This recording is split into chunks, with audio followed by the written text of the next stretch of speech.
Oh.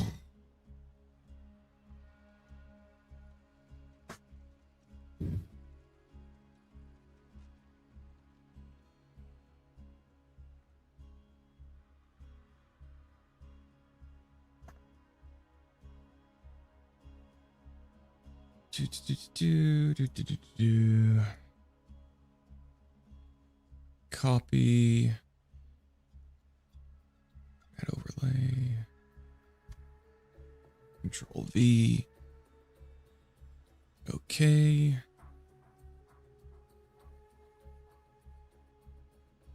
Move you over here.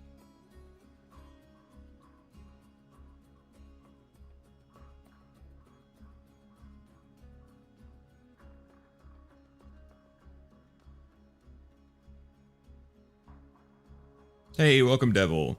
Welcome Alpha. Finally got Nisha to 70. Nice. I bet that was quite the journey.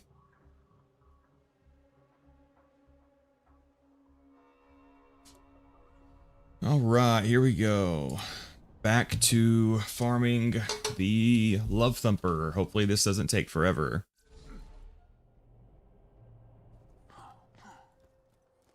So, how long did it take, Devil? What did you do? Did you do a bunch of side quests? Or did you just like farm? I think you said you were farming Red Belly.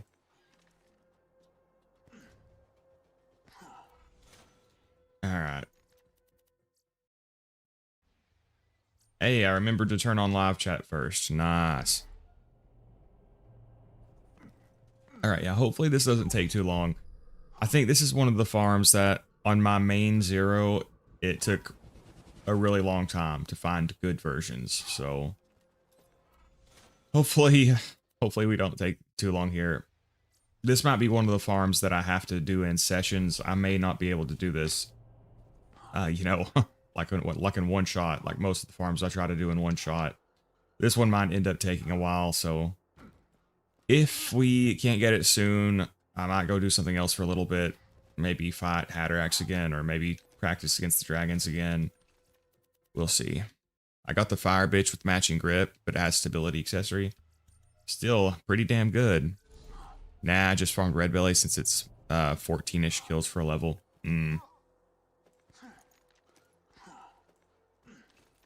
How many side quests does the pre-sequel have? Does it have as many as 2? It's like main story. I did some, but not a ton. Oh, damn. That's really, really good. I might just have to take that, guys. I'll take that for now. Yeah, okay, that's awesome. Holy shit, that didn't take long at all. Holy shit, I just got super lucky. Holy shit. All right, hell yeah. Hell fucking yeah, that's awesome.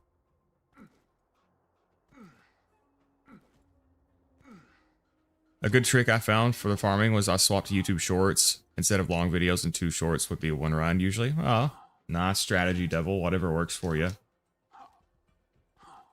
To be honest, in Borderlands 2, I usually just did the dummy AFK farm because I hate grinding experience. Which that was before I knew about the Zer0 decoy thing. But before I knew about that, yeah, I would actually have a character just called Level Up Storage. And on this character, I store like infinities and B shields and Moxie relics of various levels. And then as I level up, I can swap them out. And you just, you know, you can rubber band your controller. It takes a while, but you can leave it on like overnight. Because again, I do not like grinding XP. The pre-sequel has about 3/4 as many side quests as 2. Oh. Alright, so that is actually really, really good. I'm very surprised that we got that roll that quickly. Maybe I was unlucky the first time, or maybe I was lucky this time, but we can use that to beat Veracitus. I'm a little worried about Master Yi. I may not... Well, I'll talk about that here in a second.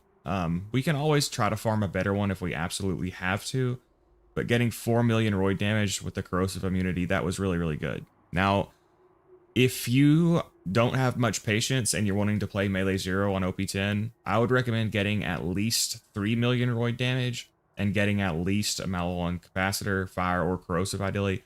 Ideally, you want corrosive if you ever plan on beating Veracitus. But if you have very little patience, I would recommend getting at least 3 million roid damage. If you have more patience, you can go for 4. But yeah, we got this very quickly. I'm very, very happy with that. And like I said, we can come back down the road if we need to farm a better one. But that's awesome. All right. That's not as good as my one on my main Zer0, but it's almost as good, and I got it way faster. So now I need to turn off read-only.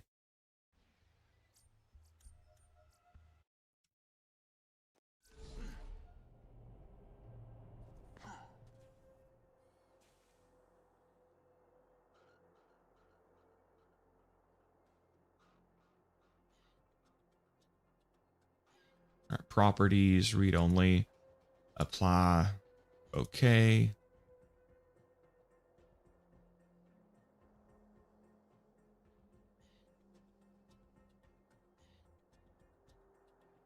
All right, sweet. That is awesome.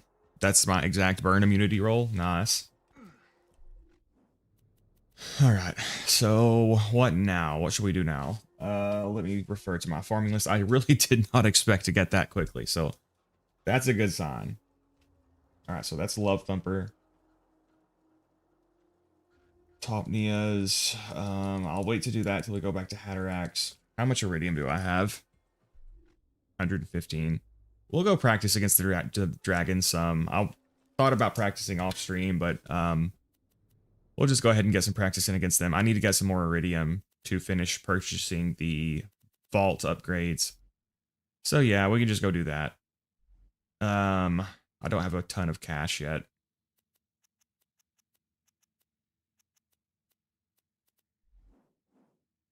Got 115 Iridium. Oh, you know what? Let's go to normal mode and do this stupid Torg token farm. I gotta get that shit out of the way with. I really am not looking forward to that. We can go do that now. I can just sham fleet everything. Oh god, the horror.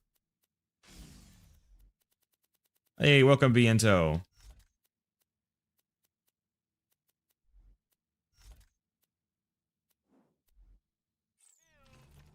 Alright, so we'll go to normal mode.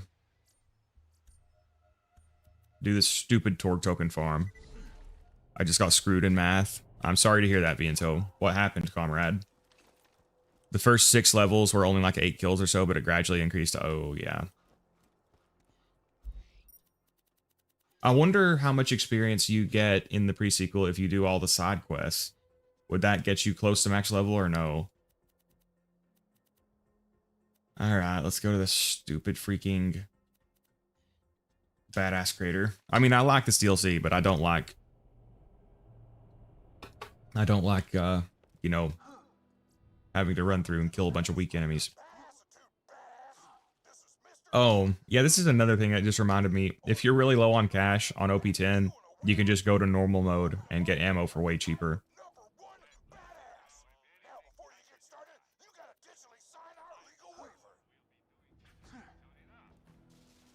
Am I the only one who thought Torg was going to betray you? Like, his little icon, he looks like a total villain. I thought for sure Mr. Torg would end up betraying me. But then he turned out to be super chill. Hey, welcome, Rat Boy. What happened to your math, Viento? How did you get screwed? Did you, you mean like you just didn't study? And you did bad, or you got like unfairly... You got an unfairly low score.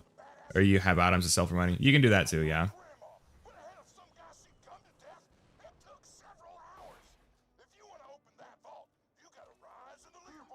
But we got a really good Love Thumper very, very quickly. We got 4 million roid damage with the corrosive immunity almost instantly. So I'm very, very happy with that. I just eviscerated my card. Hot damn.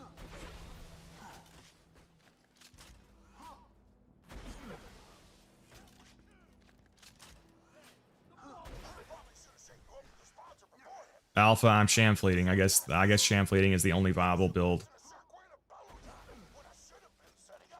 The thing is, for the majority of the side quests, you need to beat the game, so you would probably get to low 60-ish. I've speedrun the game as Jack and beat UVHM at 53 without doing side quests. Oh, okay. Hey, welcome, Rokar. Yeah. Sorry I didn't respond to your message on Discord at first, Drokar. You sent it on the stream and then I forgot. I didn't respond till like last night. But yeah, that gauge kill was really impressive. It looks like they did start by the red dot, but you know, I still did not expect Gage to be able to kill Hatterax that quickly with no pre-stacking. And that was certainly a choice of music. I think you were right about wanting to mute it. Also, I added you on Discord. I sent you the math breakdown. It's on my volcano video. The guy explained the math of why you multiply by 1.525 rather than 1.35. Which is kind of funny because if you look back on my older videos, that's what I told people. I told people they needed to multiply the blockade by 1.525 to compare it. And then after I tested and saw it was only 35% damage reduction, I started saying 1.35 until that guy told me on that volcano video. To be fair, I don't think you actually need any skills to beat Hatterax. Yeah, that's true. Moxie Milkers. Well, I guess I say it have to do this. And then I tell them to never call me a shield. And you can quote me on that. Hey, over here, newbie. You are now in the presence. Do you guys think Piston and the Snowman have the same voice actor? They sound kind of similar. Maybe it's just me.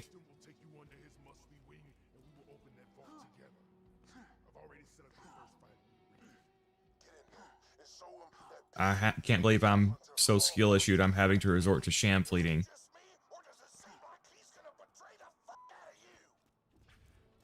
Yeah, I really thought Torg was going to be a villain at first, but he turned out to not be. Mr. Torg, Brick, Krieg, and Tina would be the team up to destroy everything. Now, usually, your first match will be against a single opponent.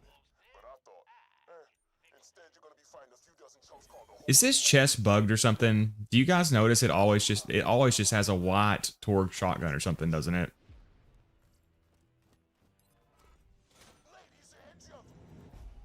Let's test it again.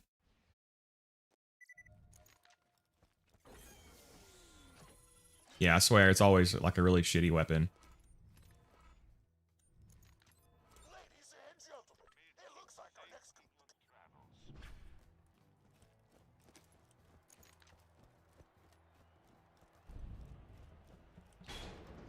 I'm pretty sure they do. I know Piston and Shadow Trap from the pre-sequel are the same guy. Oh yeah, maybe that's what I was thinking of as well.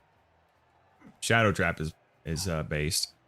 They did extra classes on the topic of the test. Then they decided to say, hey, that was last year's work. You're supposed to remember it. So I didn't know we're supposed to put general solutions on the trigonometric functions. So minimum 20 marks gone. Ooh, that's rough, Viento. I'm sorry to hear that, comrade. I was not particularly good at math. I've talked about this before. I mean, I didn't feel like I was particularly good at math, but I was in the advanced math class section. But it was a pretty small school. I feel like it was mostly I just wasn't as bad at math. Like, I didn't feel like I was better at math than other people, or one of the best at math. I just feel like I was one of the least bad. So I think the way it worked is you could have college algebra, pre-cal, calculus, and calculus 2 if you were like in the advanced class part. And somehow I was in that even though like I had no idea what the hell was going on. Somehow I got decent grades though. I feel like I don't remember any of it. Probably one of those things where like you memorize just enough to do well, but then you don't actually retain the information.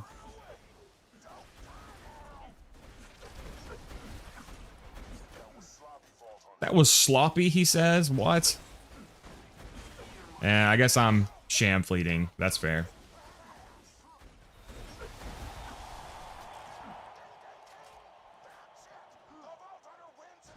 That's intended. Well, it's stupid. You know what? I'd heard about the effective HP conversion stuff before and completely forgot. I've even used it before for some Salvador stuff. Oh, yeah. White Torg is technically a unique. Oh. Take them. Piston thinks this will be the start of a beautiful relationship. All right, let's open this totally normal chest here. I'm not gonna share the false prize with some no-name mercenary. That's intentional. I think it's meant to be a weapon for you to use in the arena, like how the Waddle Gobbler DLC has a slag pistol container. Huh. We'll get the hell out of my arena. That noise you're hearing is the arena filling up with So what is the logic of making you use a white Torg shotgun? like a good Is it just supposed to be like a really shitty weapon in case you literally have nothing?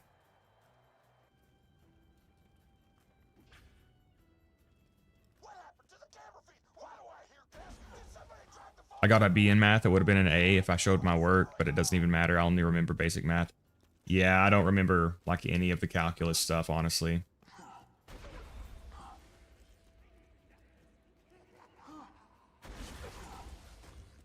It is a Torg arena. It is indeed a Torg arena.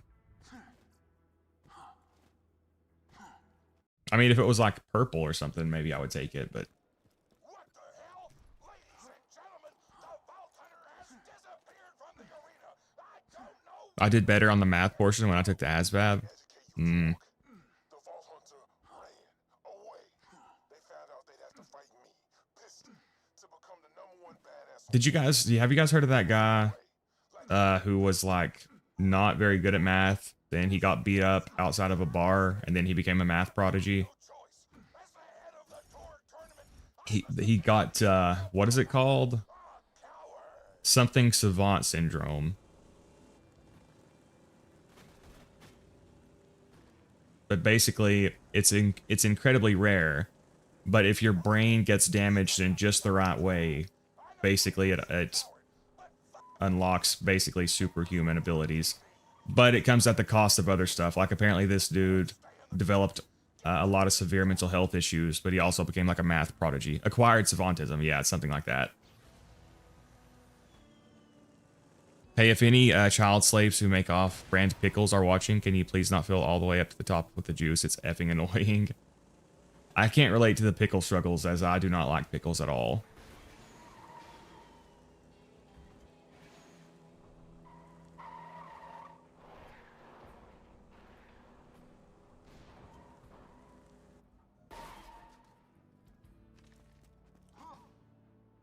But yeah, this dude got beat up. He got punched in the head. And apparently it's really rare. But if it damages your brain in just the right way, you'll have that savantism. But it comes at a big cost as well. Because, like I said, I think he also developed like severe PTSD and OCD, social anxiety, agoraphobia.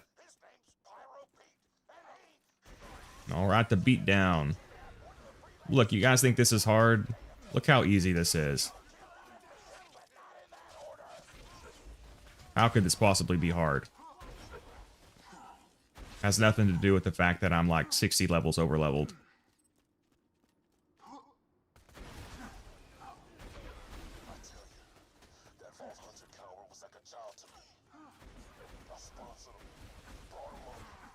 Imagine a Cobra drop. Hell, he ran away in fear. Now the mighty have fallen. I guess I don't even have to kill these dudes. I'm just doing it for the love of the game at this point. Torg leaderboard and Piston's #1. You just gotta kill your way up the list, and then you'll be able to whip out your heroism and slap Piston in the face with it. I love whipping out my heroism, so let's go do that.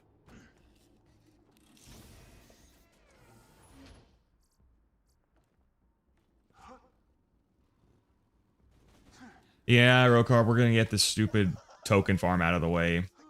I really do not look forward to it, but hopefully it won't take us too long.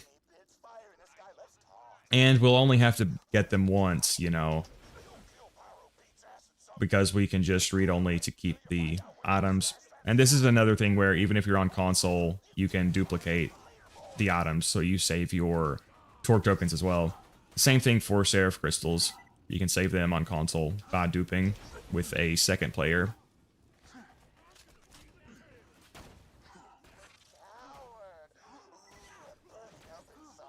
Easiest map in the game. Come on, guys. How are you struggling with this?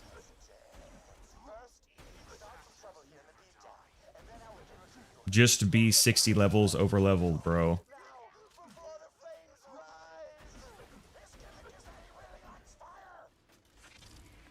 I think Pete really likes fire, guys. 613 torque tokens, yeah. Reminded me of some sauerkraut I started making like a week ago and forgot about. I don't think I've ever actually eaten sauerkraut, but the name sounds kind of gross, not gonna lie.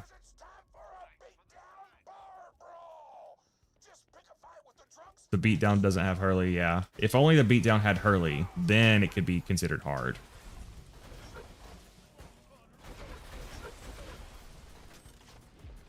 Wow. That took forever. Brain stuff is indeed weird, yeah. Apparently it's so rare because it has to disinhibit a specific part of the brain in a very, very narrow area. So for most of the time when you get like head trauma, it's just, you know, is a debuff rather than a buff and a debuff.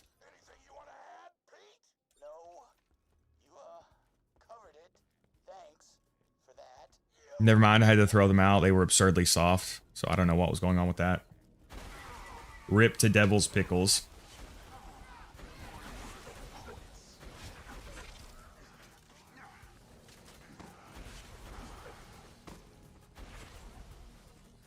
Man, and some people think this game is hard. Look at that.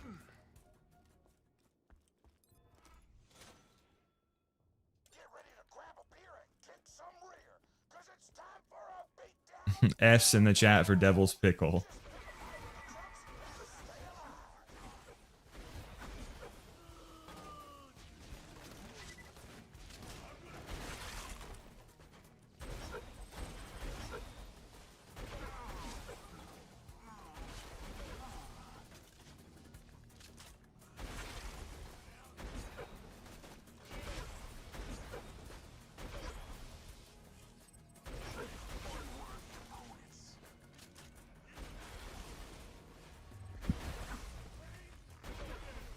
They mostly only spawn in this upper area, I believe.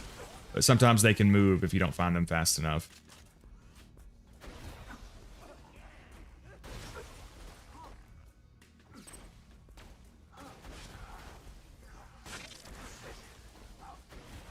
There we go. Alright, yeah, so we need about 613, like Alpha said. And then I can just read only to keep them. We could all... Ooh, there's a derp. The derp is a really, really good rocket launcher. I think Alpha said he's doing a video on this. So yeah, we'll try to get around like a little over 613. I could possibly do closer to like 900 so that I could get a non-unique and a unique if they're both there. But I don't think that would be necessary, actually. So no, we don't have to do that. The badasses do also drop tokens, yeah.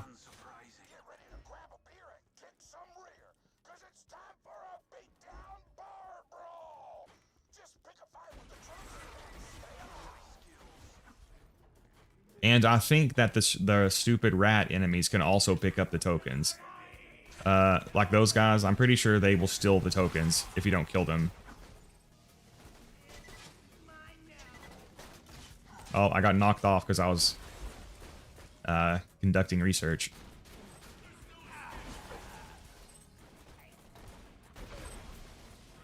Yeah, if we lose a few to the rats, that'll be fine.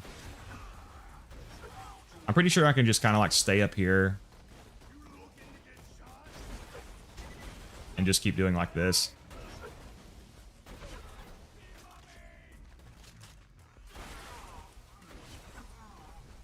Alright, another round. I poked throw them without any effort using a wooden fork. Genuinely, how did they mess them up that badly? Sounds like a horrible pickle job.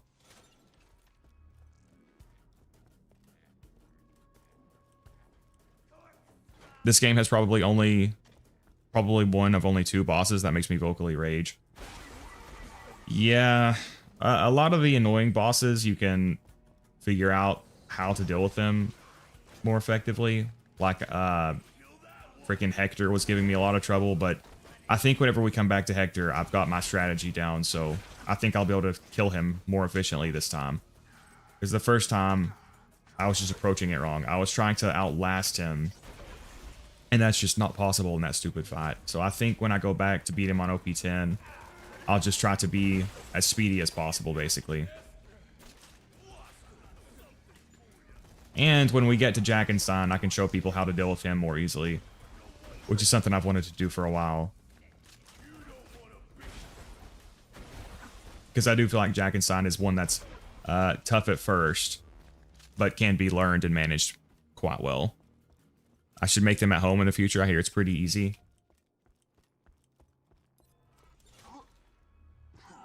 You know, I do like cucumbers, but never liked pickles.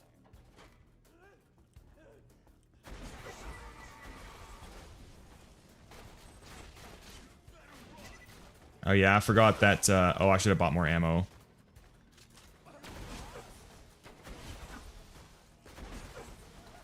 My dirt video scheduled for today, nice. Have you ever used Flacker with +10 velocity? I have not, Croat. Ready to do this 60 times? Yeah, not looking forward to this, but... we gotta get this stupid stuff over with. At least I'll be able to... You know, whenever I first played this game, I didn't realize I could dupe, so I had to farm this shit every time I wanted a new torque weapon. So at least we'll only have to do it once.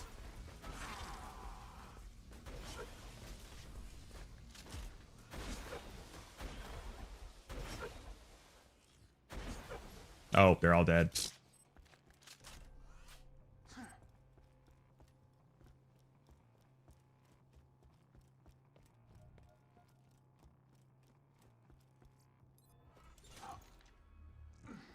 Nab some ammo.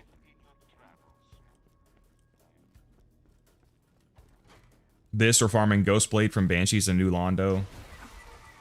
Well, I haven't done that, bro. So this is just takes a while. At least it's not hard.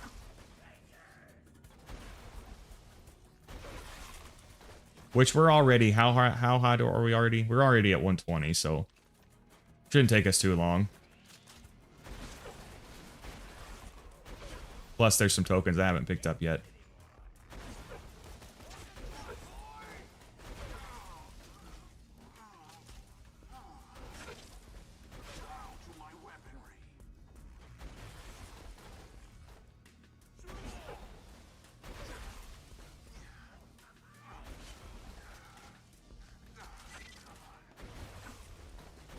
Just got a matching grip, fire rate Droog, fire Droog. Ooh, nice alpha.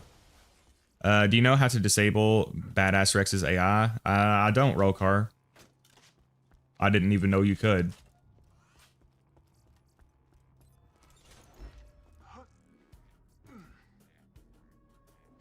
Flacker is wacky with +10 velocity. Honestly, I haven't used the Flacker very much at all. I know it can be really good, but for some reason it's like a weapon that I've never really gravitated towards.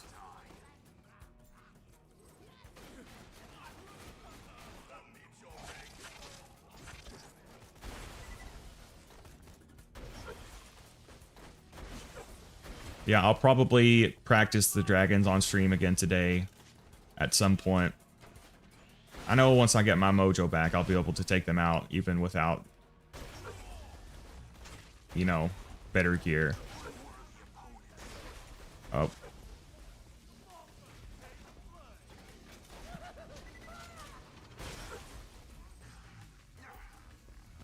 It would be nice if those things auto picked up.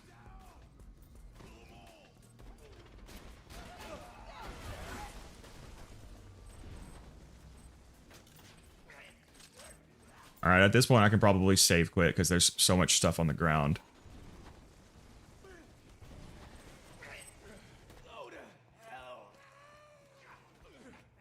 Flacker with 11 velocity feels more like the pyrophobia. It's so weird. I'll have to test that.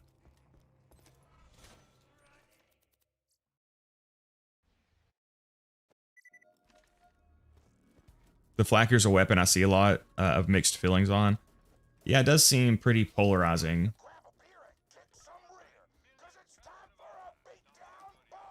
depending on where Badass Rex is in the arena and the order you blow up his crit barrels, you can break his AI. I made a video about it. Oh, that's cool.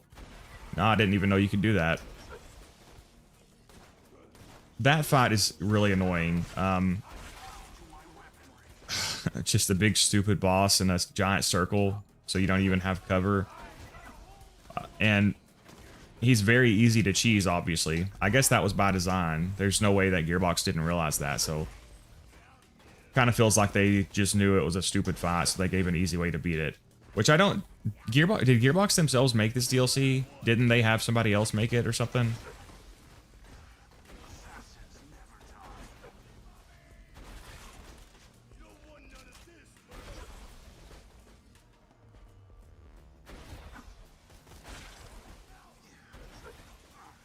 Alright, another run.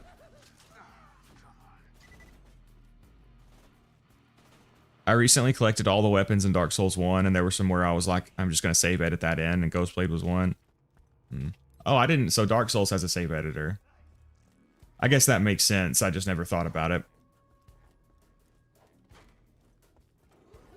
Flacker hate is from people who don't get the point that it's a bossing weapon, not a mobbing weapon with that slow-ass fire rate.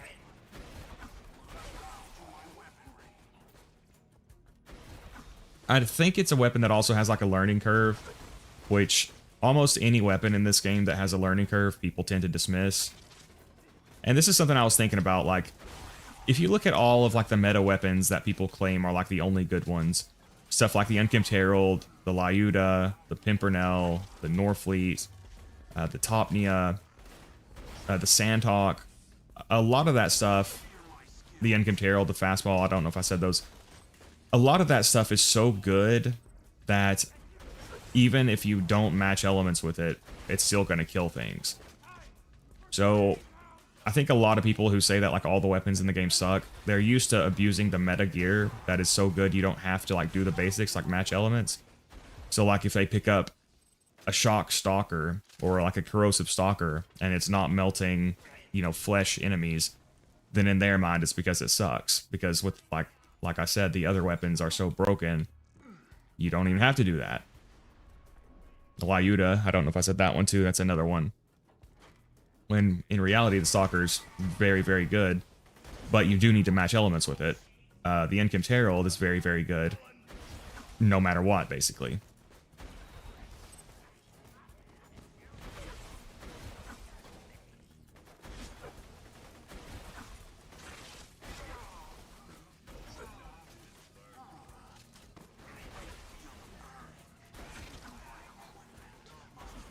Big stupid boss in a giant circle that's easy to cheese. What is this Elden Ring?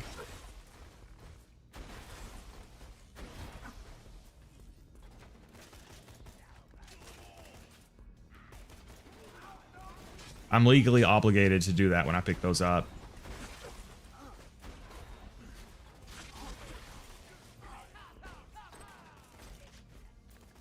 Alright, we're almost halfway there, comrades.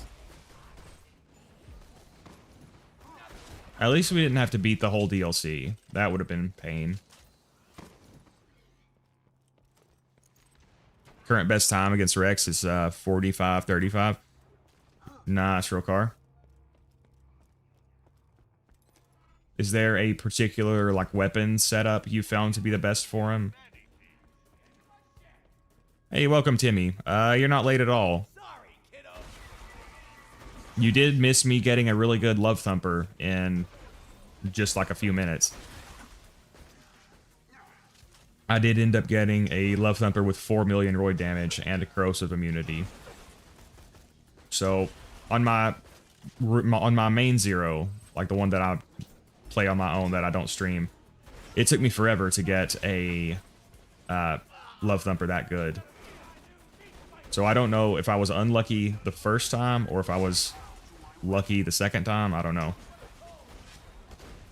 Oh yeah, that reminds me.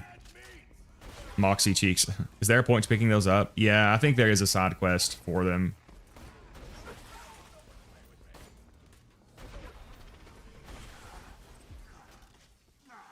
I do like how when you pick them up, it says collecting these probably isn't weird.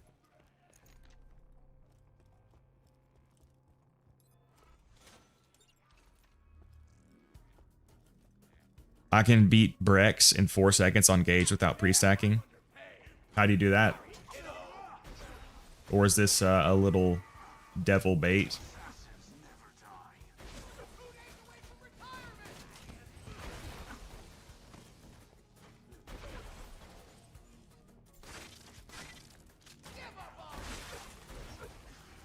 It's an achievement? Oh, okay.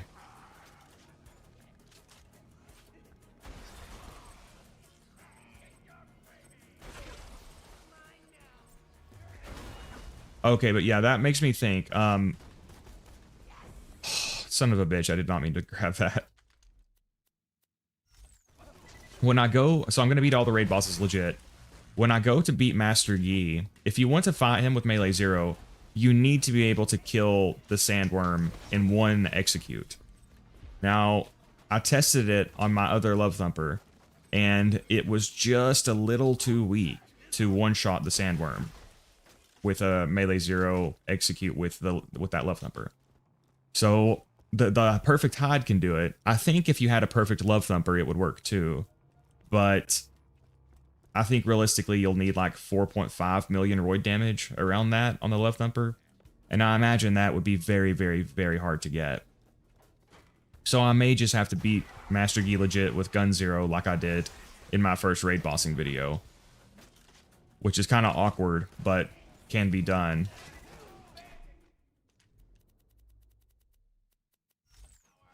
You can also kill Master Yi with a fastball 0 setup. I may end up trying to do that. Dogaby has the world record using that method. And basically you use a big boom blaster and you absorb one of the acid pulls yourself.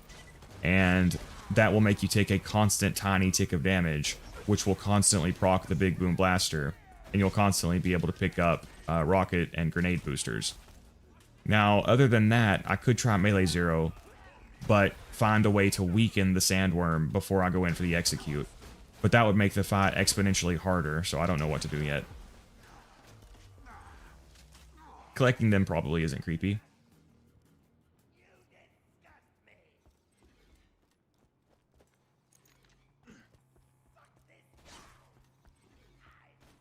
I use the Sand Talk as he spawns, then I transition into using a Lead Storm.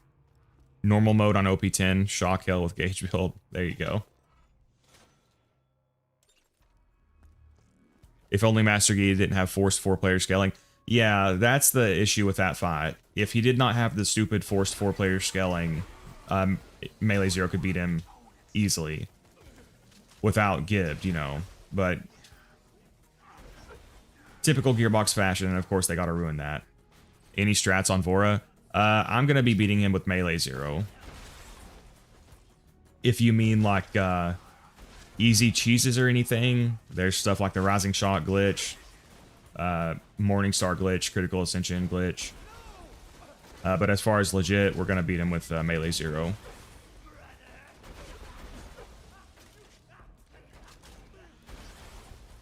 But yeah, it's the forced 4-player scaling that is the big issue with that fight. So if I can't figure out a way to make melee 0 be able to one-shot the sandworm without a perfect Love Thumper, then yeah, I'll have to just do like the fastball method or the Gun 0 kill, which is where you just have to use singularities to pull Gi into the acid pull, and eventually after you run out of grenades, you just have to run in a circle while the dot kills him.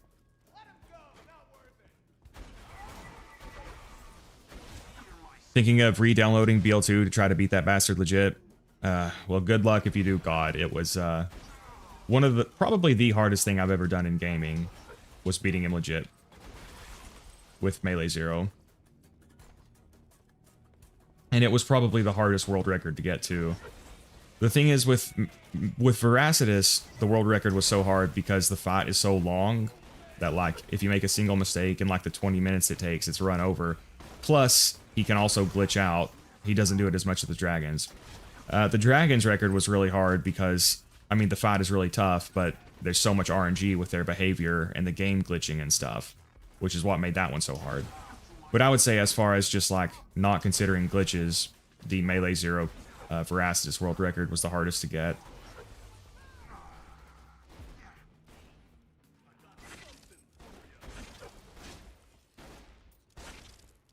Hey, Alpha, you know that thing you're always wanting to do? You can do it.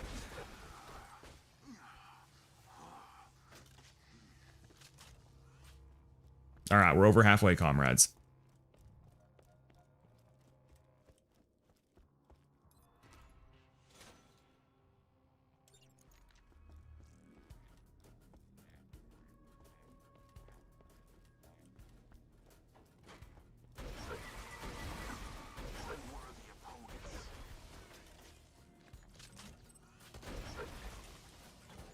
I did cheese Master Gi, but I go out of bounds.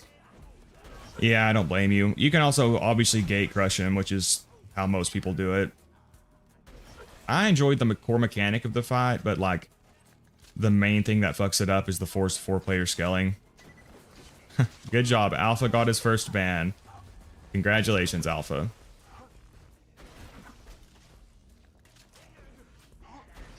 Because for people who don't know, most raid bosses, not all in this game, but most, scale their health based off the number of players. They have 100% health for each player. So if you're a solo player, they've got, 100% health. If you go in with a full party, they have 400% health. But there are some exceptions. Hyperius and Master Gi, for some reason, have forced 4-player scaling.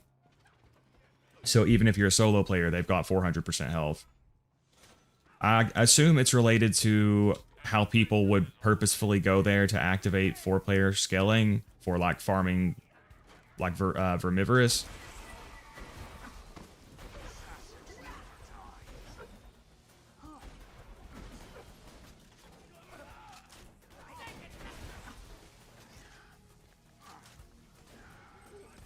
Yeah, I mean, the good news is at least most of the glitches and stuff in this game actually benefit the player. But, there's certainly a fair share that hurt the player.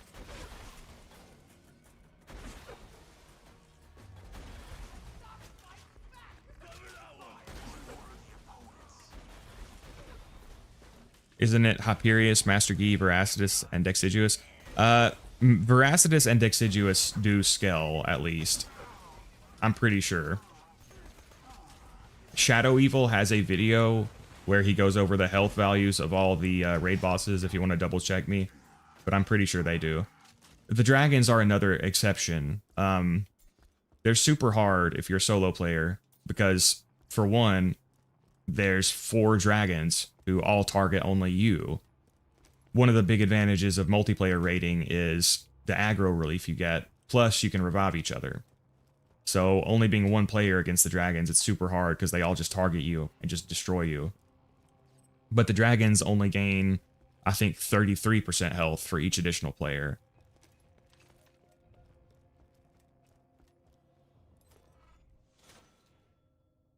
But yeah, you can kill Master Gi. You can just make him absorb 1 acid pull and then just hide behind the rock at the start.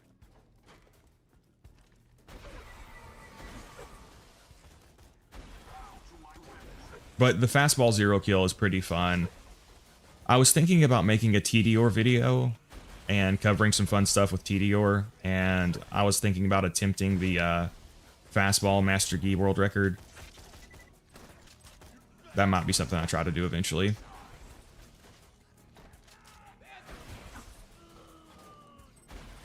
I think it's slower than Melee 0. But again, if I can't get a good enough Roid Shield to one-shot the 4-player health sandworms, I'll have to do something like that. Technically, killing a sandworm, just killing 1 sandworm and letting the dot fully kill Gi is still a legit kill, because you're killing him with the intended mechanic. It just takes forever. Hey, welcome Velop.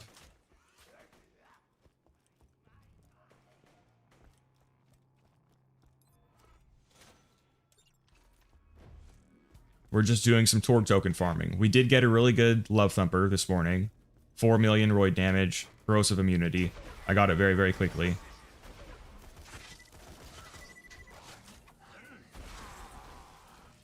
Oh, yeah. Yeah, what Alpha said. Veracitus has glitched double health, but not forced 4-player scaling. Hyperius is the raid boss that has both. Hyperius has glitched double health and forced 4-player scaling. So if you're a solo player, he's basically got 800% health, which is, again, the main thing that hurts that fight for me. So if Gearbox ever did remaster Borderlands 2 and they did it competently, they could fix a lot of the stupid stuff like that.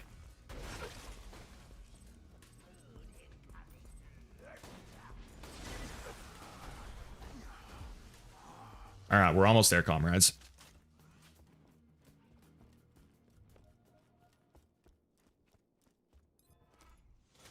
And I think Deciduous has the most amount of health of any enemy in the game. It's like in the trillions. But it's kind of meaningless because he takes fixed damage from popping the boils. Like you don't do conventional damage to him. So it's kind of meaningless.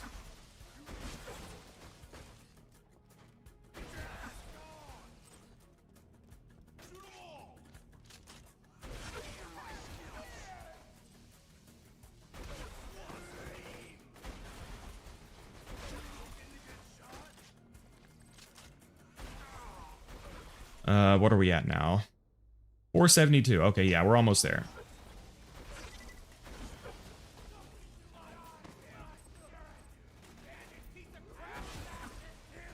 Guys, I had a dream that I was getting mauled by a jaguar at a food court, and it was just dragging me around and nobody would help me.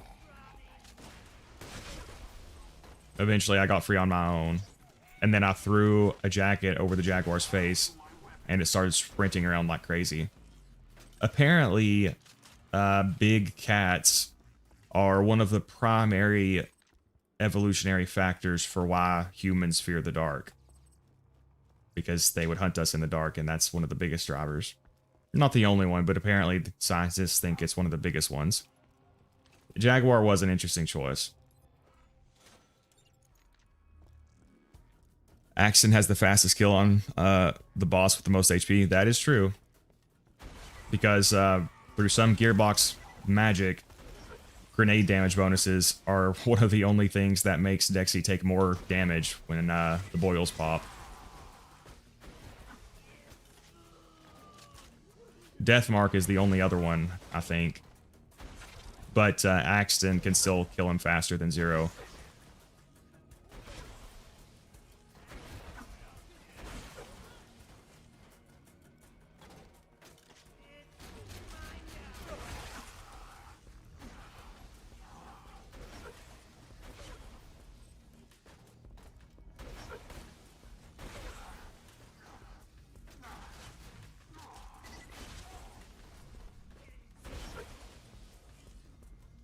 All right, actually, let me go pick these tokens up, and then I'll save quit to reset the gear.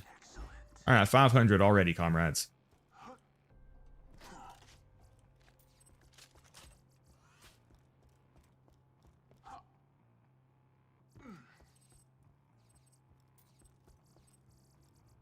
All right, that looks like it's all of them.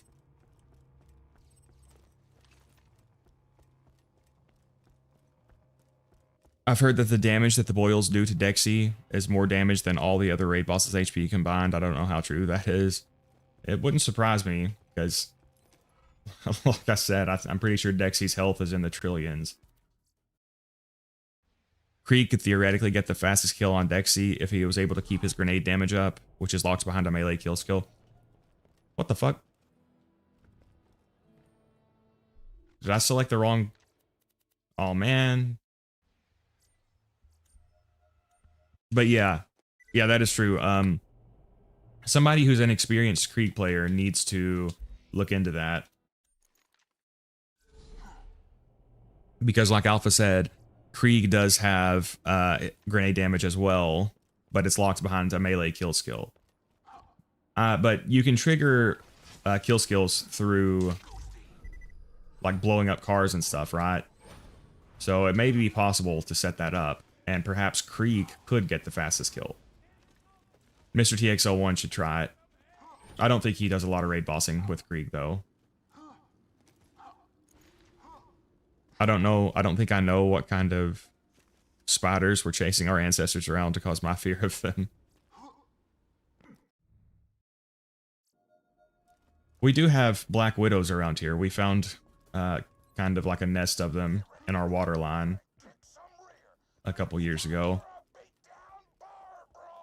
Krieg is a fat, auraless kill skill merchant.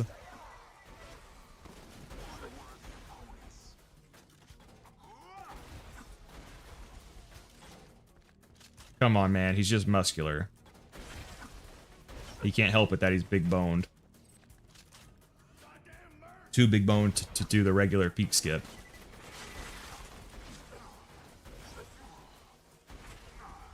I wonder if it was worth it.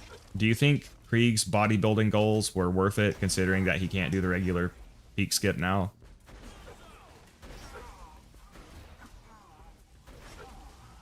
Fat.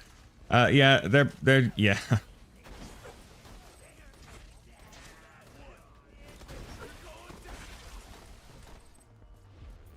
Now Krieg still can do a peak skip, but it's like a million times harder.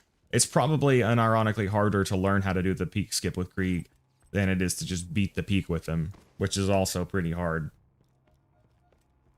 We'll just blame the Buzz Axe. Alright, almost there.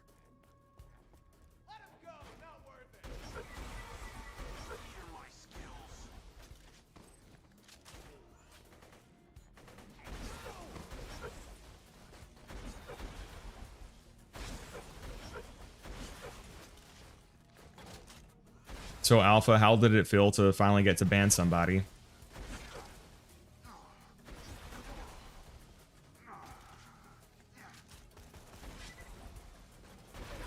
Krieg is fat. I can only tolerate a little bit of chubbiness, like Brick, for example.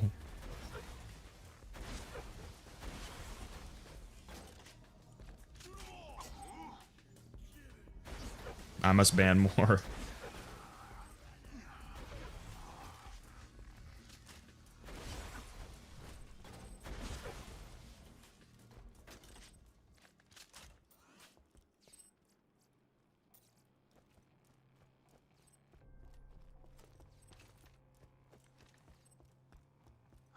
All right, almost there.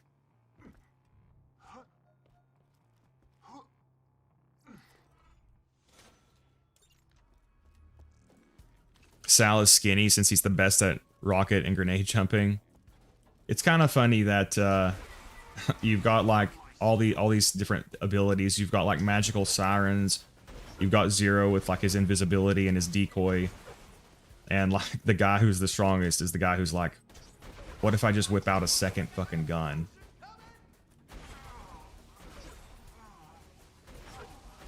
Which honestly, from what I understand about Sal, it's not so much the second gun, it's all of the glitchy shenanigans he can do because of the second gun.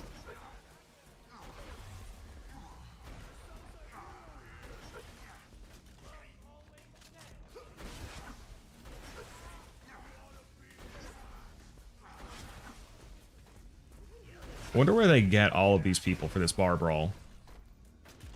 Because we're mowing down thousands of these dudes. It reminds me of any Fallout 3 fans here. I really like the Point Lookout DLC. And there's an area on like the coast where you can, I forget what it's called, but you go in and you can actually, there's like a arena combat style thing. You can pay this dude some caps and kill a bunch of ghouls. You can also get a perk, I think, from reading a note on his desk. That and the perk is pretty good.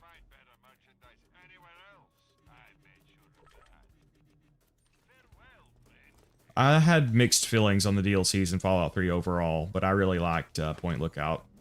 It was a lot of fun.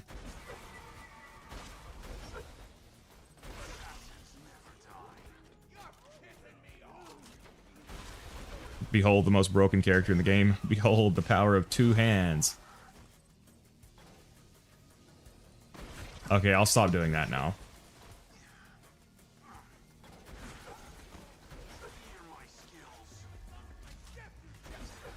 I just know the devs were tripping when they coded Sal.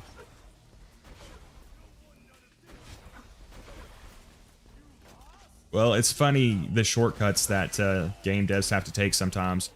I'm sure everybody here knows about the Fallout 3 broken steel thing. There's a section where there's like an NPC supposed to be driving a train, but it's actually just like a hat, I think, that the guy's equipped as clothing. Something like that. But hey, man, whatever gets the job done.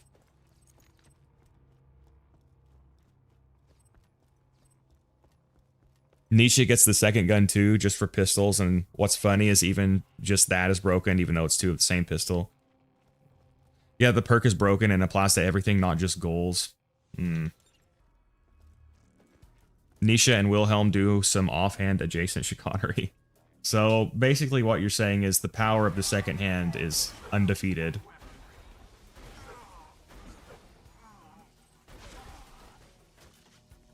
Ooh, Grote says the two pistol skill is overrated. It sounds fun, but as someone who's only played Nisha like 10 minutes, I don't know.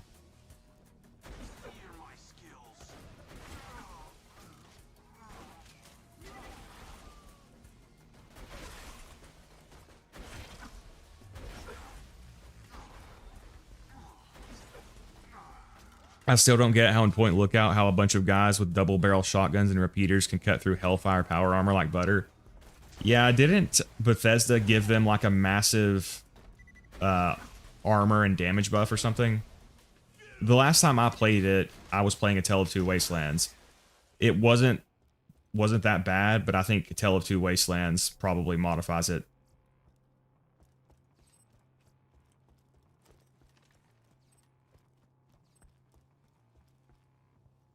It boosts DPS only for pistols and only for fully automatic pistols at that. It's too niche for Capstone. They do a flat 15 extra damage. Oh yeah, I thought it was something like that.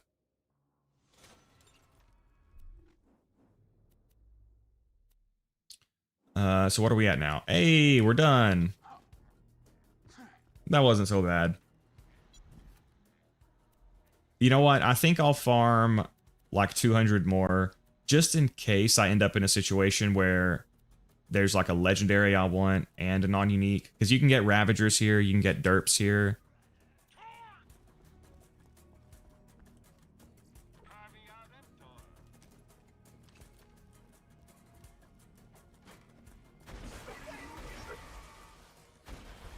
But yeah, if you were only going to play one Fallout 3 DLC, I highly recommend Point Lookout. Very, very fun. In my humble opinion.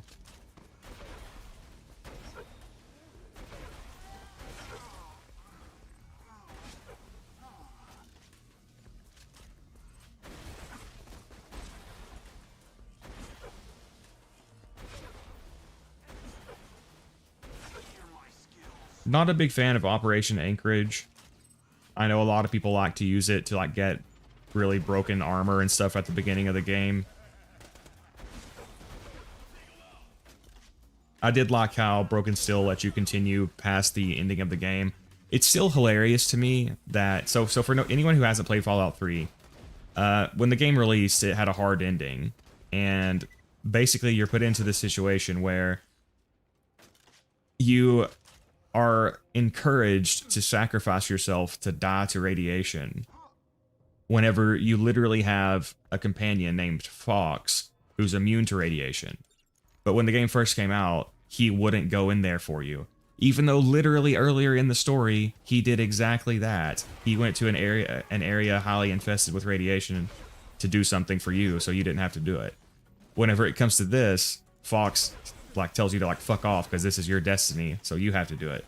Now with the DLC, you can make Fox do it, but then the game trolls you by like calling you a coward who refused to face your destiny.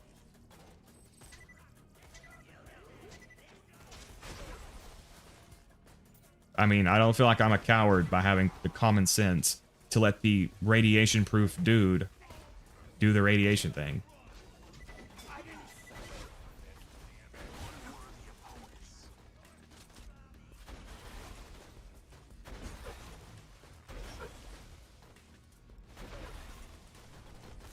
Their guns have a minus 30 HP stat you can see on the weapon cards that only affect the player. Same with the Tri-Beam Laser Rifle. Oh, Tri-beam being bad and 3 in New Vegas was my 911, though you can mod the normal laser into New Vegas to have 2 beams. I didn't use, I like using energy weapons in New Vegas because there's a lot more variety. I didn't really mess with them at all in Fallout 3 because they're just so limited. There's barely any energy weapons in Fallout 3. No, bro, you don't get it. It's your destiny. Yeah. You didn't unnecessarily die to something stupid, you coward.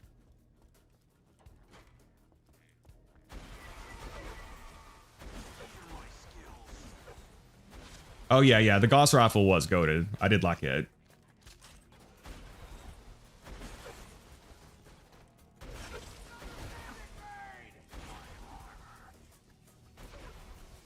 It's because Perlman couldn't come back to voice act. Oh, okay.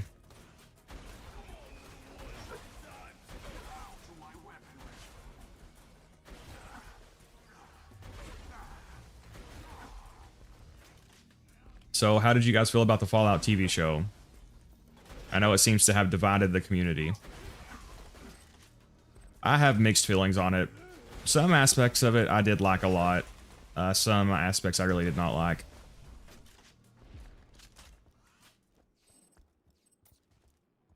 In season 1, I pretty much liked the arcs of the 3 main characters overall. I was less of a fan of season 2.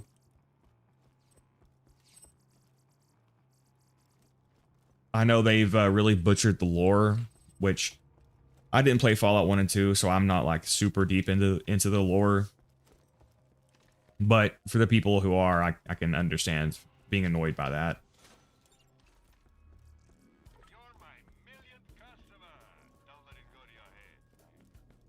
Still haven't watched it. I haven't watched season 2 because they fucked New Vegas. That's like making a Bible spinoff where it retells the story of Nazareth or some shit. Yeah. Like a lot of people are acting like it's silly to be annoyed at like the lore changes and stuff. But I kind of feel like if you're going to pick up something like this, you should take it seriously enough to not, you know, drastically change stuff like that. I mean, like if they made a Borderlands 2 movie and Handsome Jack was unironically the hero and all this shit, and it just completely changed it, I think, you know, Borderlands fans would be annoyed by that too. I almost feel like this show would have worked better without the Fallout attachment.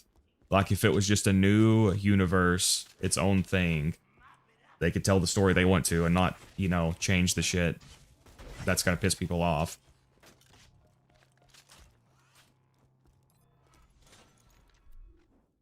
Yeah, I know, Rokar. I'm just trying to get a little bit more in case there's like 2 things I want. I'm just gonna get a little bit more to be safe.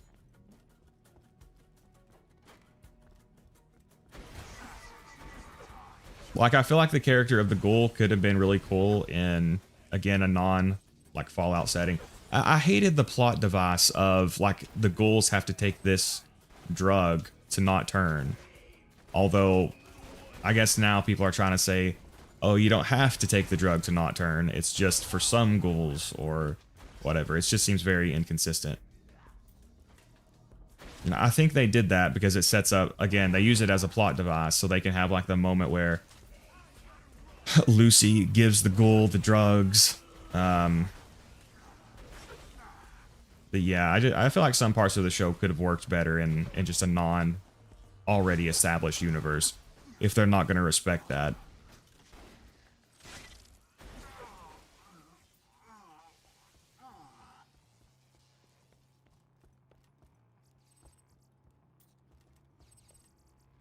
Alright, I'll probably save quit to despawn this gear.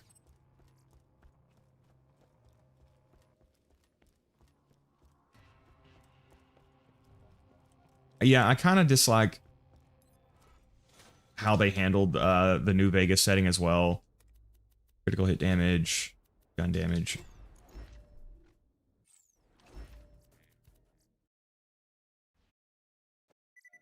If I recall, they said we don't want to give New Vegas a canon ending. Also, the show that takes place in New Vegas or after the events of the game is canon to future games. I think the show would work better if it didn't take place in areas where the game's stories have taken place in. Make it take place in the Midwest or something. Yeah, that's also a good point. But it seems pretty clear this is what Bethesda wanted to use the show for. I think it was Tim Kaine who originally said that, or might have been somebody else. But basically, Bethesda wanted to use this to wipe the slate clean for their future games.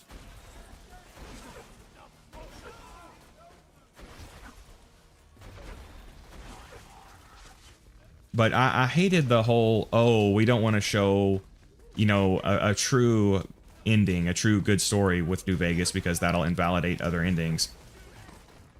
It's a cop-out because you just invalidate all the endings, you know? We don't want to invalidate anybody's playthrough choices, so we'll just set it up so it basically invalidates everyone's playthrough choices. It just feels kind of shitty playing... I mean, I still love New Vegas, but knowing that that's the canonical outcome is kind of stupid.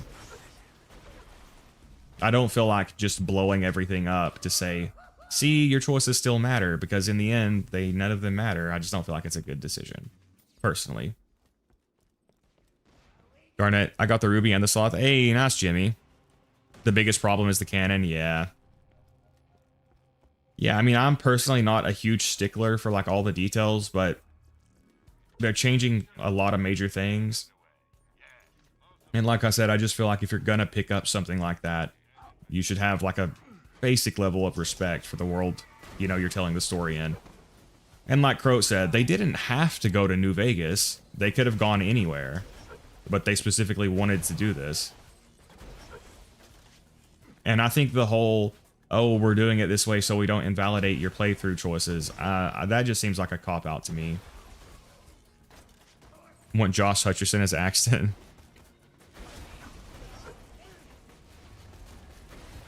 Anthony Starr as Handsome Jack, that would be awesome, actually, yeah. Anthony Starr as Homelander, I love his performance so much, man. Even, like, some of the later seasons of The Boys, which I've not liked as much, the scenes with Homelander are always great.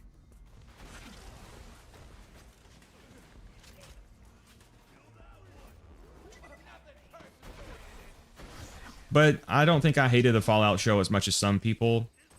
Like I said, there are definitely aspects of it that I liked. I think partially the bar was just really low for video game adaptations, so I had like very little expectations. But as season 2 progressed more, I definitely was losing more and more interest. I actually didn't even bother watching the finale because I ended up losing interest. And then I didn't want to keep paying for Amazon Prime or whatever that was on.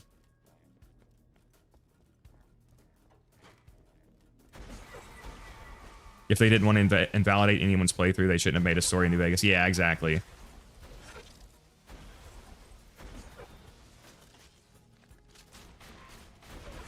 So it's pretty clear that was their direct intention, was to Bethesda-fy the West, basically, as again, I think it was Tim Kaine who said that. I might be misremembering.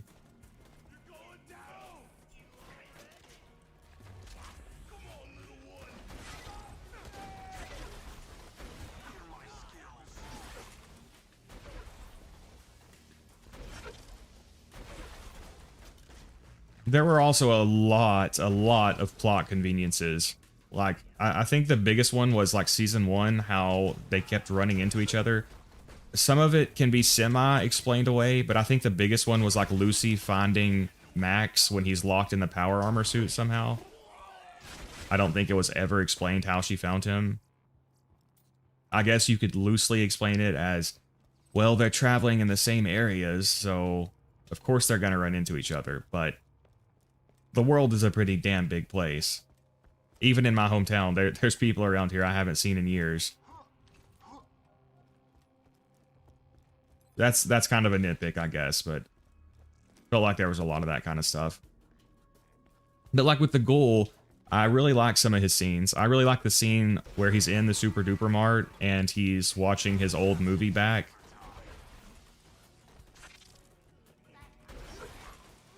I think that was a really great scene.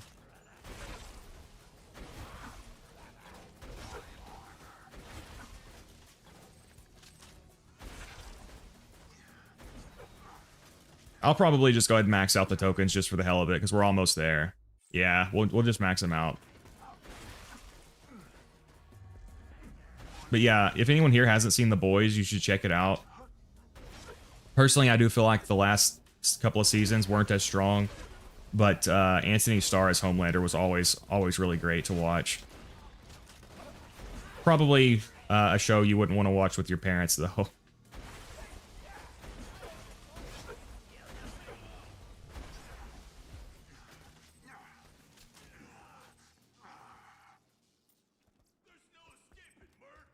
Hoover Dam is not a thing at all in the show, which is really weird and doesn't make sense. Yeah. I like New Vegas because the question of what kind of government is best is answered by not fascism, liberal democracy, and libertarianism, that's for sure. Yeah, you pretty much have to pick like the least bad option. Okay, guys, if we're going by real life standards, who do you think would be the best for the Wasteland in New Vegas? Just going by the New Vegas game. If you've got House, you've got Independent with Yes Man, you've got Caesar's Legion, you've got NCR. Obviously obviously Legion would be the worst. So we can, you know, count them out. Personally, I would never be comfortable with one person having so much power like Mr. House. Especially because he has quite the ego. I feel like that would just not end well. But, you know, it can be argued, I guess, that they all are very flawed. I would probably say it's the NCR as well, yeah. Again, there's corruption, there's inefficiencies, but I do think they're probably the least bad option.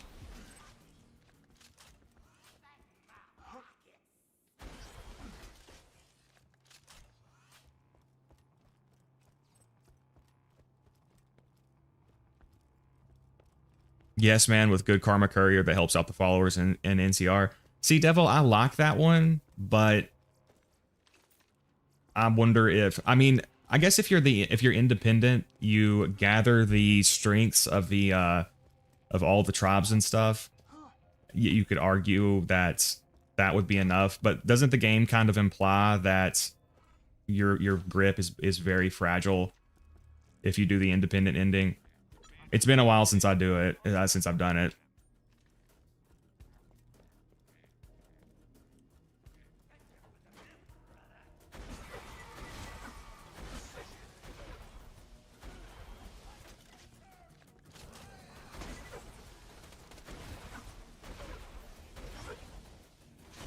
I think Mr. House with an advisory from the NCR and the courier would be a good balance of everything. That would be, yeah, good. Wasn't there planned content for like a House NCR allegiance? Or cut content of that or something? I assume if it did exist, they probably cut it because that would be like the best option and they didn't want one that was obviously that good.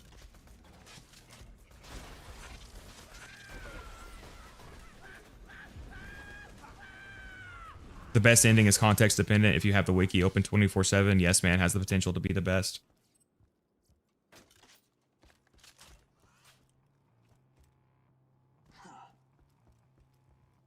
Legion, you could make the case crime would be low since we know the regions they control are pretty safe.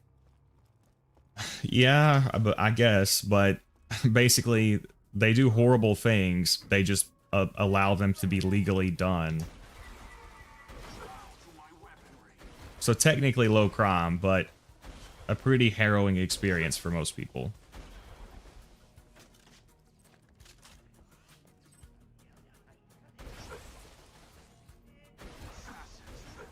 It's said that the followers get overwhelmed with patience and stuff, but presumably would steady back to a normal rate after everything is back to normal.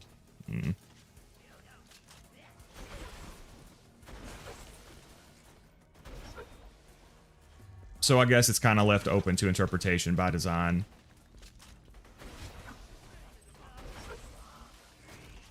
I do feel like involving the followers is the best thing because they seem like the one truly morally good faction or the most morally good faction.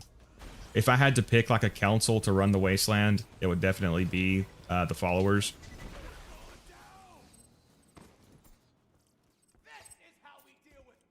All right, we're almost maxed out.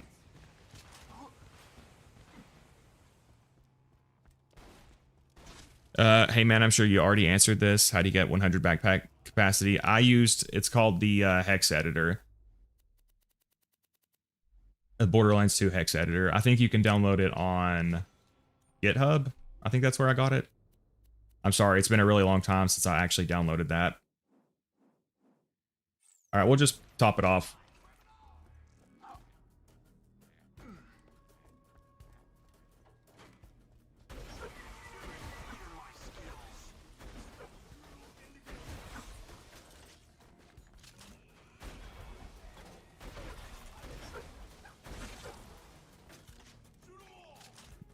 The courier can become immortal thanks to the think tank too. Keep in mind, and can be less of a shithouse than house morality-wise, so it depends.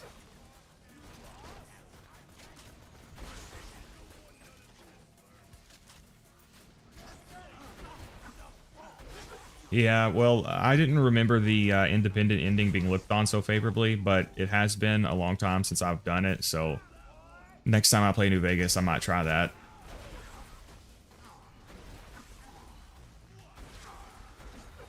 I think by any real life standards, it's always just a really big risk to let one person have that much power. It has occasionally worked, but if I had to choose, I would probably not let one person have that much power.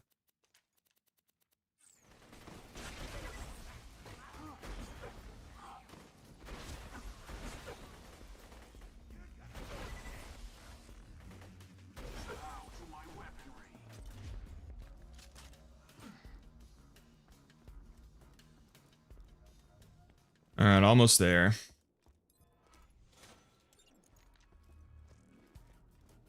Hey, welcome, Rodzilla. We're polishing off our torch token farming here. I'm almost at 999. We did get a really good Love Thumper. I got very lucky. We got a 4 million damage Love Thumper with a corrosive immunity almost immediately, so I was very happy with that.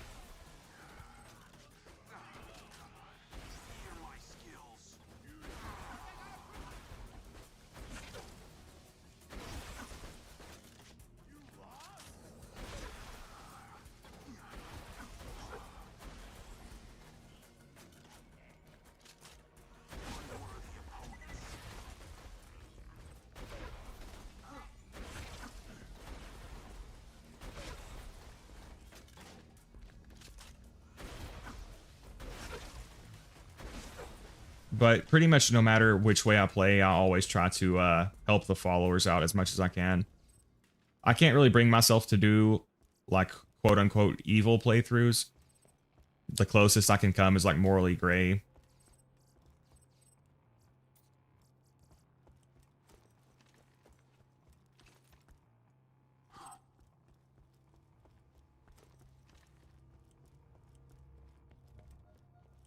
Honestly, I don't think we have much information about the post-game since it was cut, so it's kind of hard to decide what's best.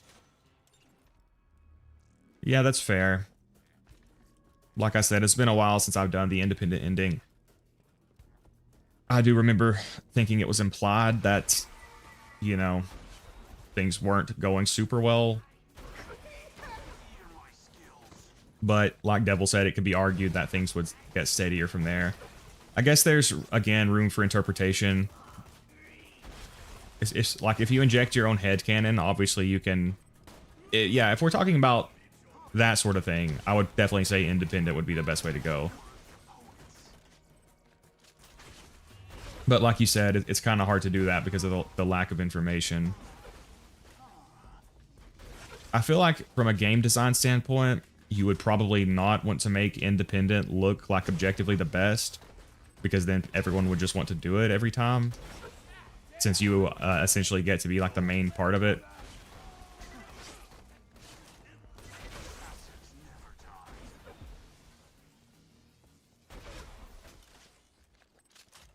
I really wish you could get more involved with the followers, though.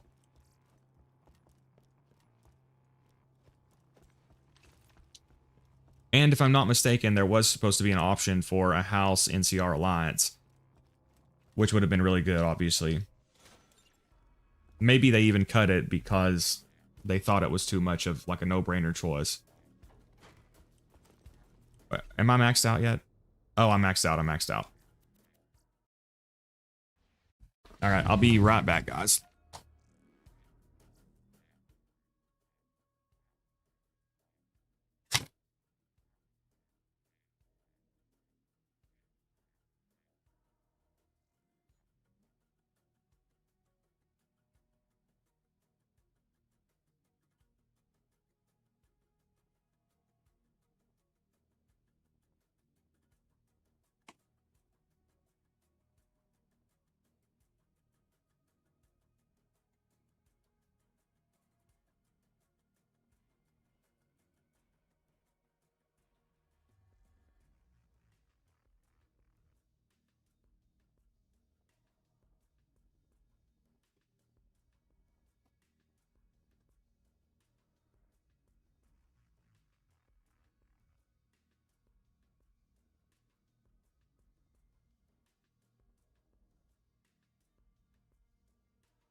All right, I'm back, comrades. Sorry about that. All right.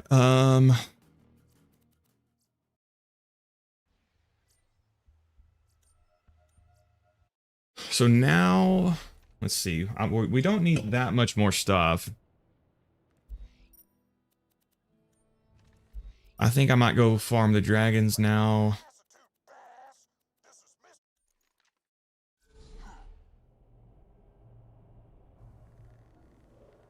Yeah, to break up the farming. At some point, we need to go get that level 75 survivor calm.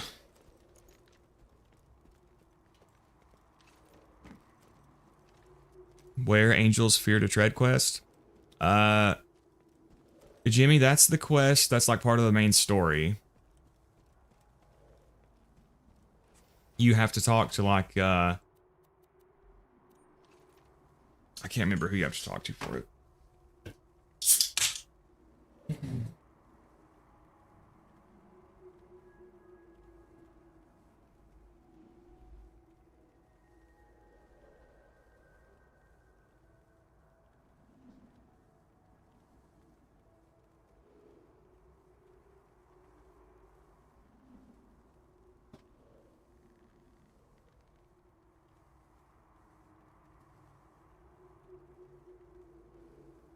I gotta turn in the In Memoriam quest, but I don't know where to find her. Oh, Jimmy, she got kidnapped. Did you, Jimmy, did Handsome Jack kill that one person yet? You're in True Vault Hunter mode, so you know Handsome Jack kills Roland. He captures Lilith. If Lilith got captured, you can't turn the quest in, because until you get her back. Alright, so we'll go practice the dragons. Bear with me, I'm gonna have to get my mojo back against them. Holy moly, look at those emotes you can get once you become a member for only 99 cents a month. In fact, fun fact, some people goon to Yes Man. That's deeply disturbing, Devil.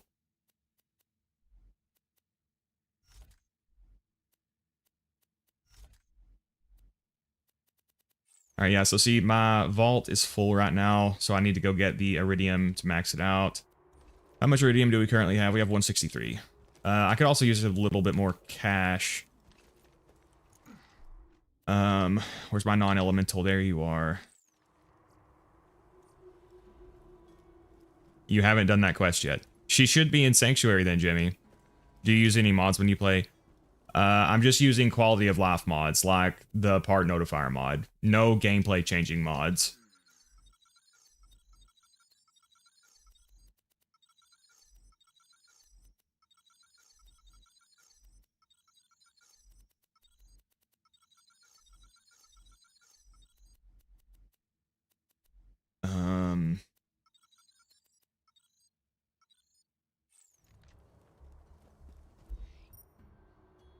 If you've progressed the story enough, Lilith should be in Sanctuary.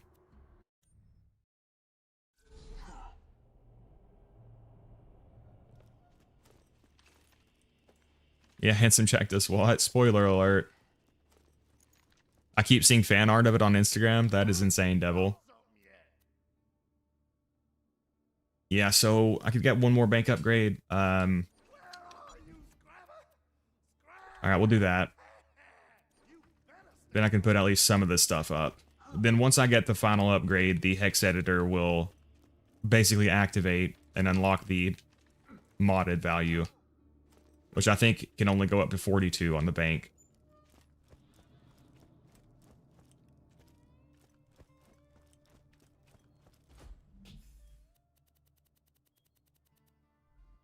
Alright, so what do I not need right now? What do I least need, I should say? Probably this Ravager. And this explosive fastball. I don't need either one of those. So I've got a corrosive and explosive already. I think the damage rolls are pretty bad. But whatever. Alright, got everything in place here. Yeah, bear with me, guys. I might have to do some practice runs to get back into the swing of this fight. I was going to practice off-stream, but I decided to just go ahead and do it on-stream. May even try the blockade instead of the B-shield. I don't know. We'll see.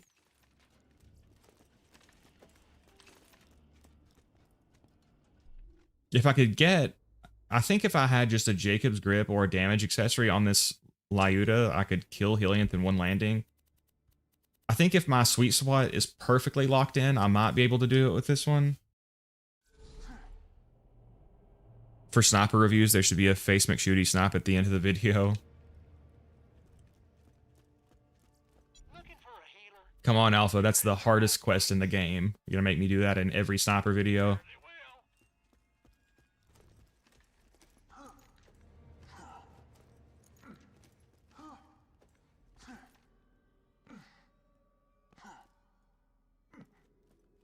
While farming a pepper box, I got a perfect Widowmaker. Nice, Devil. What is a Widowmaker? It sounds like a name for a Jacob's pistol, but I can't think of which one. Torgue barrel, okay.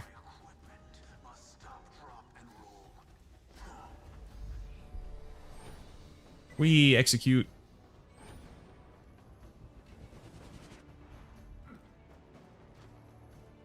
Alright, we've actually got enough iridium, so I shouldn't be running out here. Just gotta remember not to save quit and lose my bone.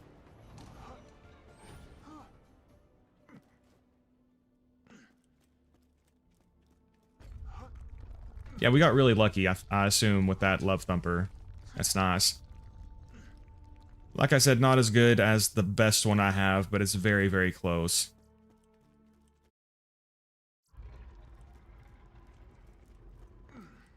Yeah, just beat half the game every time you do a sniper review so you can shoot face McShooty. Aren't pepper boxes not in the game? They're glitch weapons in the pre-sequel. They're not in Borderlands 2, but you can get them as glitch rarity in the pre-sequel. Hey, welcome, Demon Dragon.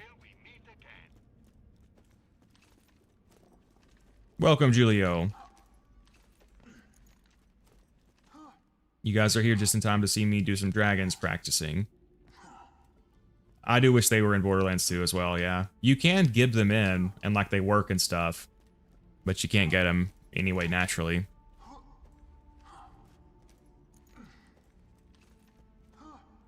Glitch rarity weapons are really cool in the pre-sequel, though.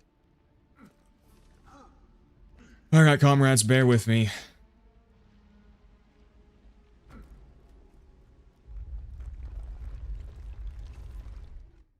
Alright, drop the shock bone. Do not save quit. We'll try the bee shield. If I keep dying with the bee, then yeah, we can swap over to the blockade. Alright, we got this. Lock in. I haven't killed the badass thingy before bunker. It's really annoying. The ultimate badass, yeah, those are pretty tough, Jimmy.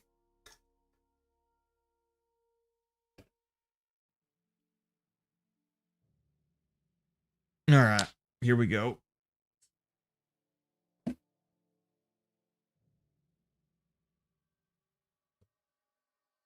Hey, welcome, Zer0. Just in time to watch me, hopefully not suffer against the dragons.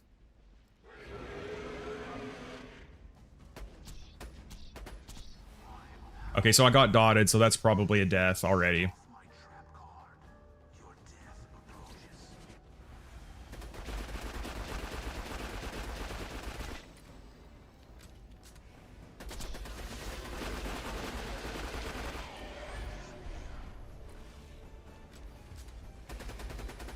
Alright, maybe we just... So, I got kind of screwed by the dot there. Maybe I should just start with the blockade. The problem with the blockade is it's harder to kill Hilliant fast enough. Let's see.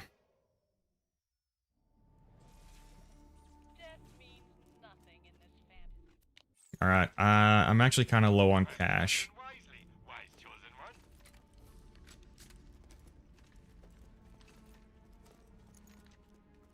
Put on the Raging Broccoli OST to pump you up.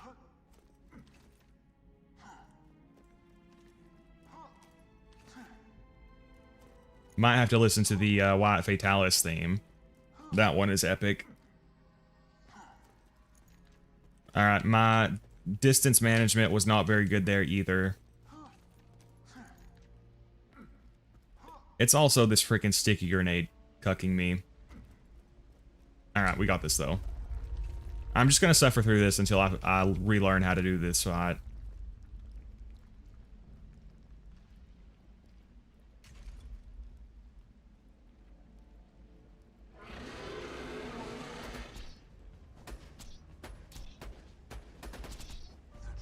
Alright, we didn't get dotted.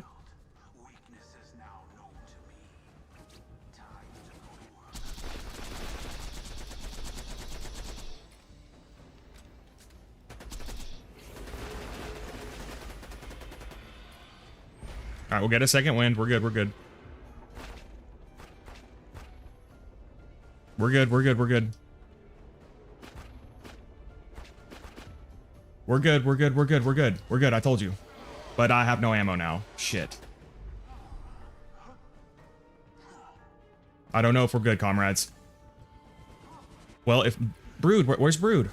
Brood, land. Land, Brood. Alright, we got a second wind. We're good, we're good.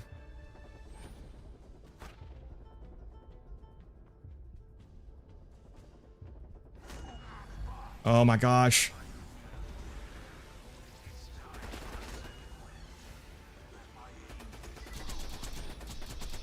No, she didn't land very long. Oh, I'm screwed, I'm screwed. Ah, God. Why can't I do this fight now?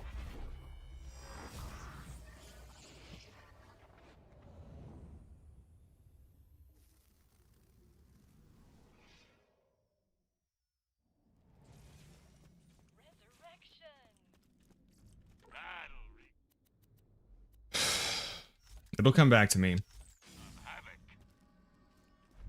We just got to get the reps back in.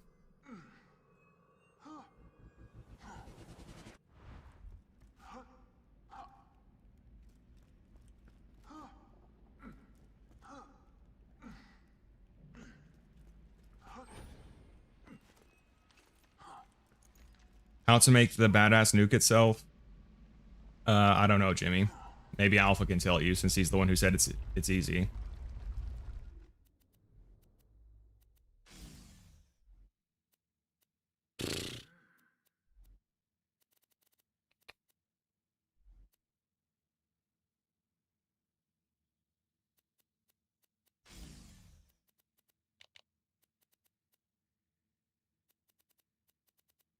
All right, here we go again.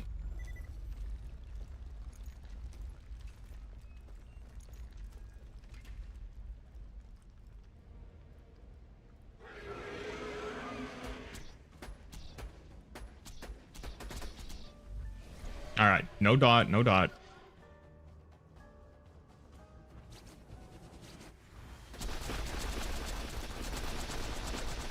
There we go. I was too close. I was too close to sweet spot. That's what it is.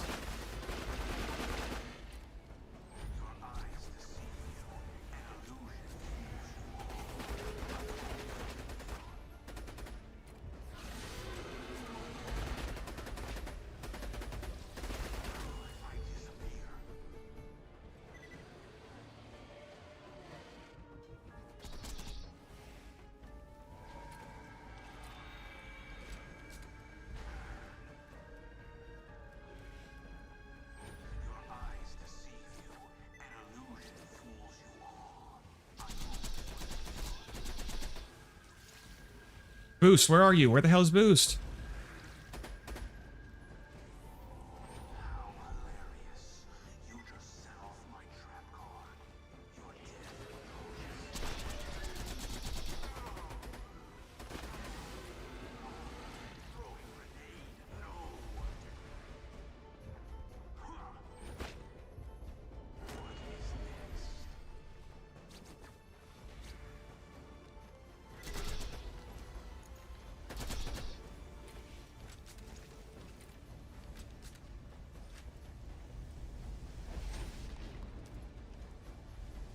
I can't make it all the way to the ammo thing and back. We're just gonna try this.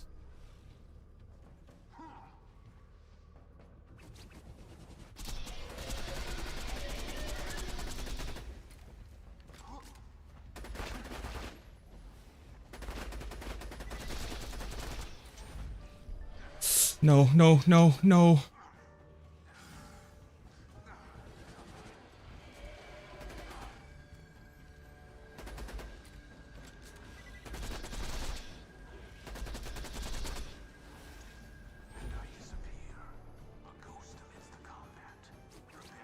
All right, we're good, we're good, we're good.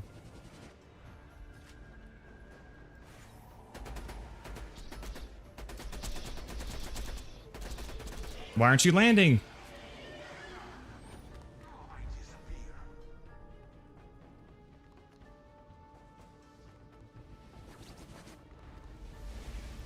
We're good, we're good, we're good. No, no, no.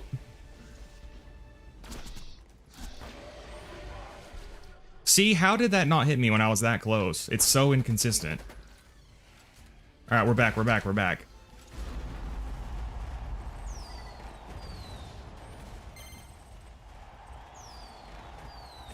I was right in front of it, and it didn't hit me. And then sometimes you're on the other side of the stage and it hits you.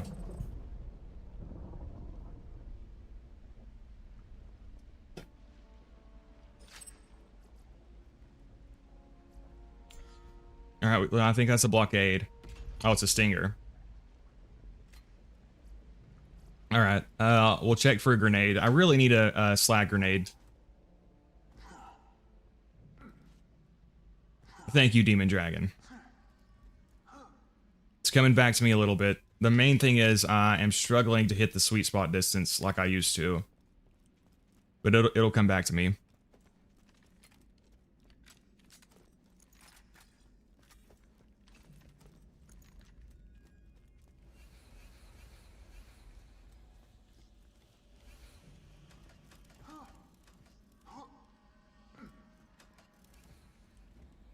Maybe we'll get to see the giant mimic and giant golem fight again. That was pretty badass.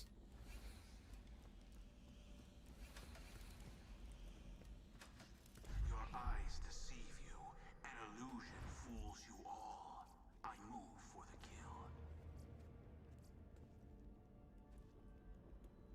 kill. Oh, that's a good snotter. I mean, Jacob's grip. Corrosive.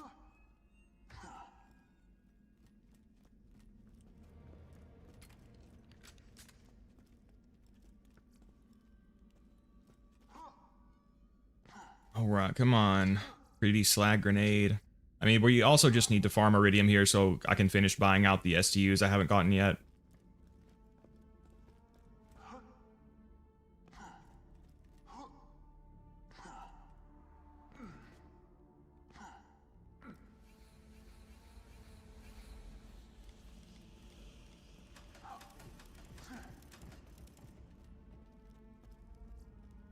I want somebody to no-clip over to the giant mimic fight to see it up close. Oh, that would be a good idea, Rodzilla.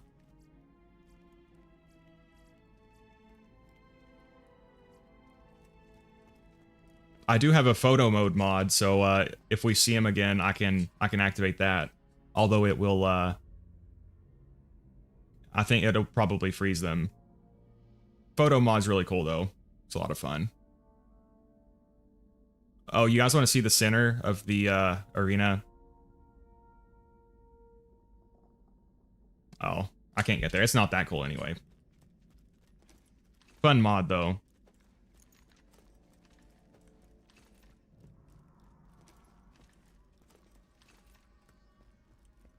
Incinerator's behavior makes me have all kinds of PTSD.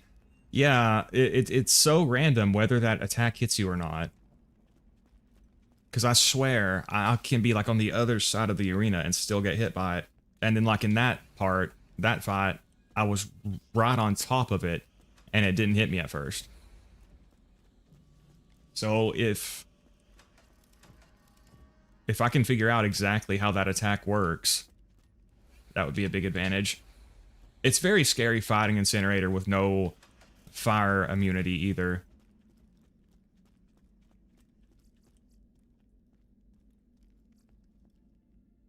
Another good Snyder. I mean, terrible parts, but fire, that's the main important part.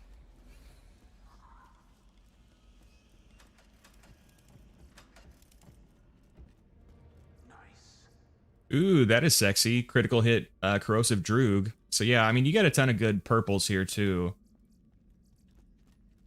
I still think they should have been able to drop gemstone skins in these chests, though. Is there something over here? I think there is.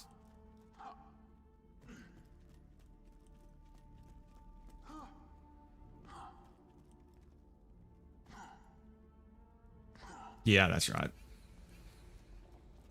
If I was super flush with iridium, I might be spending it here, but I haven't even purchased all of the SDU upgrades yet, so need to save it.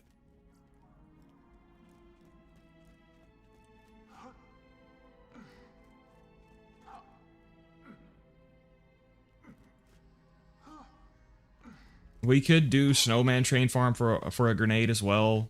How many grenades is he guaranteed to drop? Does anybody know? Is it 4? Problem is, it takes quite a while to do that run. Which, I do have my Fabled Tortoise for the movement speed. Or I think there's some quests maybe we could try to farm too. Honestly, vendor farming those is not a bad idea. I found several in vendors during my playtime. Another good droog.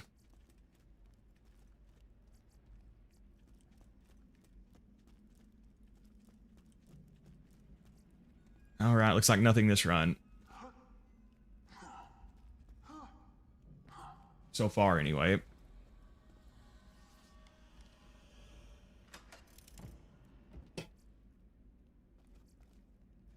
There's a quest in Iridium Blight with a grenade quest reward. We might have to do something like that.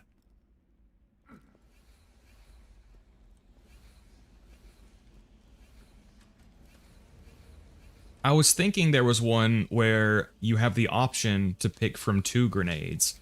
Is that the one you're referring to, Devil? Or is that just 1 grenade?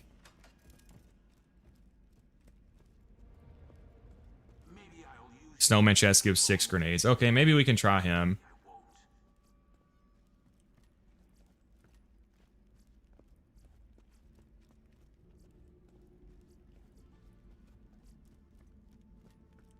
Yeah, that's the one. Okay. We can also try the quest Devil mentioned, since if you can pick from 2 different grenades, then that gives you 2 rolls each time, which is nice. The thing is, you will eventually find them just looking through loot and chests and vendors and stuff, but it's, you know, hard to find it when you're farming for it. Honestly, if it wasn't for the dragons, I wouldn't be pursuing it that much right now, but if I can get a 0 fuse time slag grenade, I think that'll help me a lot too. Because just having to make the adjustment of not throwing this grenade right at them kind of messes with me. Alright, we'll fight him again, though. Got my shock bone right. Yep. Do not want to lose that again. How about Uranus? We could try him, I guess. I don't know how good of a farm he would be specifically for grenades. But we may end up needing to try that too.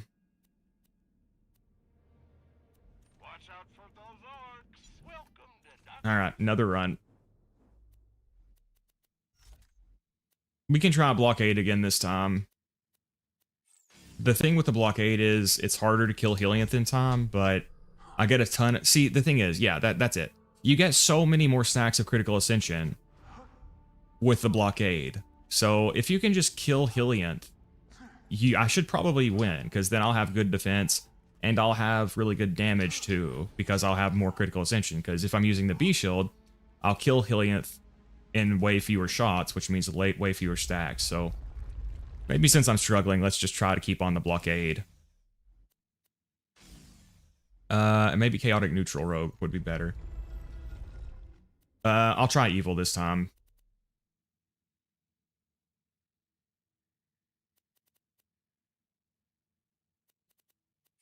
Alright, yeah. Did I drop the shock bone? Alright, another run.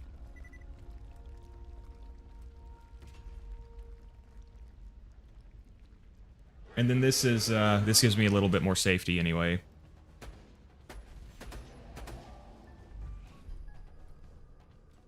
Alright, come on.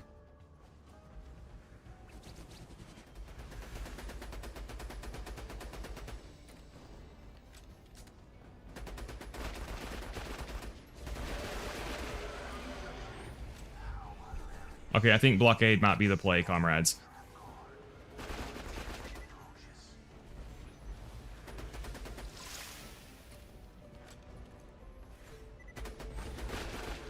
Alright, let's get ammo.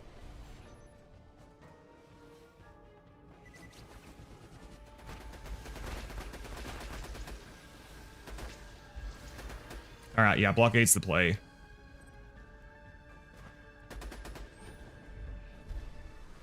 Hopefully, boost lands.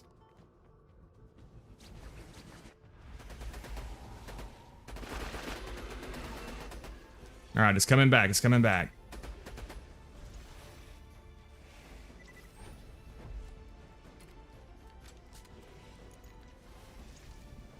And we have a second wind in case something goes catastrophically wrong here.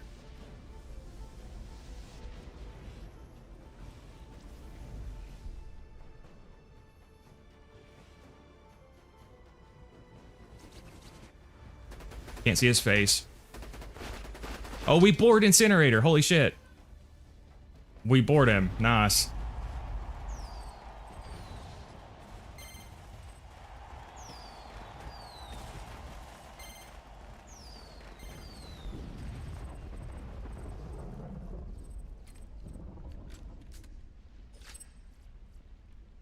Matching grip stinger with the bayonet.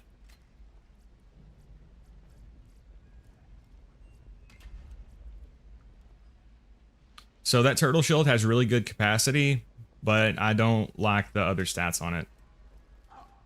Clean. Thank you, Julio. Yeah, I think the blockade is going to be the play for right now. I feel like if I can sweet spot, the B is fine. But since I'm struggling to do it right now, I think the blockade gives me a lot more wiggle room. And again, as long as I make it past Helianth, then I get so many CA stacks off of her that after that, the lack of the B shield doesn't matter.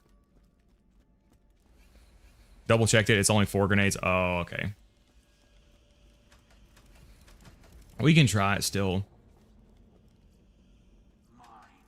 Or honestly, like the main reason I need it again is for the dragons. And if I can just keep consistently killing them this way, I can make this grenade work. It's only OP 5. So at some point I'll try to upgrade it, but...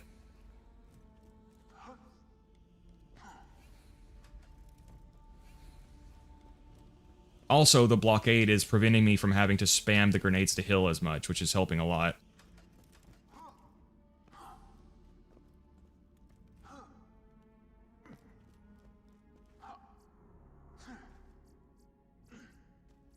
And if the O negative could have a 0 fuse time, we could go for it too.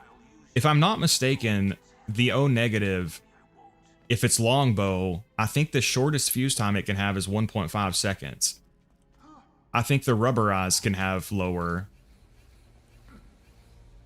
And maybe the homing. But I think, oh my god, son of a bitch.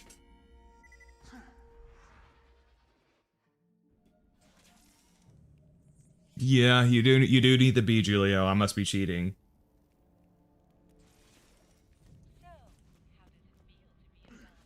I got a matching grip glitch iron, but it has the ugly torque sight.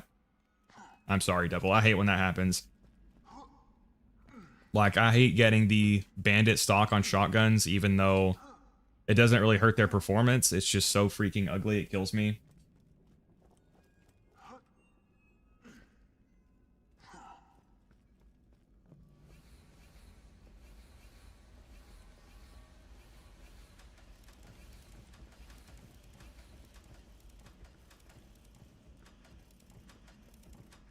Oh my gosh. All greens and whites. Damn.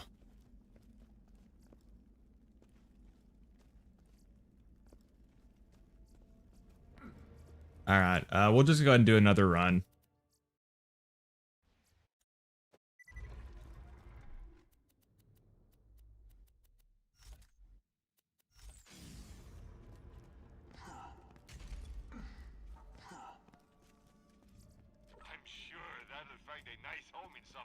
I think also this B shield not having a fire immunity is also hurting it a lot. So yeah, I think the blockade is the play for now. And again, since I end up getting so many more stacks against Helianth, it doesn't really hurt me after that. So Helianth is pretty much the main roadblock. And the dragon's glitching. Hopefully they keep behaving properly. This morning, so far at least, they've been quite cooperative. Alright, here we go again.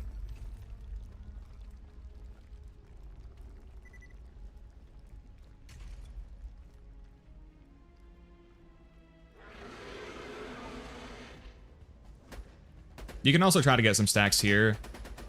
But I find that it messes with Helianth's behavior, and Helianth won't always land properly if you try to do that.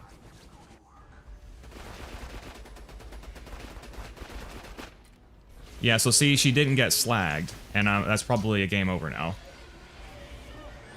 Yeah, that's a game over.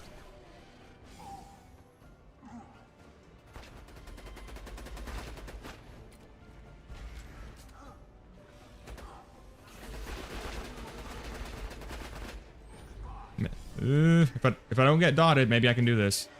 I'm almost out of ammo, though.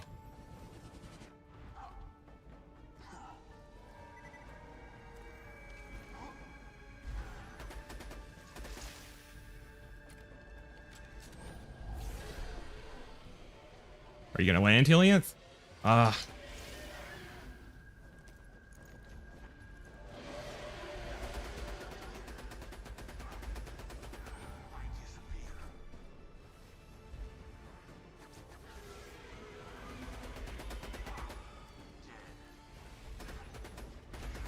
Trying to be careful not to shoot Incinerator there.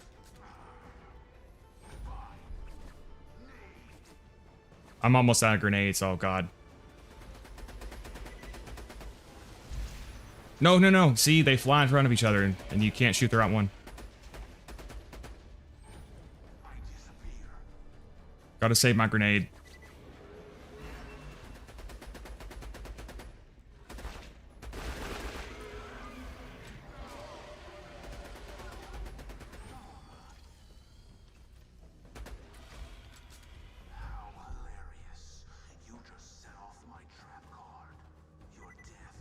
Is he landing? Okay, he landed. Now the trouble is going to be keeping my health up, because I only have one grenade. I'm going to have to slag with the slag pimp for sure. Then try to decoy. This is going to be rough.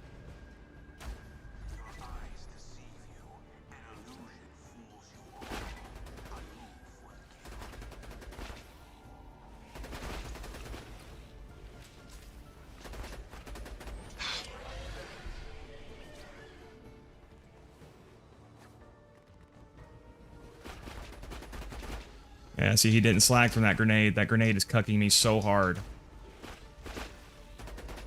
Alright, we'll have to kill him on the second landing. So, do not recommend sticky grenades here. They just really will not slag them. We're good, though. We're good.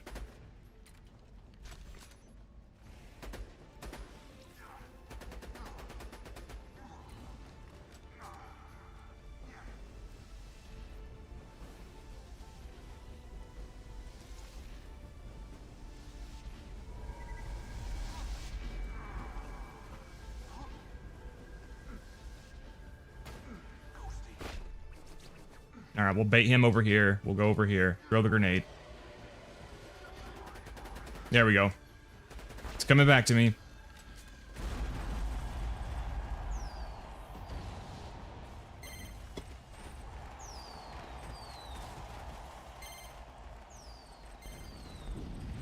The B is terrible for defense, yes. The B is the best shield for sham fleeting.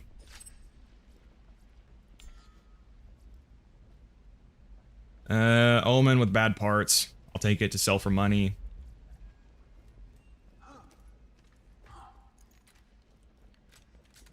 Honestly, maybe outside of Helianth, I can just try to use the slag pimp to slag them, and then use deception. It's just kind of hard as a solo player to avoid their attacks enough, so that's why I usually decoy early. But maybe I can start trying that.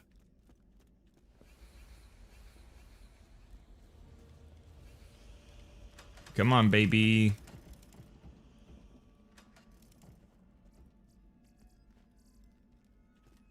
Wow.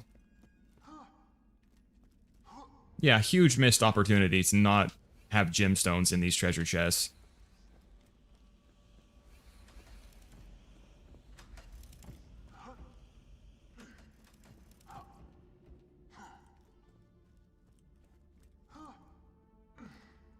And honestly, spending iridium on them doesn't seem to help that much. I mean, you get 2 rolls, but it just takes the top one. It doesn't add them together. It just takes the best one.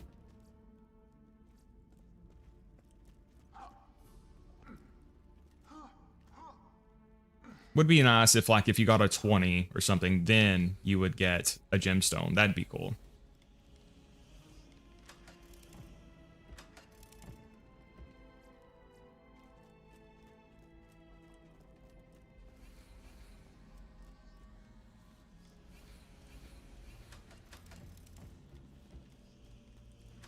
Could have been like the Dragon's Treasure Hoard, but no. Yeah, that makes too much sense, Rokar. Which, if you're playing on the UCP, that's another great change the UCP makes. I'm pretty sure the dragons drop 4 gemstone weapons every time they die.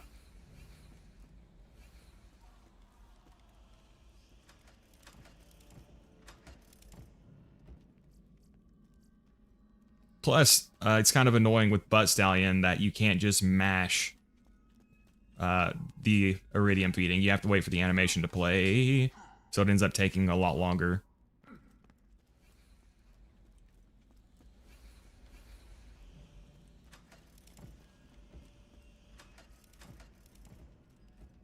Man, we are having no luck here.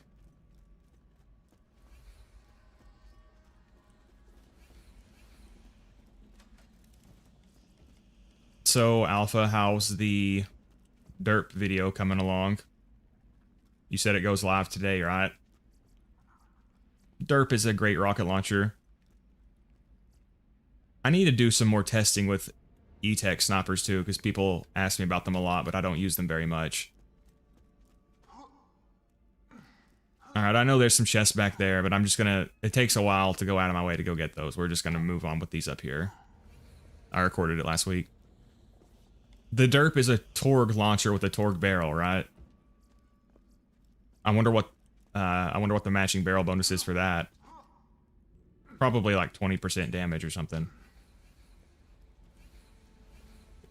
You can check BL2 parts for anybody who wants to see those. They show all the bonuses for all the matching barrel weapons. I mean, they show the stats for everything, but they also include that. E-Tech snipers are mid at best.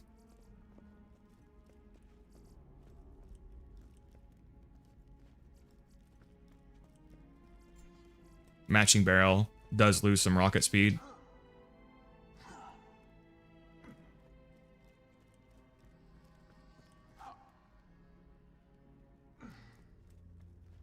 Grinding legendary Torg shotgun recipe while farming, and I haven't gotten a flare in 20 runs into my life.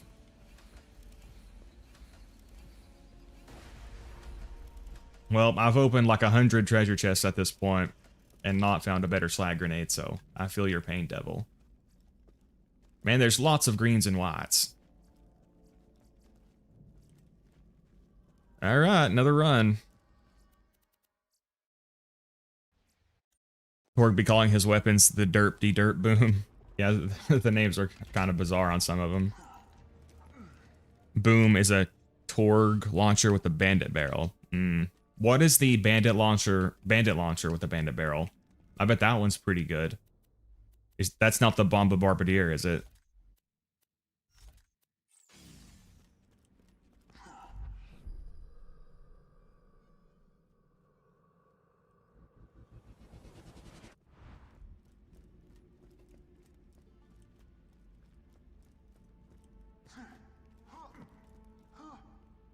So I'll check the treasure chest again after this run. I might stop doing it to all of them. Again, this grenade will work well enough. It's just because it's OP5, I would like to get a higher level one. And obviously I would like one closer to a 0 fuse time. But my plan was to just look for one as I play the game naturally, because again, they're very hard to find when you're trying to farm one. But you're pretty much bound to find one eventually. And again, the main thing is just it's not working very well here. So if I can do this fight anyway, I'm not in desperate need of a new slag grenade.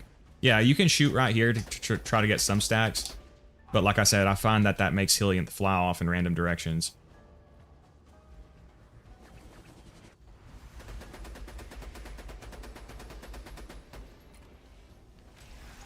Oh, we got dotted.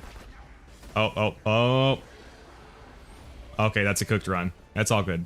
We got dotted. Not much I could do there. If I had a share of me, I could force my health back up with it, but I also don't have one of those.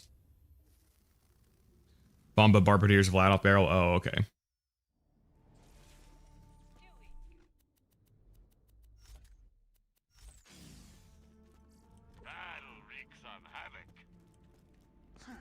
Got a perfect glitch umbrage and Chinook in one run. Nice, devil. The umbrage is a Mallow on pistol, right? I pretty much never use those.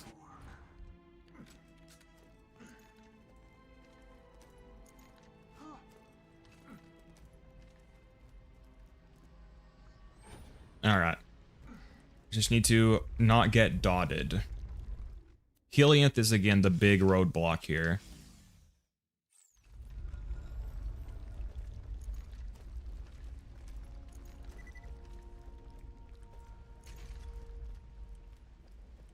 Alright, here we go again.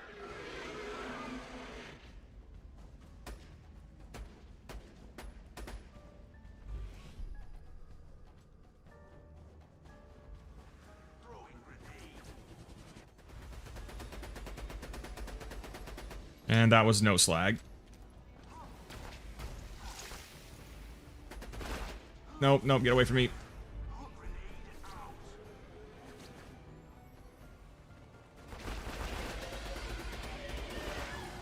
Come on, hearts, come on, hearts.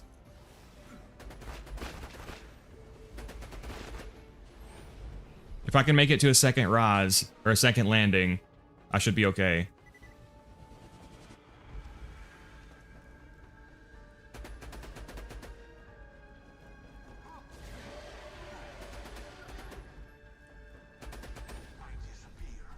Come on, land, land, land. Yes, yes.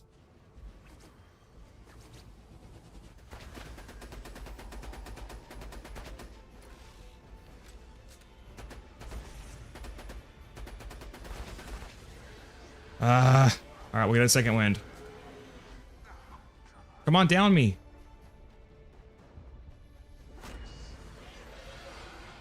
No, where's Brood? Get out of the way, I can't see Brood. I need a second wind, Brood.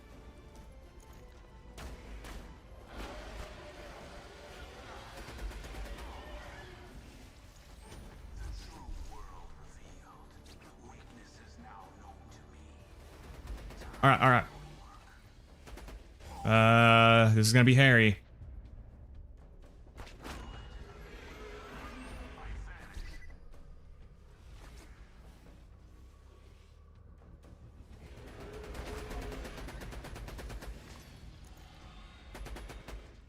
Did I hit him? Alright, we might be good, we might be good. Ah, get off of me.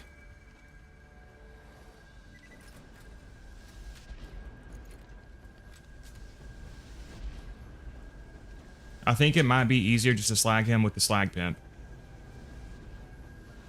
Because that grenade will not work on him.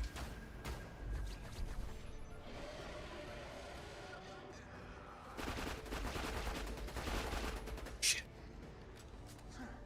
Ugh, dude, get away from me.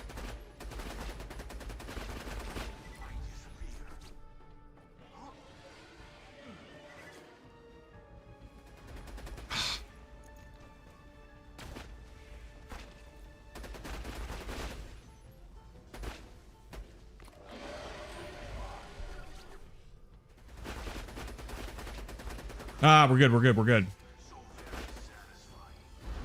Yeah, if you have a share of me, it's really, really good for this fight because you can use it to force your health up when you're in those really bad situations. So that's another very important piece of preparation that I'm kind of missing right now. Man, I keep... it's matching grip, but bayonet. OP10 Fabled Tortoise.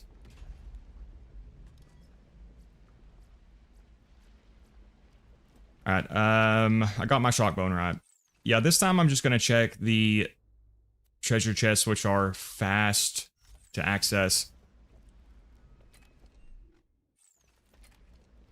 We'll do 2 more kills and move on.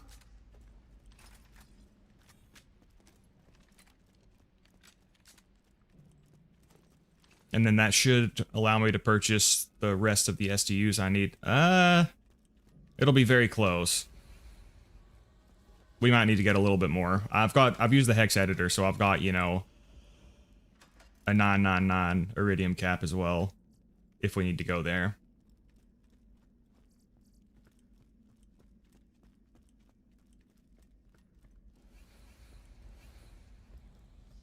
Come on, slag grenade. Let's manifest this. 0 fuse time, longbow, purple, slag transfusion grenade. With 8 child grenades. I can be checking these shields as well.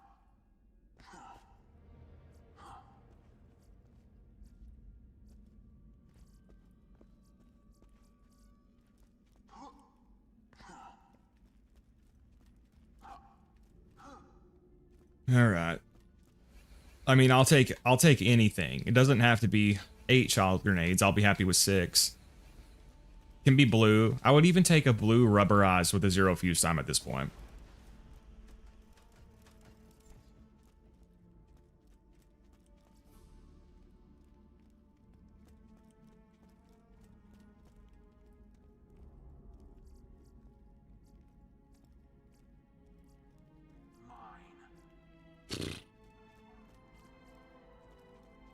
No such luck yet.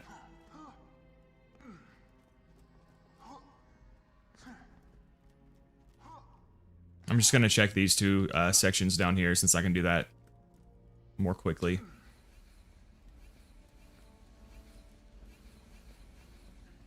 Is 999 the max? I have my Iridium. I use the hex editor, so my max is 999. In the vanilla game, it's only 500.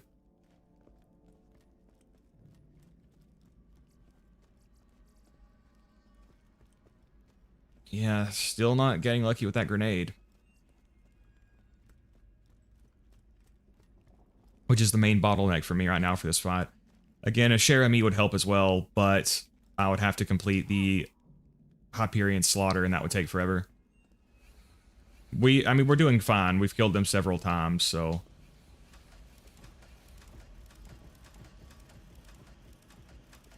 999 being the max is weird. Why not 1000? I can't remember if the hex editor will let you go to 1000.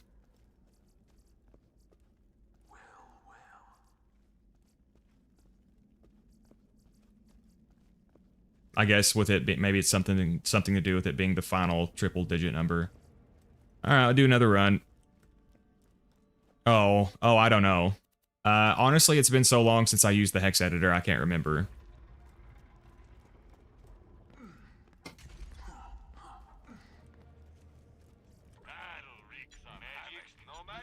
I first used it whenever I first got this game on PC, which has been like more than 2 years ago. All right, another run. Yeah, I think the blockade is the play. Even though I'm losing out on a little bit of damage at first, the survivability is good enough that I think it's going to be better for us. You can also mod your backpack space and your vault space with the hex editor. It's nice.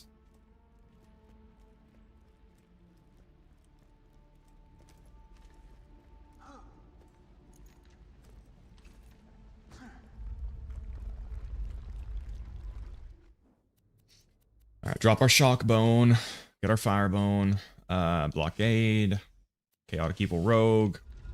So I just need a little bit of cooperation out of Hillianth.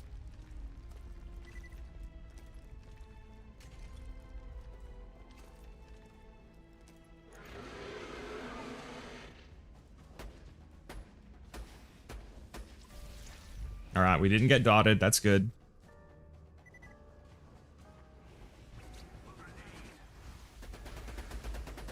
Hillianth got slagged. That's good. Hillianth jumped into me. That's not good. We're cooked. We're cooked. Yeah, we're cooked. Probably don't have enough damage to finish her off now. All right, yeah. It's all good.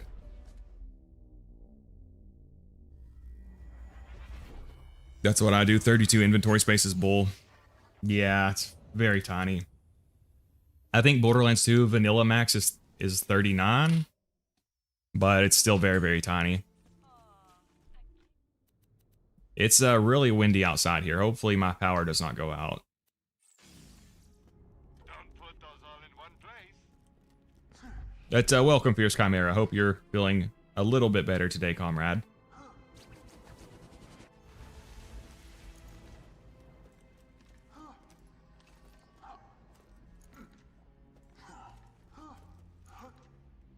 Damn, my Wi-Fi has been bad the last couple of days. Stream keeps buffering. I'm sorry to hear that, Chimera.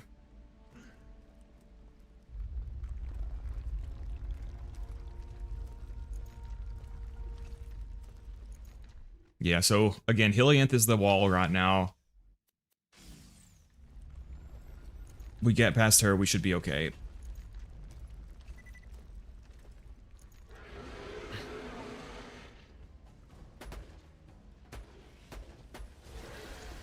All right, no dot.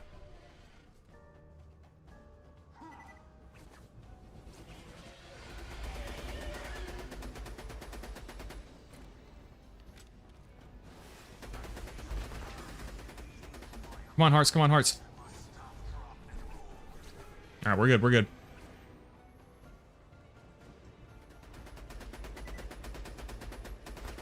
All right, I'm gonna have to get ammo back here. All right, we'll kill her on the second landing. That's fine. That's fine. But she's not moving.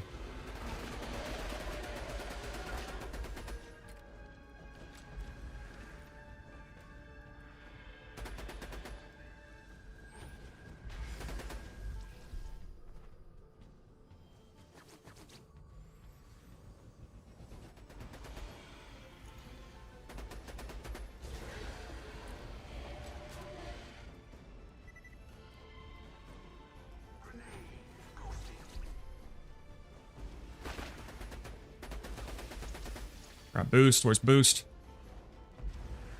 Yeah, they love to like cross over on each other, and it can make it hard to target the dragon you actually want.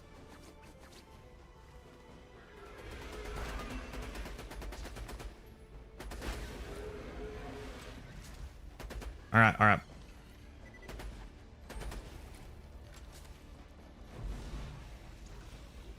We're gonna get set on fire, but we got no choice. We got to go through.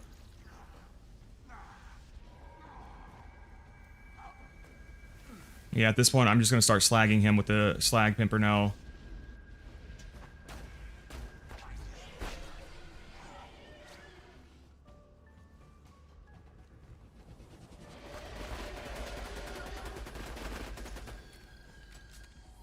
Poor little guy got eviscerated.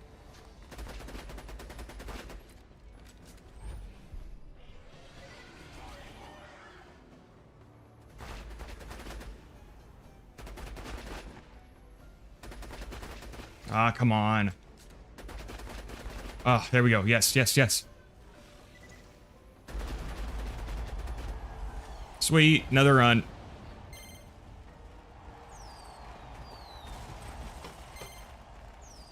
Borderlands 1 is 72. Yeah, that's a lot better than Borderlands 2. Another blockade, I think. That's good, but I like the one I have now better.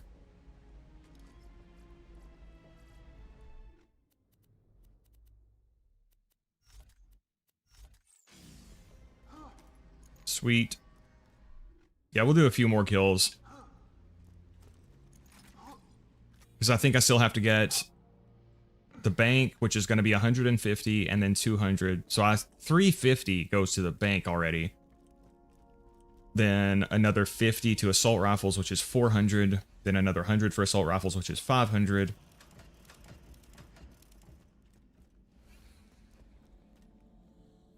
I probably need like 700.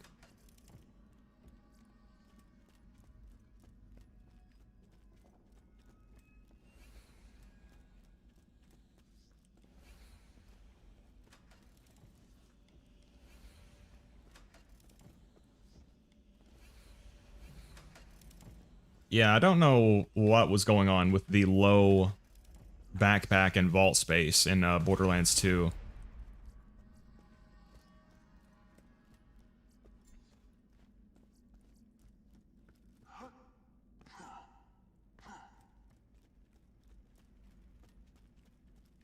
Sucks that you have to end up using mules if you don't have access to mods.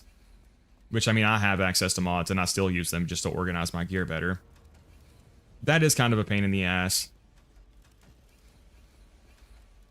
But I guess the game gives you lots of ways to filter through it in, like, Borderlands 3 and 4.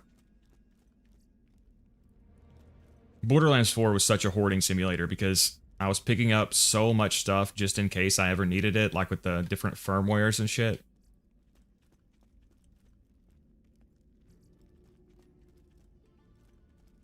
Alright, we'll check these last two sections down here that are nice and fast. At this point, I might just stop checking them. Because if I can, again, do this fight with this grenade, then that's fine. And what else will we need to farm after this?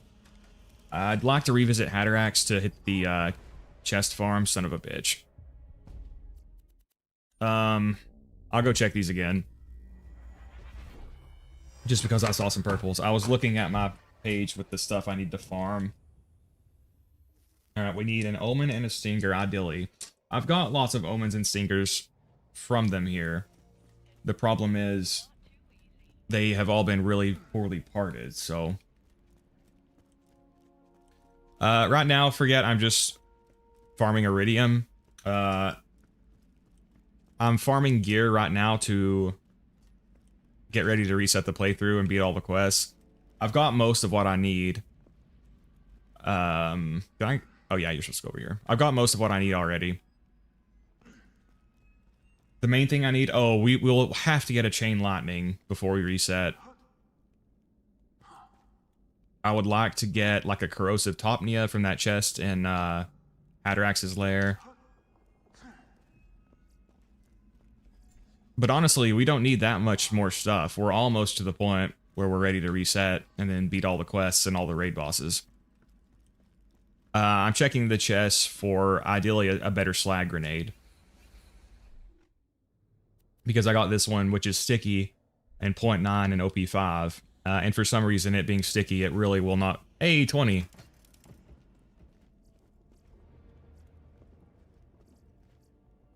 For some reason, with it being sticky, it really will not slag the dragons.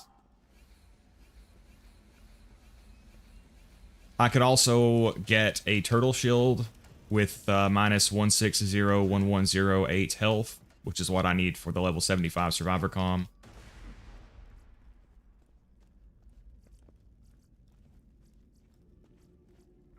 Alright, another run. Level 75 survivor comm. Yep. Oh, yeah, true, Rokar. We'll need to pick that up, too. I was afraid the Love Thumper would take forever, but we actually ended up getting it pretty quickly. We'll also need some fastballs, but hopefully I can get those from Hatterax.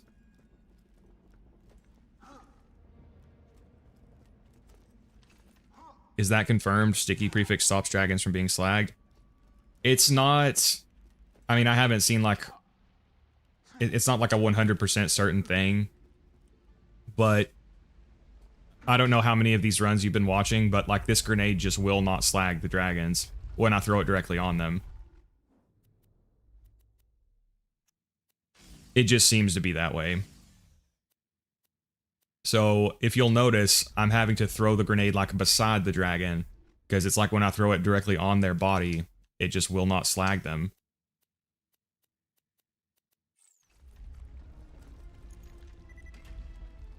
It seems like maybe it blows up when it attaches to them and it, like, deletes the grenades at the same time or something. Because it's, hitting their body? I don't know. Maybe I've just been unlucky.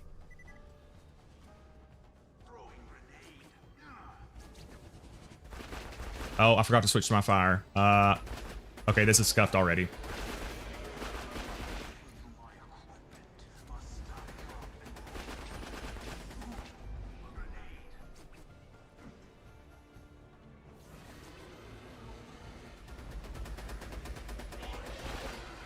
Where's my hearts? Ah, what the hell happened to my aim? Alright, we gotta get ammo. Ah, no.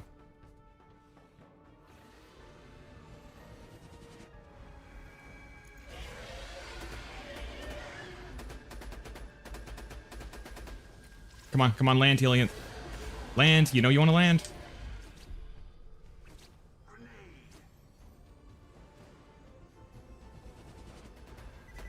Where's your face? Oh, I'm cooked. I'm so cooked. Second wind. I need a second wind. What are you doing? No, don't back up.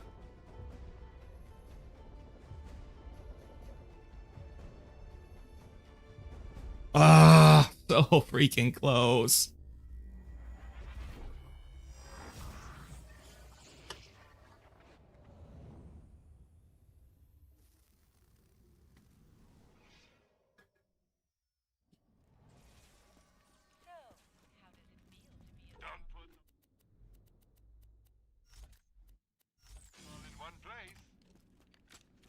Share me would, again, be a big help here, too.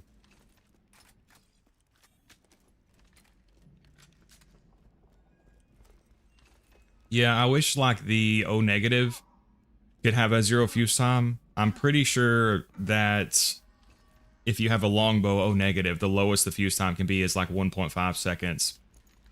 I think the rubberized can be lower. And maybe, like, the homing.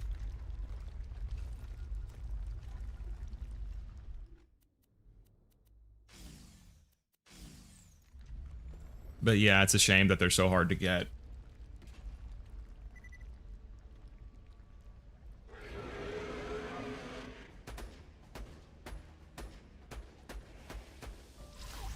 Alright, we didn't get dotted. So see, I'm having to throw, like, my grenade not directly on her.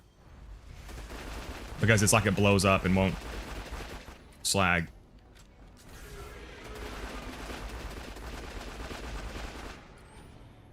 Alright, we're good, we're good, we're good.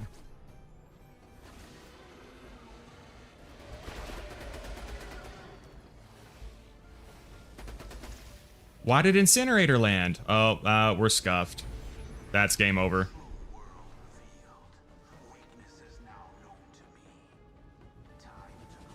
That's probably game over.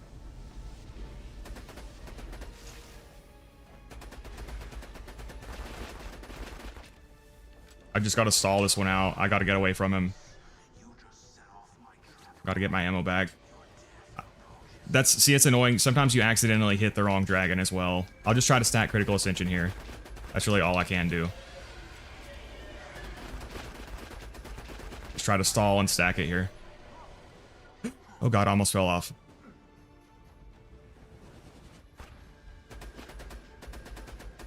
Look at that. Oh, no, no, no, no, no, no, no, no. Oh, I'm dead. I'm dead. Yep, I'm dead. Unless Brood will cooperate and land very, very quickly. Come on, Brood. Pop a baby out. Come on, come on, come on, come on, come on, come on, come on. Oh, oh, yes, yes, yes, yes.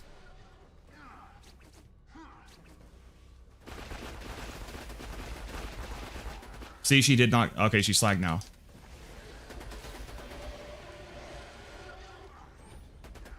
Alright, I gotta get ammo again.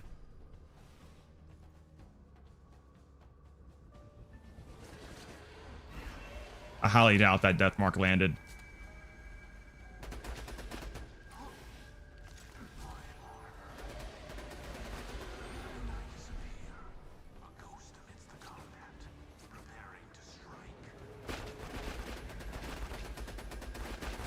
Alright, alright, alright. At least he's got a little... No! No! No, he glitched. I gotta kill one of these babies here. Oh my gosh.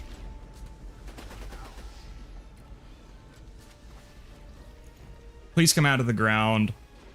No. Okay, okay. Did I pick up my shock bone? I can't remember if I picked it up. What a scuffed run. Oh, no, I'm out of ammo. No, no. Oh god, do not get down. Do not get down. Wait, is that a sniper? No, it's a shotgun. Shit. Okay, okay. We're good, we're good, we're good.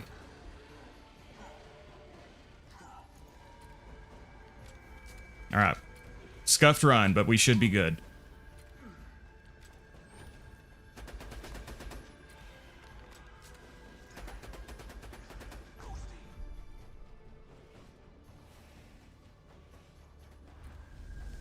Oof. Yeah, Jeremy is, again, super, super, super useful for this fight, because you can just keep your health up constantly with it.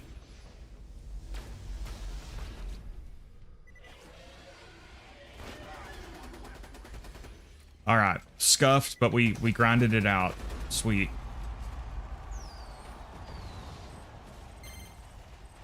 Went to check how many views your Borderlands 4 streams got to suggest trying other games, but the Borderlands 4 streams got 1/10 of views. That's amazing. Borderlands 4 slander material. Yeah, devil. Yeah.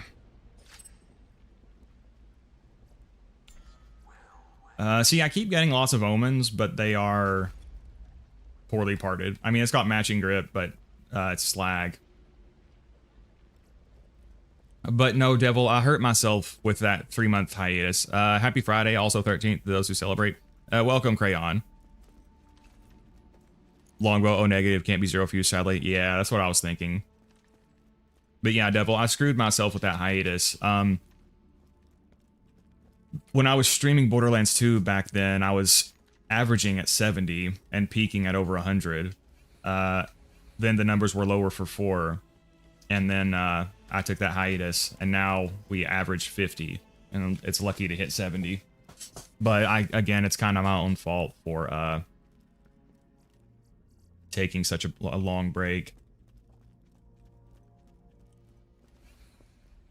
But it's all good. I still enjoy the streaming.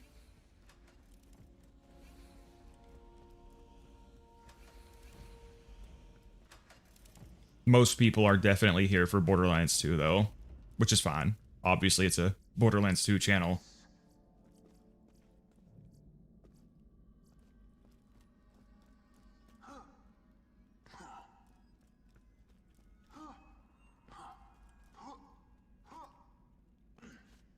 But yeah, what I was saying about this grenade, like, it seems like when I throw the grenade directly on the raid, on the dragons, they just won't slag them. It's like it detonates, and then the child grenades collide with their hitbox at the same time, and it like deletes them or something. Oh, I don't know for sure that that's what's happening. I just know I'm having really, really bad luck with slagging them.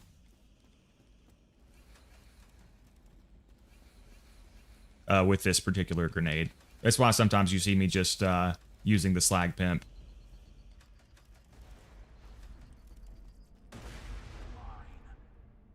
That's a pretty good spitter. Bandit grip, magazine shroud.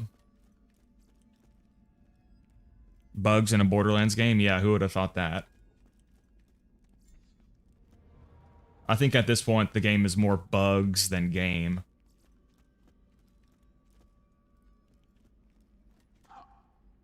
Stream pre-sequel with an orange filter. Yeah, I'll just take the amber filter from New Vegas and slap it on the pre-sequel. Call it Borderlands 2.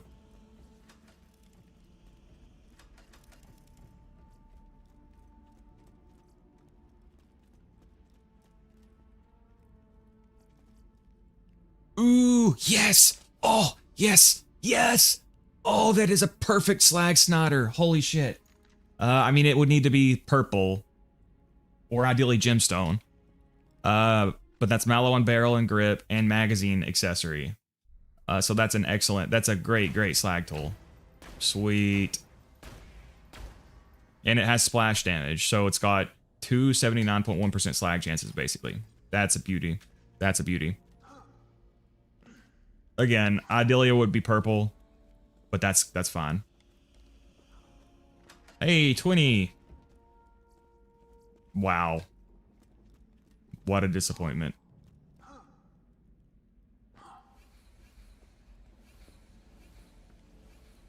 And the best sight? What was the sight? Vladoff. Oh, yeah. That's the shortest zoom is Vladoff, right?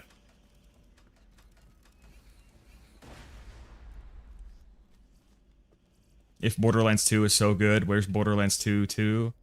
Yeah, overrated ass game.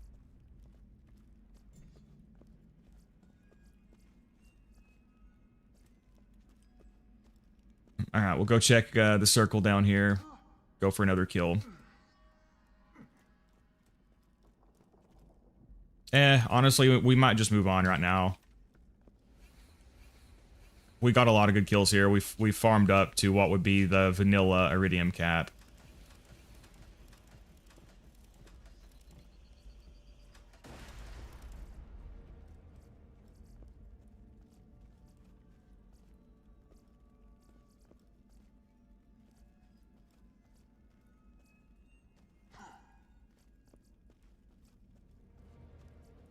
A sea of greens and whites. Hey, there's a coach. Is that a coach gun? It is, but not good parts. All right, we'll just go back to Sanctuary for now.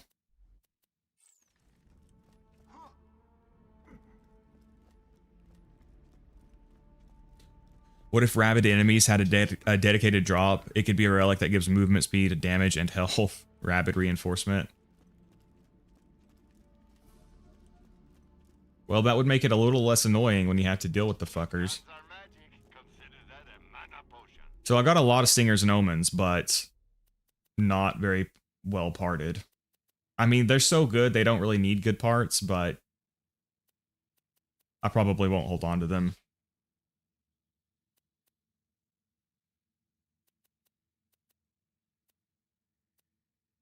I'll keep them for right now to sell for money.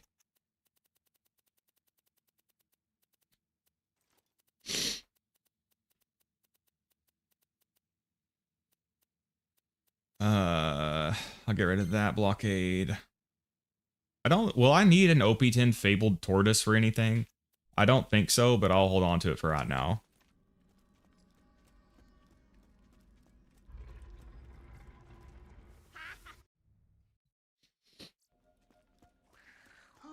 At least we got this Slag Snider as well. That's going to be really nice.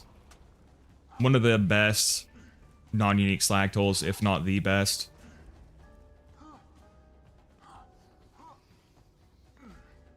And Maya can boost this to 100% slag chance with Flicker, I think it is, at 5 points.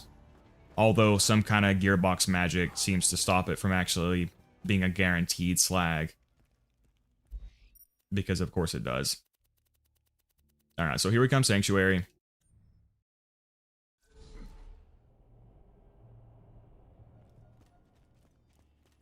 The name in red text should be a reference to Rabbids Go Home for the Nintendo DS. The Rabbids can get it.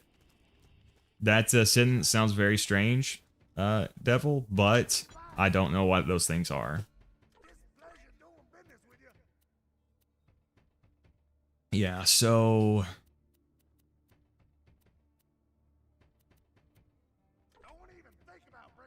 I'll just hold on to the rest of it. So we need, this will be 100, 200, 300, 350, 400. We need 400 more Iridium to finish out the final SDUs.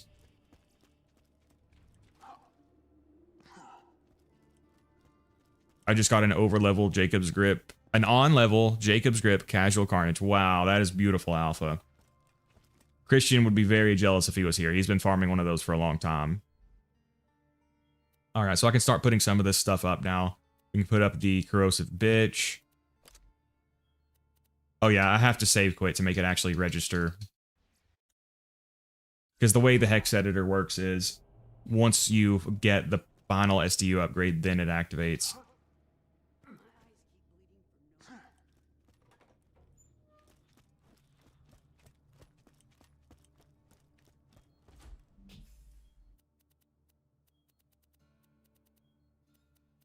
Alright, what else do I not need right now? I don't need Corrosive Pitchfork right now. Don't need the Slagga right now. Don't need that conference call. Don't need that conference call. Don't need the Peak Opener or Toothpick. I'll hold on to the Peak Opener, actually. It's a good weapon when you're in trouble. Where'd she go? There she is. We'll put up... Let's see. Don't need the Retainer right now.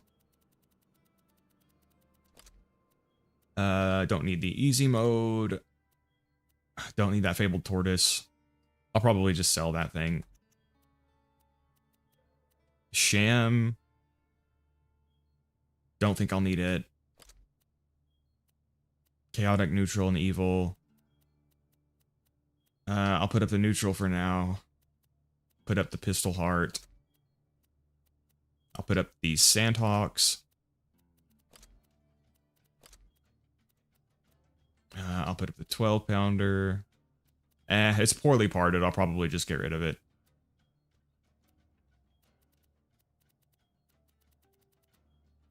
Whirlburn, I'll hold on to. These I'm going to hold on to for money. Put this up. Put this up. This up.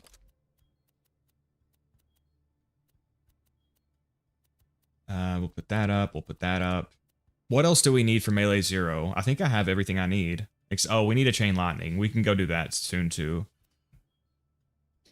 Actually, yeah, the chain lightning is kind of pain in the ass to farm. Let me grab those sandhawks back out. I can just B-hawk those wizards if I need to. The good news is about the using the love thumper, you can use an OP10 chain lightning because you don't have to use it to strip your shield.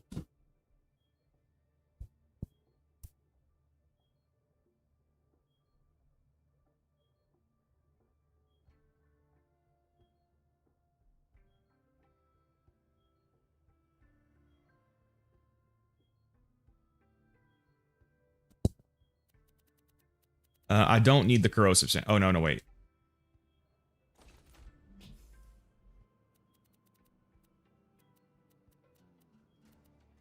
Yeah, don't need the Jolly Roger right now.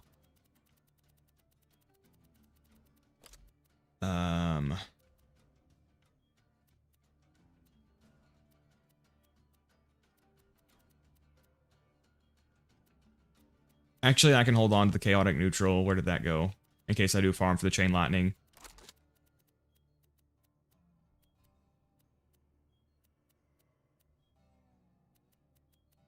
Do I have 2 pistol hearts? Yeah, I do. One is OP10 grade 10. One is OP8 grade 9. So we can get rid of that one.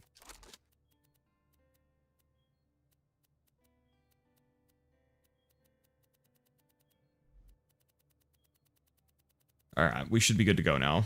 World burn, I'll need for a fire rocket launcher. Yeah. I guess we'll go farm a chain lightning. I think that's the last thing I need for melee 0.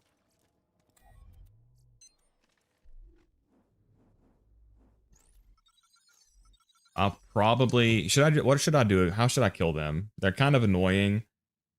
I can just B-hawk them if I need to. We can probably just snipe them, though.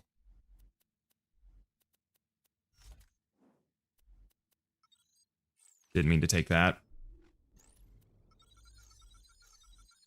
But yeah, since we don't have to strip our shield, we can use an OP10 chain lightning, which will be a little bit better for healing than a lower level one.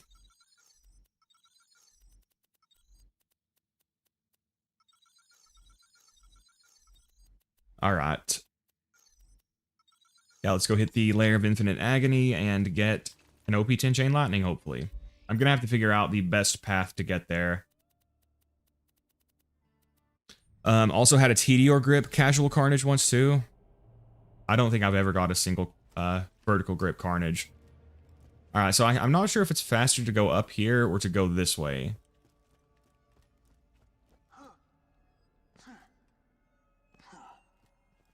I think it's actually faster to go the other way.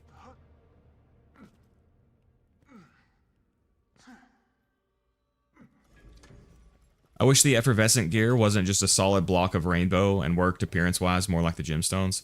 Yeah. Visually, they definitely could have been done better. Okay, which way were these guys?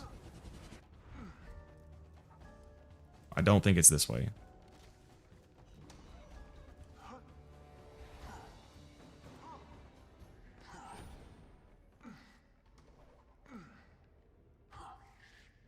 No, I remember now. No, you can jump down over here. I think it's actually better to come in from the other entrance, though. Okay, so let's go back here.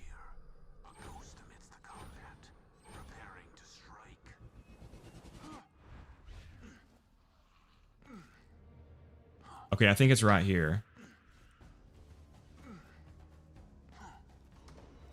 Yes, this is it. And then you just jump down here. And then you go through there, I'm pretty sure.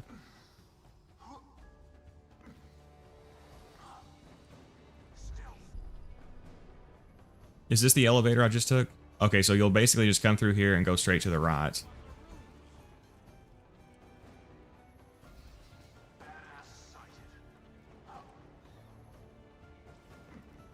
Yeah, here we go. OP's Fabled Tortoise is pretty bad. Maya and Axton can do a silly fight for your life movement speed thing, though. Oh, okay. Alright, get our blockade back on. Where'd she go? Probably switch back to... Let's throw the world burn on here. Alright, so we got the shock one first.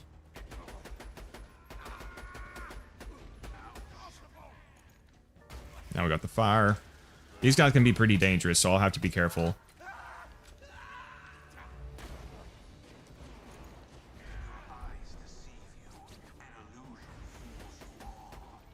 Go, nice.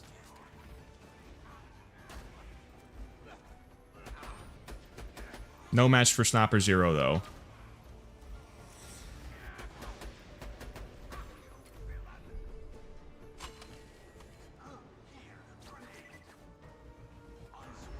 Nice. No drops yet. Hey. There's a lightning bolt. OP8. There's another one. Oh, they dropped a bunch, actually.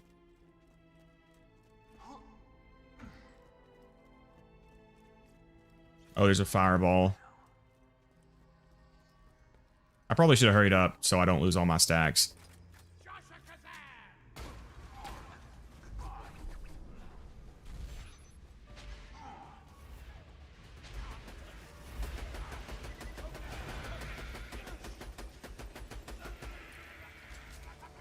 Alright, no drop from him.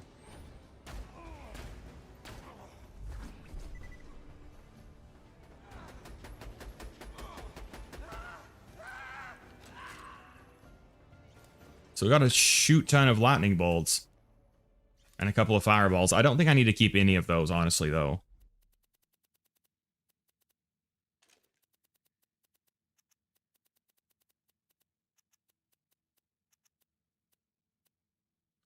The best thing about the lightning bolt is stripping your shield without it rebounding, but I would need a lower level one if I was going to shield strip with it. 1, 2, 3, 4, 5. All right, clean first run. We'll do another one. Swap back over to Fabled Tortoise. What is your plan for the rest of this run? So what I'm going to do is farm the main gear I need for the main builds. So we're going to farm like the main Sniper Zer0 gear, the main Melee Zer0 gear. Then I'm going to reset the playthrough and then complete every quest on OP10 and beat every raid boss legitimately. As for the rest of the gear that I need to farm, there's not that much. We need the level 75 Survivor Comm. That's honestly the main thing. I could probably move on after I get it. So the Chain Lightning and then that are the main things I need now. And then I'll farm some gear on the next run, but I wanted the bulk of the farming to be done beforehand. Those normal sorcerers do have a chance to spawn as badasses. Oh, okay.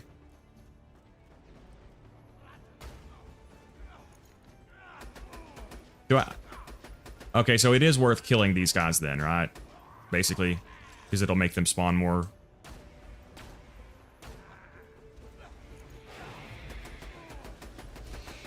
Oh, God. Yeah, you gotta be really careful here.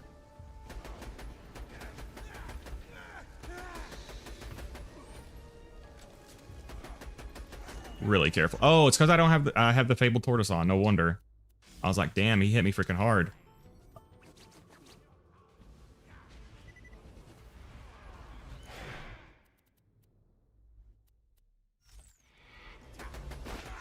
Oh, God, bro got obliterated.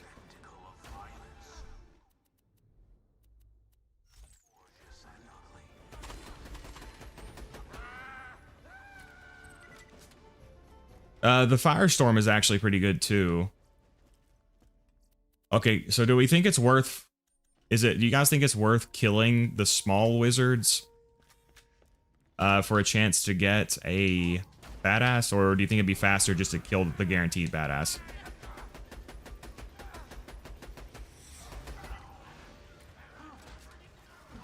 How are you going to get the Survivor Comm to be level 75? Hungmung, I accepted the quest at level 75. So it'll be locked at 75.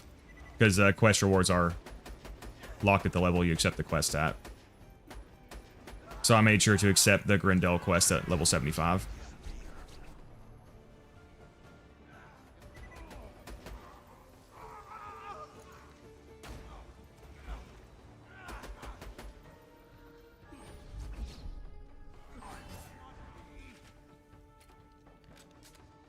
Okay, he did spawn as a badass, so it might be worth killing them.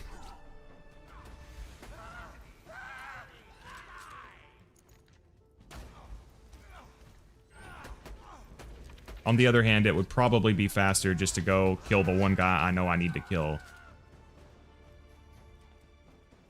So I think I might just do that.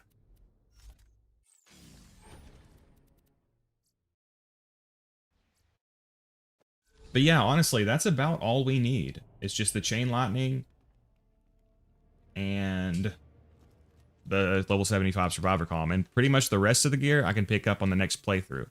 So this will probably be the last stream of this series. And then I'll start the 100% OP10 completion on the next series.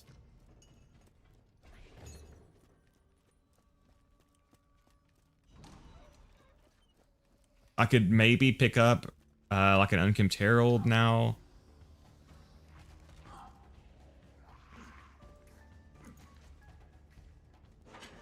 Not sure yet. Either way, this will probably be the final stream before I start the next series.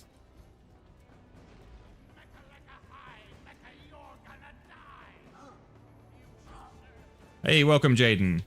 So that guy cannot drop it. Only this guy can.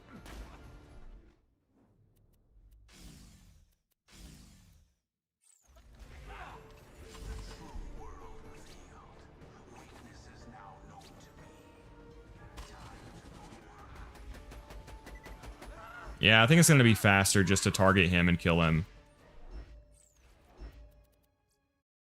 You'd be jealous of this. Just got another longbow slag transfusion with a workable fuse time, 1.4 seconds. Jaden says you're making it up. Jaden has pressed X to doubt.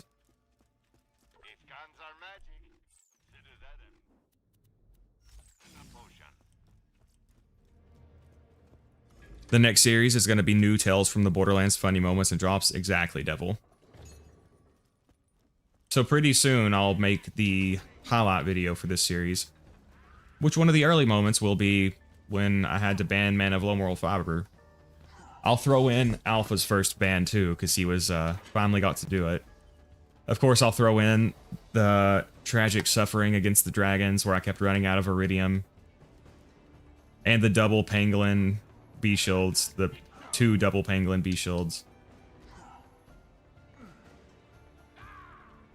Alright, throw on the blockade.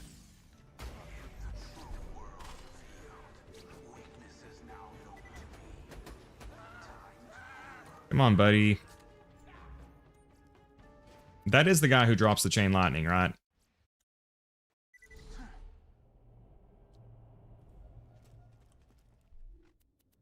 What character are you planning for the next series? I'd love to see a Maya playthrough. I'm not sure, honestly. I've got a long time to think about it, though, because after I reset the playthrough, after I get done farming this gear, I'll have to beat every quest and beat every raid boss, so that'll take a long time. If I did do another Borderlands 2 stream playthrough like this, it would be with Maya, though.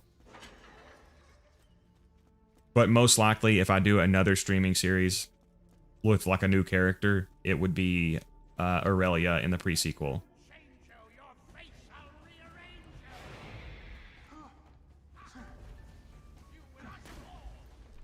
Did he slag? Oh, I just got myself killed. Well,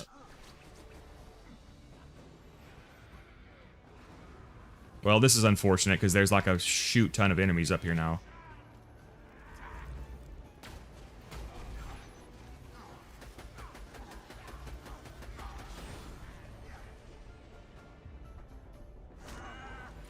Alright, he still didn't drop it.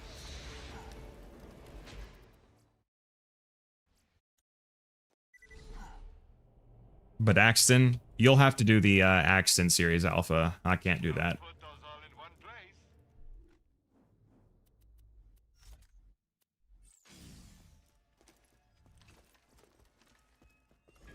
Aurelia in pre-sequel is a solid choice. I'd watch that.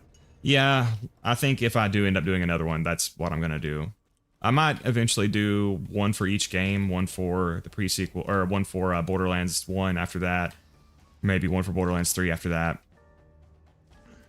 But again, I'm not 100% sure what I'm going to do yet. I'm definitely going to finish the 100% completion for this character, though, at the very least.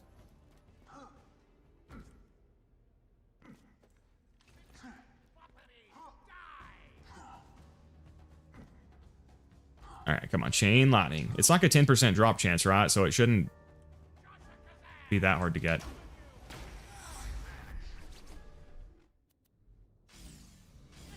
Bro, what? What? How did he hit me? Alright, still no drop. Axton is super boring to watch. He melee one-shots every raid boss. True that. Alright, this is the run. Oh, you know what? The problem is I abandoned my come on, man strategy. So we'll do that again. 10% of the time it works 100% of the time.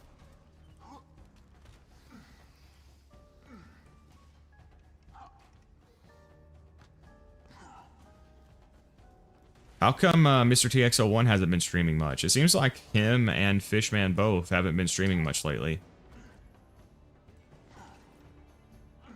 It seems like they usually stream a lot more.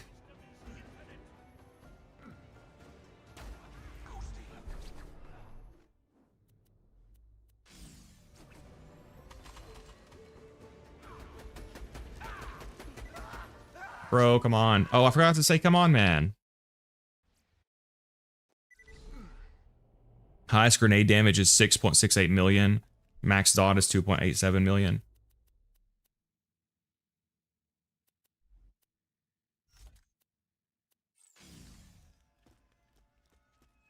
Yeah, at least I don't think I'll ever be needing to strip a shield.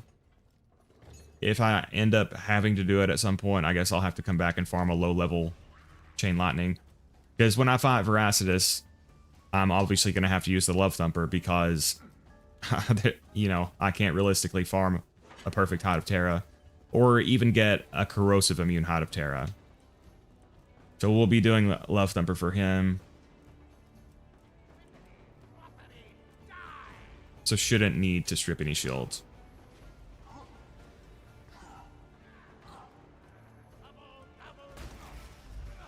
Alright, blockade.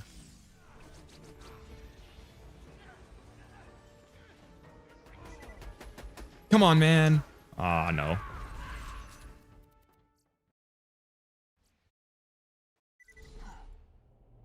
Fishman got AIDS from the Big Arch. What is the Big Arch?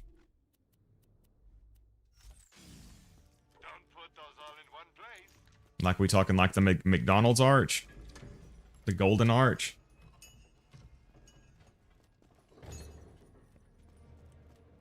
Borderlands 1 would be fun. Trying to get my wife to split screen it with me, but she hasn't yet. Yeah, I wouldn't mind doing that at some point. Doing a Mordecai playthrough. I like Borderlands 1 a lot. It's a fun little game. Not one of my favorite Borderlands games, but I do like it. Probably my... third place for me is probably up in the air right now between Borderlands 1 and Borderlands 3. I really want to play Borderlands 3 again to, you know, develop my opinion on it better.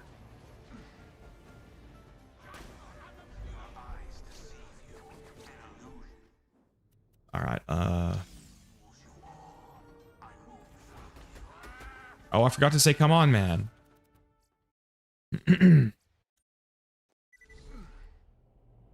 I just find them snowman chests is pretty good. It has 4 grenade slots. Yeah, Jeff, they're just pretty damn hard to find.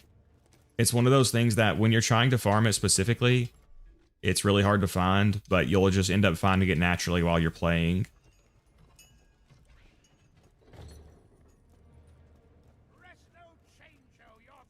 I've found several 0 fuse time slag transfusion grenades at this point on my main 0, not on this character.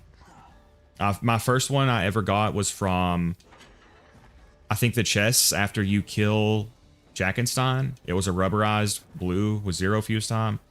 But I found several in vendors. I got my best one from Hyperius, of all places, I'm probably dead.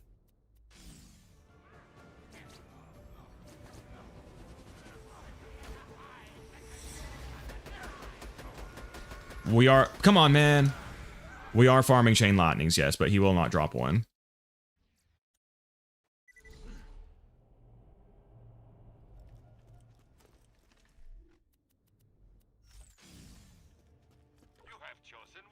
It's a weird Big Mac spinoff at McDonald's with a different bun and cheese and fried onions. Is that the one that their CEO was like trying to eat to show he's a normal person or whatever? Son of a bitch.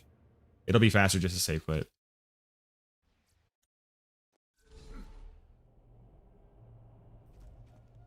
But yeah, vendors, snowman farm. I've got one from the dragon chest before. It's just kind of a pain in the ass.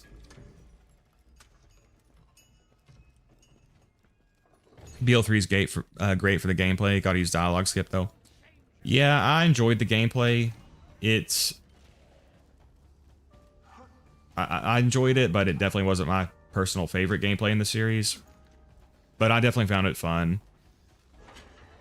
Your point about the dialogue skip though, I'll definitely have to get a dialogue skip mod. I think I'll play Amara when I go back to it.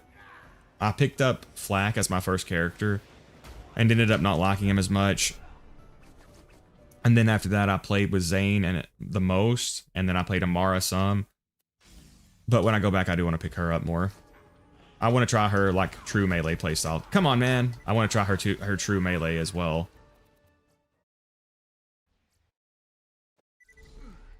Welcome, Pablo. I'm not an alien. Look at how I eat this burger. Blinks horizontally.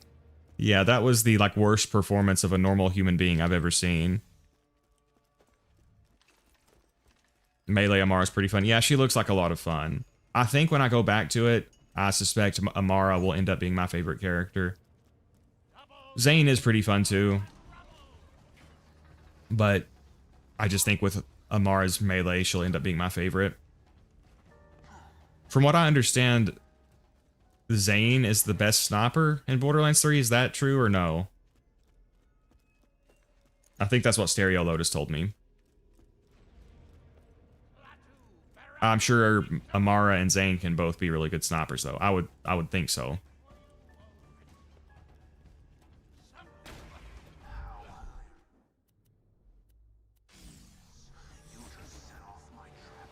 Come on, man. He did not drop it. Not really, as in Amara is not a good sniper.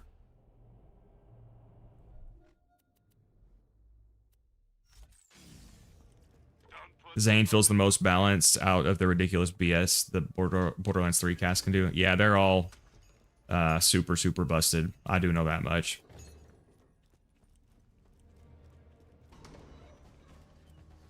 Zane has best crit and accuracy boost, so maybe. Damn, somebody just destroyed me. Everyone can use everything basically there. Our melee flak builds that one-shot raid bosses, yeah.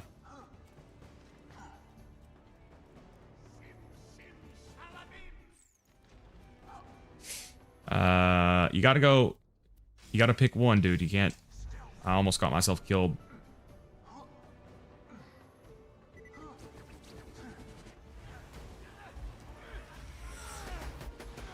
Come on, man. Ah.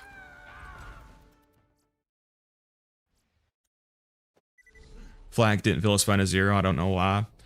For me, I ended up really not liking the pet. I don't really like pet classes, but it also would constantly aggro the enemies. And then you're trying to stop them while they're like doing cartwheels and backflips and stuff, trying to get away from your pet.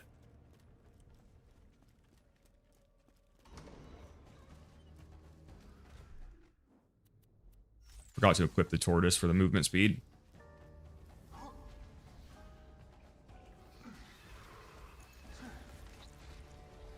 Zane is so fast-paced that I don't know if he'd be your thing. I think Amara would be more your speed since she can be made very similar to Maya, but she also gets melee stuff. Yeah, that's kind of why I was thinking she would end up being my favorite, because since Maya is my second favorite in this game, And then Amara also has like a fun melee playstyle.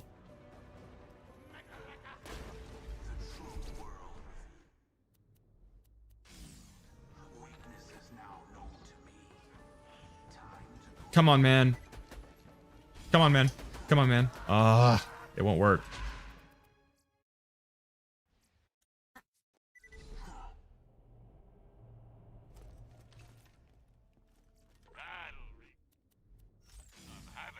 Maybe the come on, man strat is not as foolproof as I thought, comrades. What is the shortest route to go to the dragons? I assume you just fast travel to Lair of Infinite Agony and go from the fast travel. Not 100% sure about that, though. You'll come down out right there, and then you go over there, and it's up the stairs. Kind of hard to explain. I did it earlier on the stream if you need to see the route.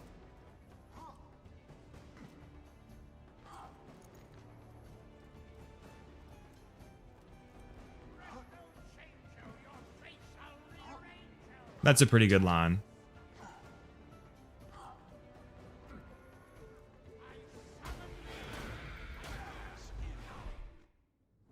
All right, this is going to be the run. Come on, man. Come on, man. That wasn't the run. Thanks, Garnet. Always get confused and get lost. Yeah, no worries. You have chosen wisely, wise chosen one.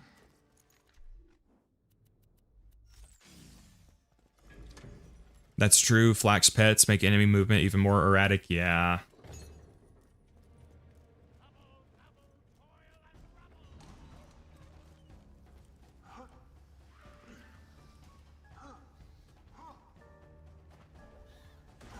We gotta say the opposite of come on, man.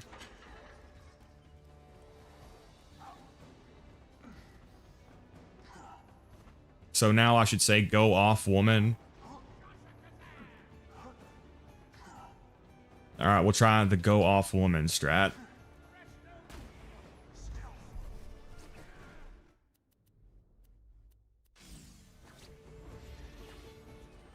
Go off, woman. Oh. Man, he didn't even drop a lightning bolt that time. He dropped a Rakel, though. Go off, sis. Most of Amara's crazy melee builds end up using gun grenade damage that does melee, not true melee.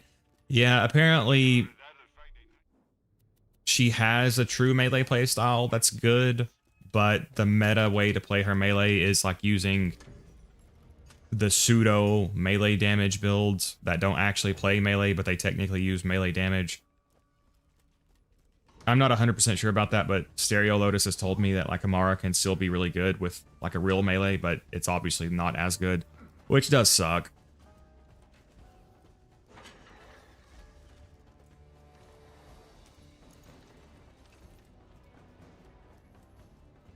One shots in 3 feel so cheap.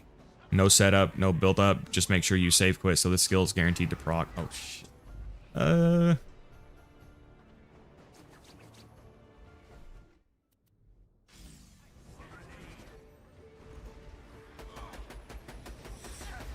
Go off, sis. Damn it. A magic missile would be nice too. But I really don't want to run through this at a low level. I'm trying to think if I would ever need a magic missile for something. It would be nice to have, but I really don't want to have to run through this full thing low level. I guess I could set the game to OP0 rather than have to go through normal mode. I might do that on the next playthrough. I probably won't do it on this playthrough. The magic missile can be good on this melee 0 setup, but I prefer the chain lightning.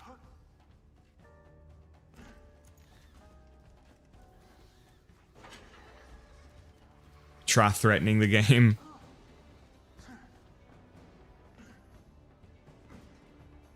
Yeah, that is player choice, but I do wish the melee damage items didn't break the game too much. Yeah, I mean, I feel like it kind of sucks that true melee is not the strongest way to play it, you know?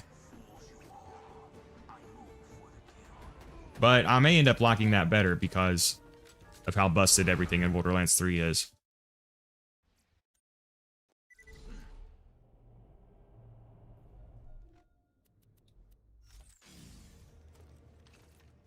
All right, this time for sure.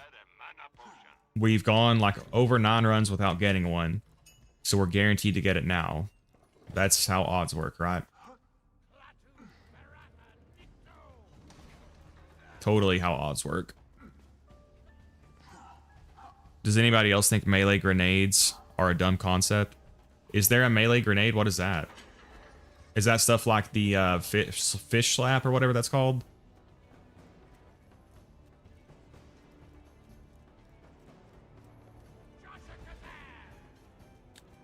You can't effectively hit some bosses in Borderlands 3 with true melee? Oh. Yeah, that is kind of irritating. That kind of happens in every melee build. Hey, we got it. At least, well, for melee 0, you can just melee upwards into the air because you have really high range, but it's still kind of annoying with the flying enemies. Fish slap, okay, yeah. Gambler's fallacy, never heard of it. And that was the thing, like, I was really excited for melee Rafa, and it just feels so stiff and awkward. And it, since you don't have any, like, real ranged attacks when you're using it, flying enemies are super annoying. Alright, so we got an OP10 Chain Lightning. We don't need this Lightning Bolt. Alright, so now I need the level 75 Survivor Calm.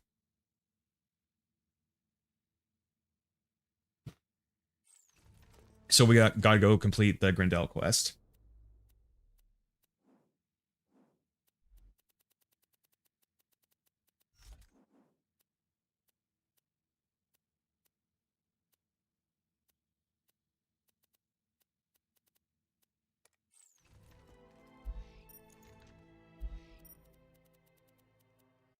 Which is a very short quest.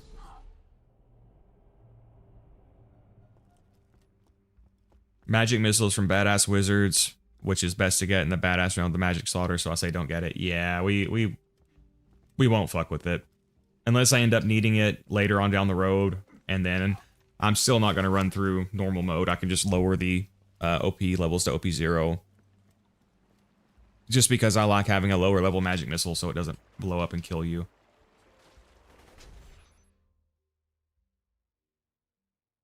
I'm also going to have to go check my Sniper 0 guide to see what the stat line is that I need on this Survivor Comm.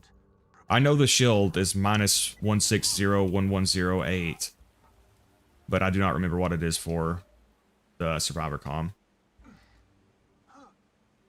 This is the path, right? Oh god, I fell off. Distracted caving kills, guys.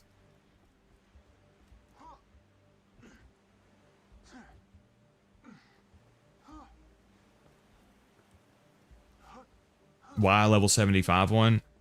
Just because I know the stats that I need for the level 75 one to make it work for sure for the glass tank setup. I know there's other combinations, but the problem is I don't know exactly what the numbers need to be. For this one, I do know exactly what the numbers need to be.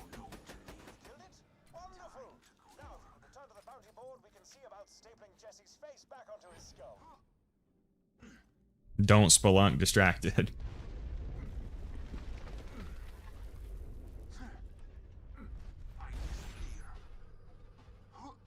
Melee Rafa being the Blade Dancer super from Destiny 1 pisses me off so much. Like, we get it, Rafa is a Destiny hunter and I want to flay him. From my limited experience with Destiny 1, honestly, that class felt better.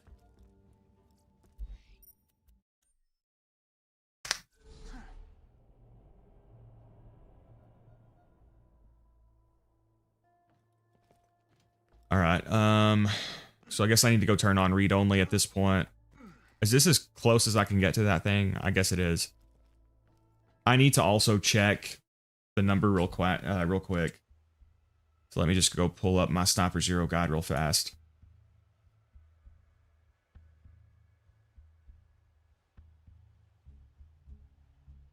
Personally, I did not find Melee Rafa to be very fun.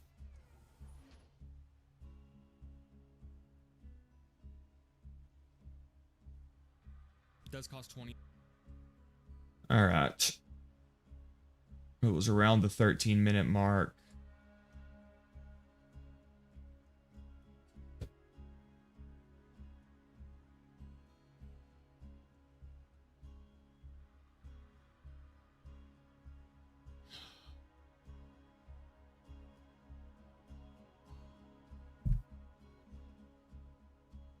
Oh my gosh. Okay, yeah, the turtle shield is minus 1601108.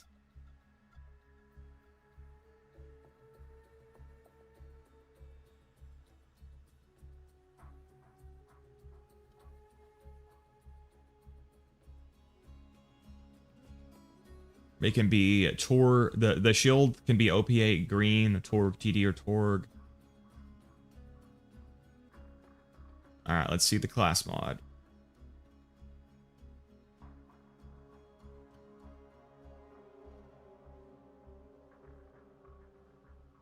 Okay, it is max health plus 191, comma 387. 492.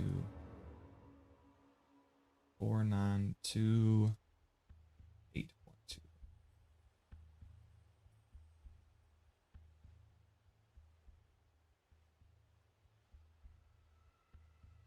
4928. 4928.2. But it needs to be 191387. All right, so let's turn on read only.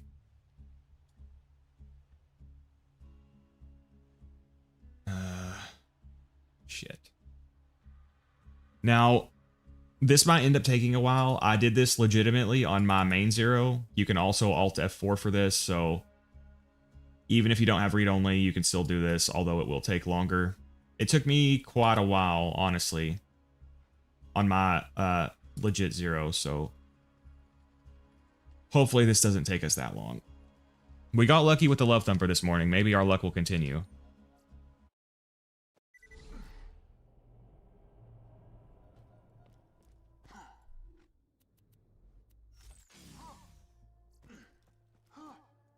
If we do get unlucky, this one could be pretty rough. And I absolutely have to get this one before we reset the playthrough because I'm at max level now, so I can't go back to a lower level on this character. All right, so we need 191387.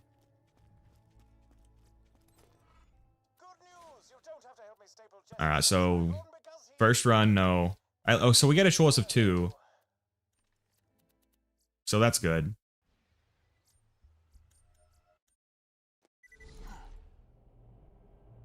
Laugh when you realize every Borderlands game sucks except for one in the pre-sequel.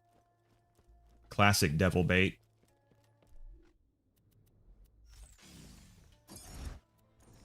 Okay, guys, the only good video game ever is Hey You Pikachu. Any Hey You Pikachu enjoyers here? It's this really old game that you could like talk to Pikachu on. It was kind of weird. So that's a survivor class mod, but that's not the one I need. I need one with 191,387 health. And Rokar has said there are other combinations that will work, but I'm not sure exactly what they are, so we're going to keep going for this one. This farm is quick, usually. Well, it was, wasn't for me last time, but hopefully you're right, Devil. Maybe I just got unlucky last time.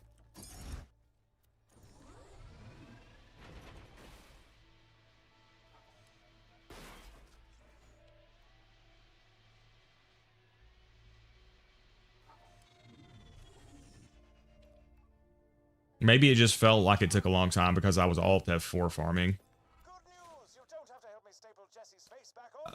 There's a tricky spy, so I'll keep that, actually. +6 unforeseen, +5 ambush. Oh, that's awesome. Okay, yeah, we'll take that. Under-leveled, but not a big deal. Now, if I wasn't read-only farming, I wouldn't be able to do this. Well, no, yeah, I could. I could dupe it, so never mind.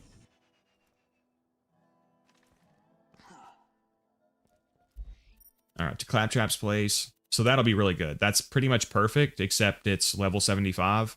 But since class mods don't scale that much, it won't be a big deal. For the GameCube, was Pokemon Snap on the GameCube? They made one for like the Nintendo 64 too, I think. But I was like, I remember some of my family played it. I was very, very young when that game came out. I'm pretty sure I was born when it came out.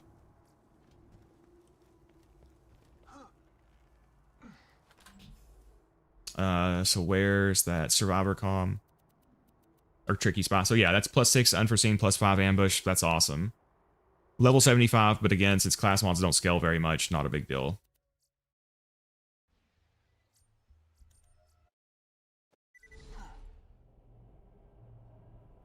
Borderlands RNG dictates that you only get lucky once per century. That is true, Alpha. So we might have used up all of our luck. Pokemon Snap was on the 64, and new Pokemon Snap was the Switch. Oh, okay.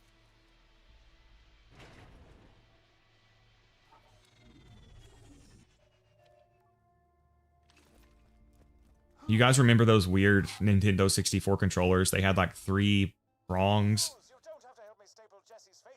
So that's a survivor class, but not the one we need. There's another tricky spa. So this is a really good quest for class mod farming, obviously. This is the Grindel quest in the Captain Scarlet DLC.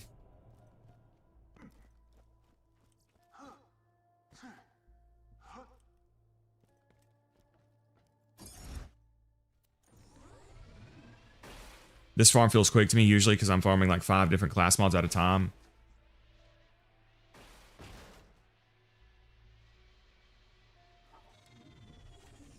Well, either way, hopefully I don't get screwed here. Hopefully Alpha's theory about me using up my luck will not hold. We're going to be hearing that line a lot, though.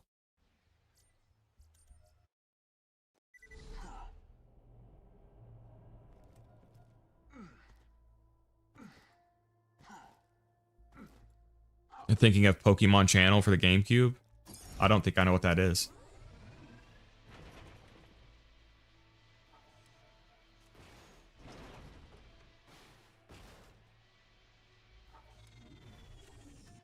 There was a couple of Pokemon Stadium-like games on the GameCube, Coliseum and Gale of Darkness.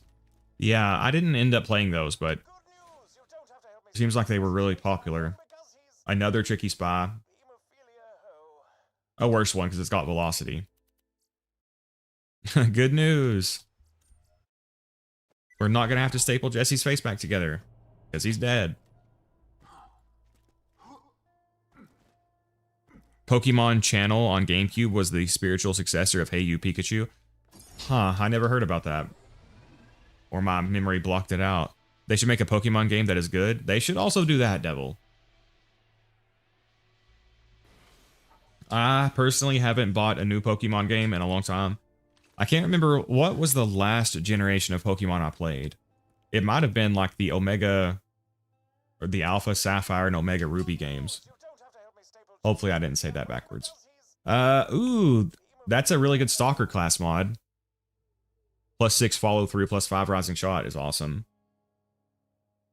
We might keep that too. Not meta or anything, but as I'm doing these quests, I think I'll want to switch up the builds a little bit and show some off-meta builds too. So I'll hold on to that just in case.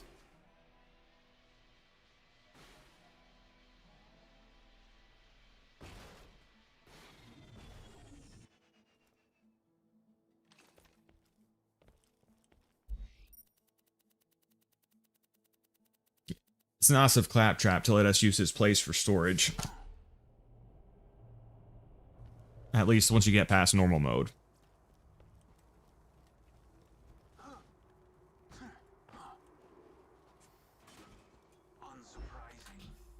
Yeah, +6 follow through. That's awesome. I think this is the only non-melee class mod that can boost follow through. So pretty fun class mod. Plus Rising Shot is good as well.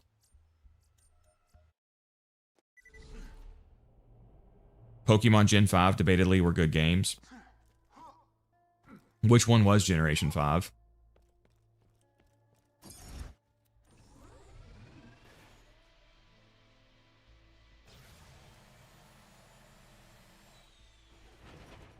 And even when I played it, I didn't... Well, I shouldn't have said the last one I bought. It was the last one I played. I emulated it.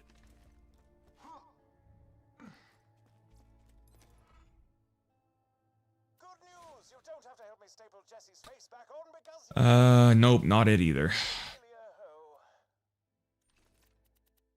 Black and White and Black 2 and White 2. I did like Black and White. I liked how Black had a hard mode, didn't it? And then White had an easy mode.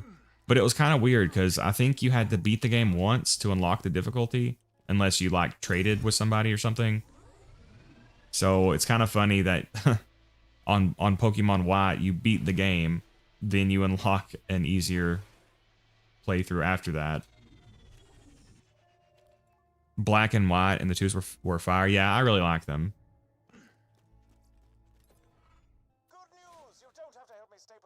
Honestly, I like those games were not 3D, but they were like animated, right? Like the Pokemon, like the sprites were actually animated. I like that style. And playing them on emulators is so nice with you get the speed up. For the tedious sections anyway.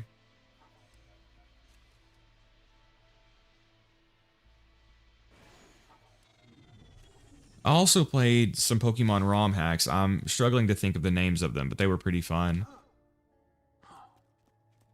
Which is the Pokemon game? Oh, I forgot to reselect. Which is the Pokemon game that takes place in like what was the name of that? I think it was the Pokemon game Gudra was introduced in.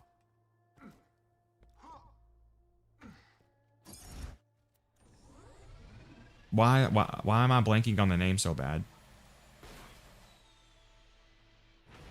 They were partially 3D, but they still had sprites. I don't know why they made 3D games when the animations look bad. They should go back to 2D. Honestly, that's how I feel about Fire Emblem. The animations and stuff in Fire Emblem when they were 2D, at least in like during the Game Boy Advance era, were so good. And then after they went 3D, at least of the 3D games I've played, which is admittedly not a lot of them, the animations and stuff have not been nearly as interesting. Oh, X and Y. I think it was X and Y. Yeah, yeah. Mega Evolution was a lot of fun too. I like that mechanic.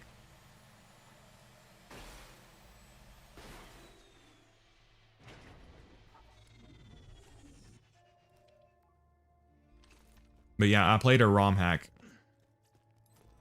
of that. I can't remember what it was titled. Oh, guys, that's it. That's it. Holy shit. Okay, it didn't take that long. Sweet. It's got a resurgence roll, which is bad, but I don't care about that. Sweet.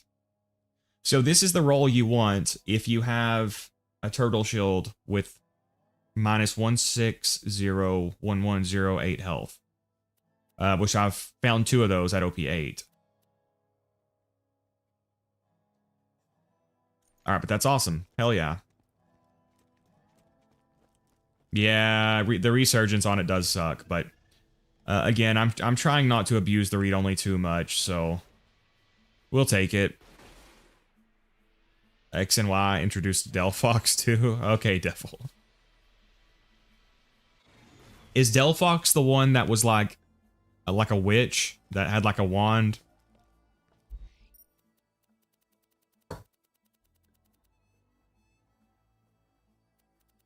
Yeah, I just wish when these game devs went 3D, I wish they would try to keep a little bit of the flair that they had when they were 2D. I guess it's harder to do stuff like that in 3D or something. The Witch Fox. Okay, yeah, that's what I thought. This is probably okay. Which generation do you think had the worst starter trio? Not as in like meta performance. Well, you can include performance. I'm thinking more of visually. For me, I know it's a very hot take. I think the I really dislike the Gen 2 starters. Chikorita, Totodile, and Cyndaquil, is that his name? I don't know why, but visually, I just don't really like any of them.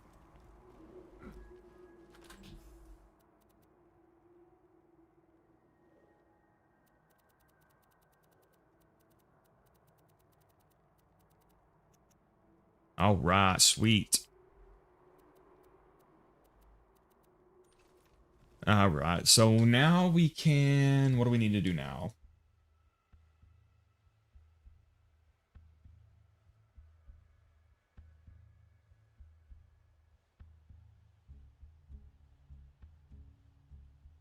Let me turn off read-only real fast. Okay, and in fairness, Totodile was probably my... Totodile was the one I did usually pick. But I like Blastoise better. I like Swampert better.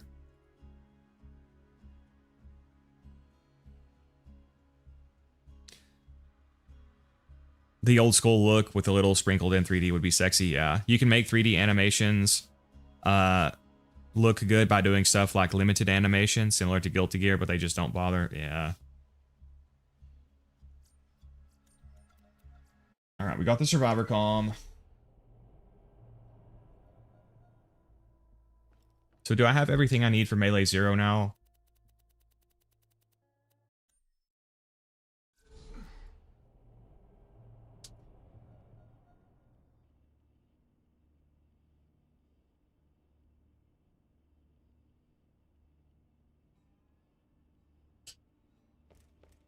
I think I do.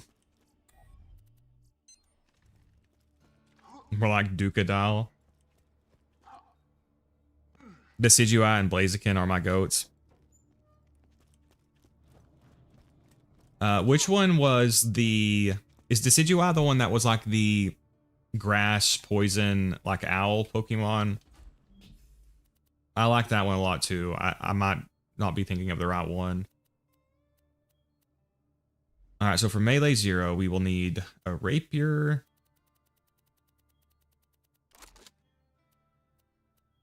We'll need this. Oh, I've already got a Slag Pimp. We'll need the Ruby. I got the Sniper Heart. We'll need Legendary Ninja. I can get rid of that Spy Class mod now. You can get rid of that Lightning Bolt now. Alright, so this is what I like to do with Melee 0. So let's go Rapier here, Ruby here, Slag Pimp here, Fire Pimp here, Firebone here, Legendary Ninja here, Grass Ghost. Okay, yeah, I like that one.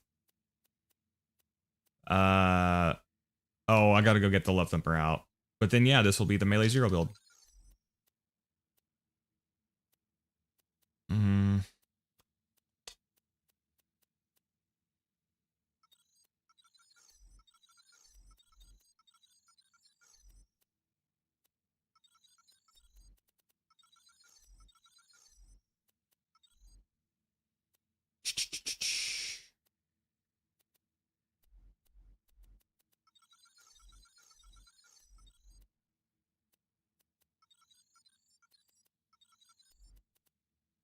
So I want a lot of these skills, but obviously I can't get all of them. Counter-Strike is really good. Fearless is really good. I have to take Fearless because my shield is usually down.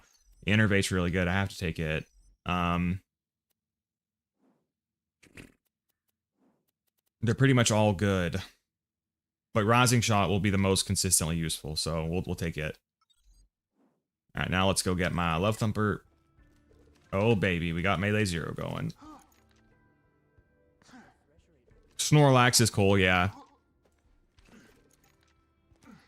Does anyone actually start with grass types? And ironically, I never have.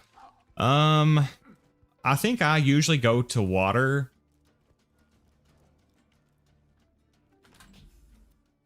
All right, get our love thumper. We can get all of these out.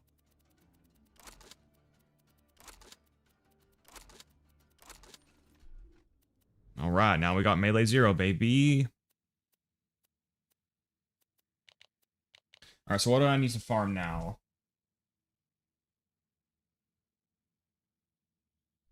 We got a Whirlborn for a fire launcher.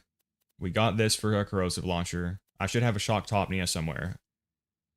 Unless I put it up. No, there it is.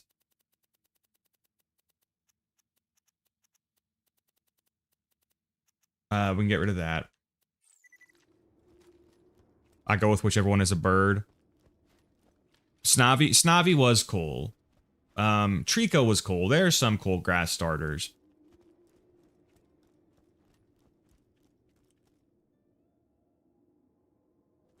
Hey, how dare you slander the good name of what's Swampert's first form? Mudkip. What's with the Mudkip slander? Come on, man.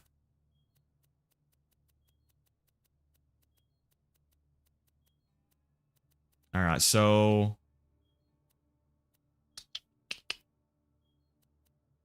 won't need you.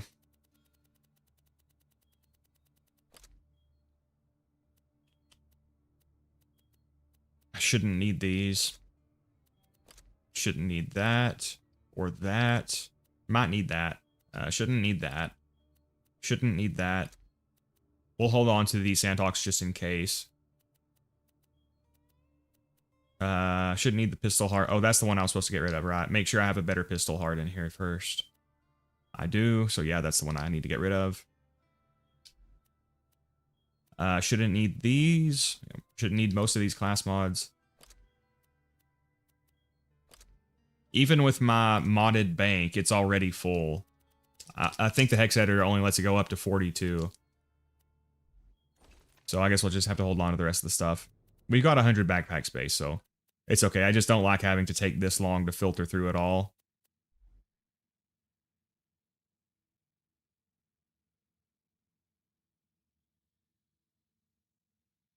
All right, so what do we need now?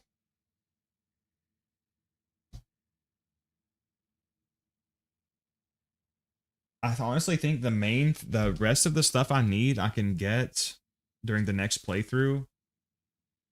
We can use fastballs. Let's go farm some fastballs. We can kill him pretty easily with this melee 0 setup. Actually, shoot. I'll need him to strip my shield, so it might actually be a little bit harder. Oh yeah, let me go grab these fastballs out of here too. They're good with this as well.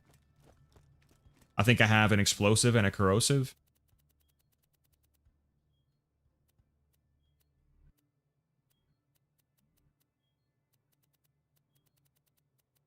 Yep. I'll hold on to them just in case. Gives us some room to put some other stuff up anyway. Shouldn't need the chaotic neutral. That's garbage.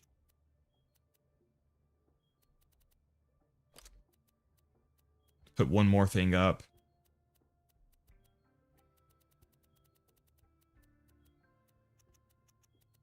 Shouldn't need this transfusion grenade. I'll hold on to it just in case.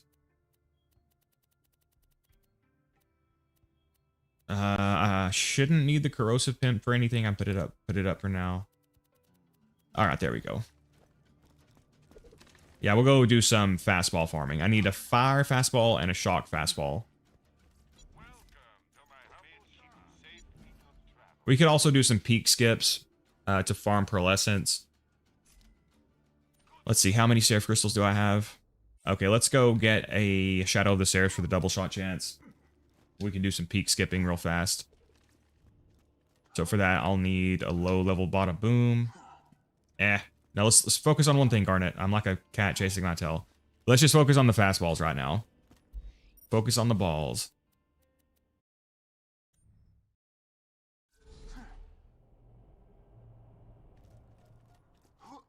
Don't need to worry about the Herald.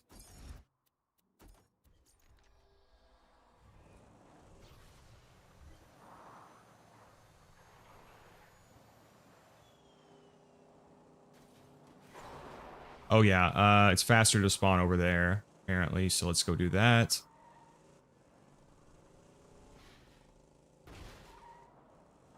Okay, it triggered the save, so that should be all I need to do, right?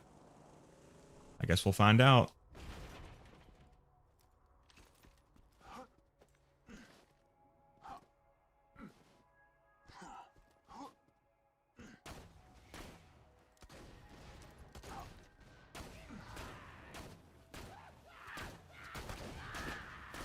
Yeah, these skinnier guys can be a little bit harder to hit with the Pimpernel. Hopefully he can break my shield.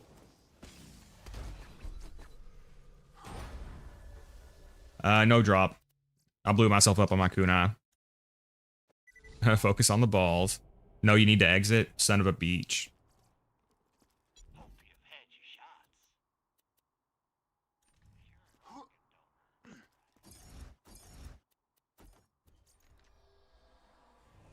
One of my cats chases her tail, then she catches it and yelps in pain, then does it again.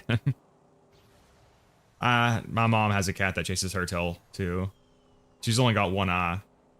My mom found her under a dumpster outside of her workplace, and her other eye was hanging out when she was a kitten. Obviously, she got in some kind of a fight or something. Something attacked her. She was in rough shape, but she took her to the vet a lot. They had to remove the eye, but she's doing really well now.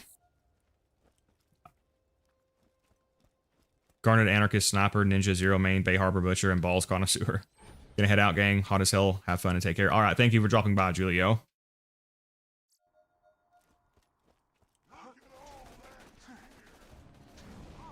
Don't you mind yourself about my gear, dude. Alright, so that's actually good. If they will strip my shield for me, then I can kill him faster. And that's kind of how I play Melee Zero. I naturally let enemies strip the shield. We shouldn't even have to slag him. Honestly, the kunai might kill him.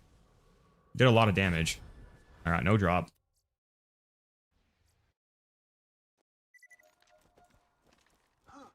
Yeah, so this will work out really nicely, actually, if they keep stripping my shield for me.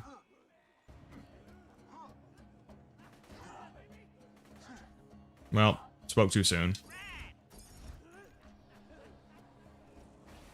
It is possible that if I angle it just right, I might be able to strip it myself. Let's get close to him and make sure first.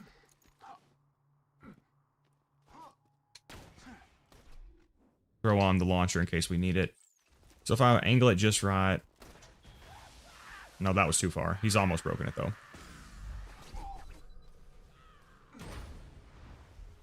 Hey! Oh, another explosive.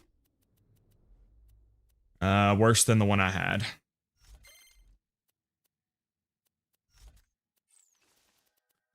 Max damage is 91.9 million. Second is 89, then 86. Hopefully we'll get some max damage rolls here. I'll be happy with shock or fire at all, though. A shock fastball is super, super useful for the stupid fire dude, Captain Flint. So hopefully we can at least get that. Maybe get a low enough OP level chain lightning so it just breaks your shield. Yeah, we could do that if I mean, I could farm a low level lightning bolt either. But the thing is, when I'm not farming, it's not an issue. It's only an issue right now because I'm having to... My shield is arbitrarily recharging because I'm save quitting. But we may end up doing something like that.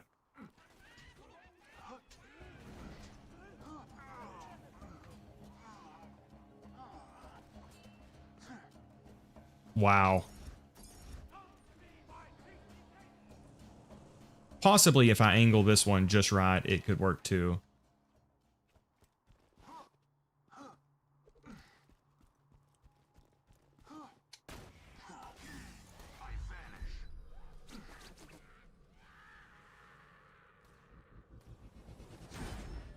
No drop.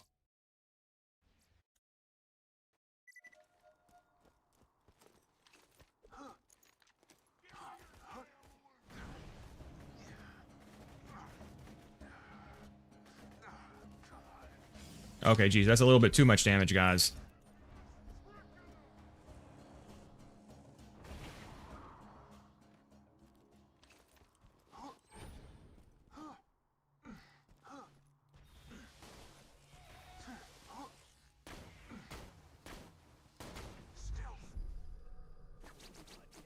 So again, you do get more damage the longer you're in your deception. So that's why sometimes I can kill him in one hit. I need to delay my execute just a little bit. We could also farm Hatterax for fastballs at some point. Oh god, I got stuck. That's actually where I got these two. I think I got this explosive one and the corrosive one from Hatterax. Wonder if I can just like jump up these rocks.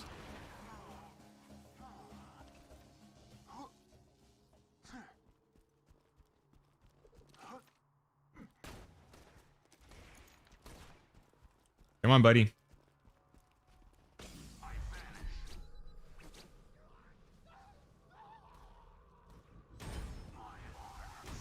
No drop. Is the deception crit bonus still bugged or did they fix it? Yeah, I don't... So, is it actually bugged? Or is it just it doesn't usually apply because of how the crit damage thing works? Are they gonna kill me?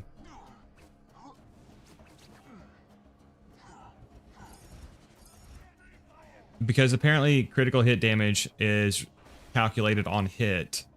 And as soon as you shoot in deception, deception ends. Therefore, you don't get the critical damage bonus. Unless, I suppose you could do something like, say, you shoot the Sandhawk out of deception, and then you activate deception as the Sandhawk is going, then you might get the critical damage. I'm not sure. It's bugged in the sense that it can't snapshot the bonus. Basically, it doesn't really benefit unless you do some kind of weird shenanigans like that.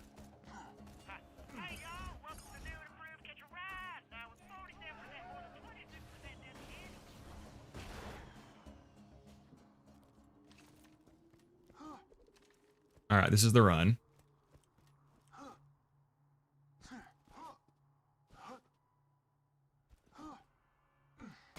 Yeah, if you shot then deception, you can get the crit bonus. Oh.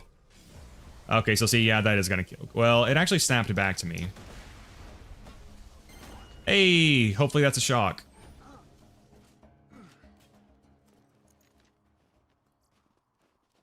I have freaking another explosive and it's worse than the one I have.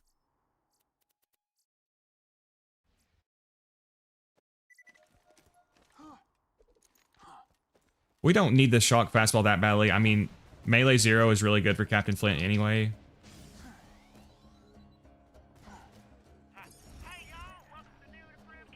But it would be nice to have for sure. I should be able to one-shot Captain Flint with melee 0. Get our health back up. Okay, I almost fucked that one up. So he's not slagged. But we still got him. No, it looks like the kunai slagged him. I wish that... I think it would be too broken if kunai auto-slagged and death-marked when you have so many volleys. I think it would be cool if, like, say you only had 2 volleys, but each volley was guaranteed to apply death and slag, death mark and slag. Because I do think slagging 5 enemies in every deception would be too broken. But if you could slag and death mark 2 enemies at a time with deception, that would be cool.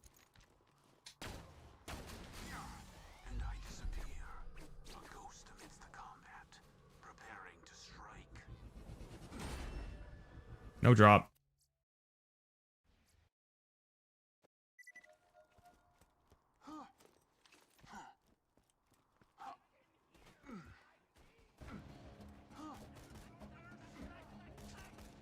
Maybe electric chair? You mean for shield stripping devil, or you mean for Captain Flint? If you mean for Captain Flint, yeah, the electric chair would probably melt Captain Flint too. What if I do a gun melee hybrid build on Axton? Go for it.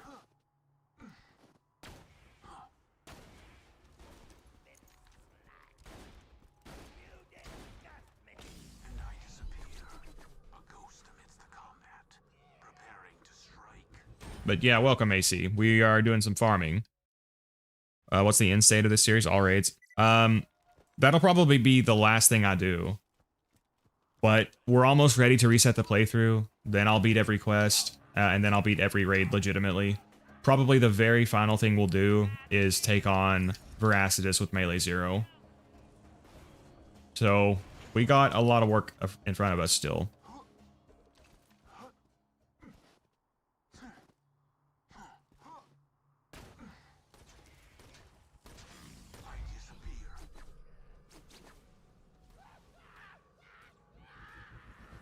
Oh, I fucked up my execute.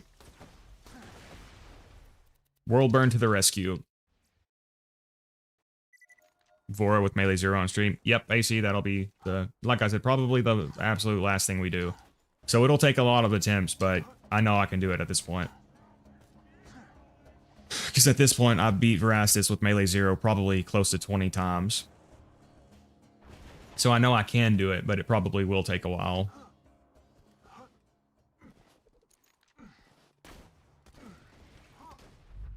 Oh,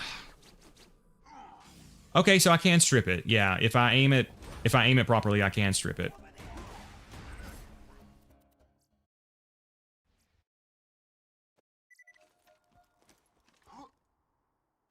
Viento, so Axton doesn't have a melee build like Zer0 does, but you can actually be somewhat viable with melee with him. Alpha has a video on it. It's definitely not meta, but it's technically viable. Athena is what hybrid Axton would look like. I want to play Athena more too. I haven't played her much, but she seems fun. Hey, welcome Amon. So let's try that again. Yeah, if I aim it just properly, I can still do it.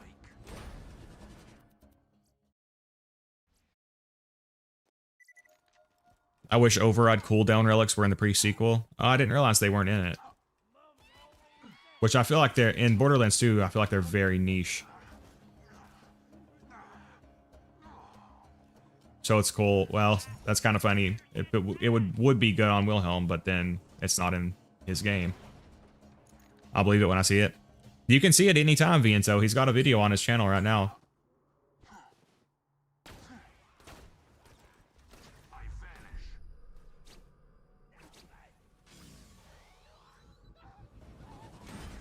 No drop.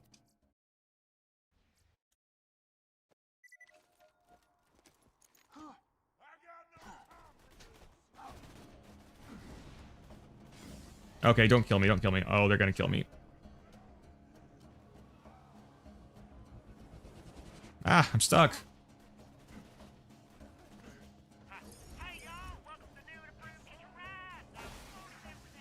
Distracted driving kills, guys. Wait, can I drive over this? Oh, I guess not. I can spawn out, though. That's good. That's normally how I play the Love Thumper. I let the enemies naturally strip the shield, and it's not a big deal. Again, the issue I'm running into here is the shield regenning when I save quit. But if you land the chain lightning like just at the right spot, like at the proper distance and angle, I can still strip my shield without killing myself.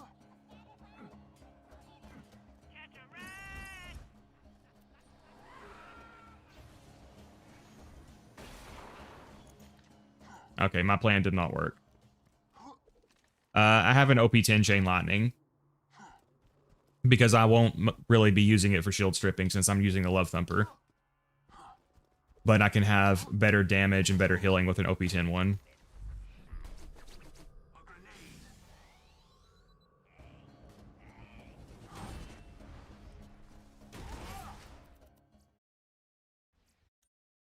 We'll just do a few more runs.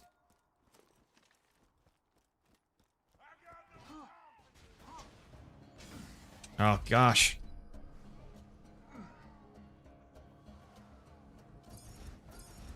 You can do a jump with the car and dismount midair to make it faster. It's tricky if you don't know how to do it.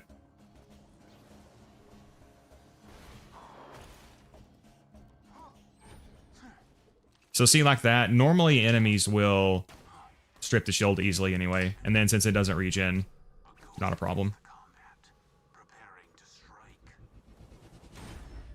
No drop.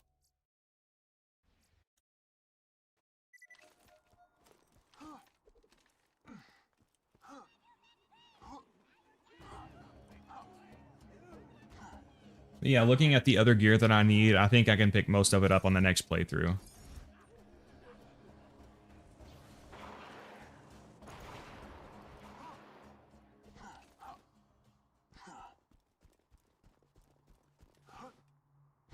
And honestly, Hatterax will probably be a faster way to do this. I've already got 2 from Hatterax.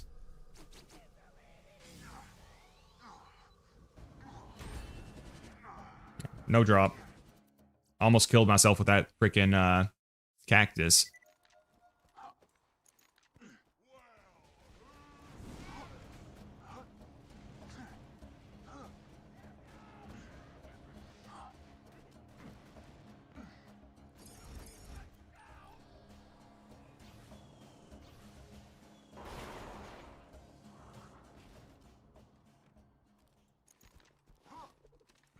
Now, with my shield being this low, I'll probably just let him break it.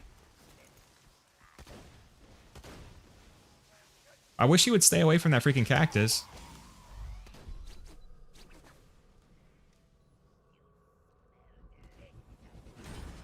No drop. We got an iridium, though. Does anyone hate that the game technically has 100 sensitivity options, but you can only change in increments of 5? Oh, God. I haven't had a specific issue with that, but that does seem kind of redundant. I guess back then people were just plug and play chads who didn't care about sensitivity. I guess so.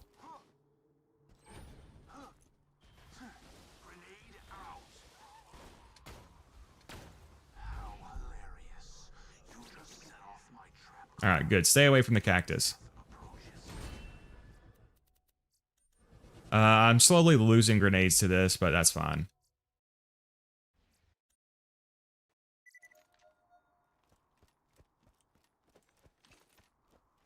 Melee Roland? Is that really a thing, or is this a devil bait?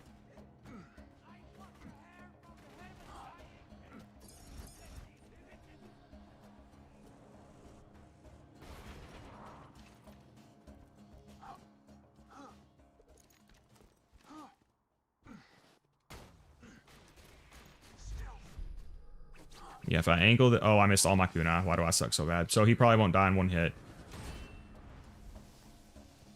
That's fine. Alright, guys. I guess I'm going to call the stream there. That's the end of the grind to OP10. Tomorrow we will start... tomorrow we'll reset the playthrough and start working on beating every quest. And then we will end the series by taking on every raid boss legitimately. And the final thing we'll do is take on Veracity with Melee 0. So this series is over. We'll start the new one tomorrow. Thank you for coming out, comrades. Thank you, Viento. Thank you, AC. Thank you, Alpha. Thank you, Random Shot. Thank you, Rokar. Thank you, Viento. Thank you, Devil. Thank you for coming out, everybody. Hopefully can stream tomorrow. But regardless, next stream we'll be starting the new series.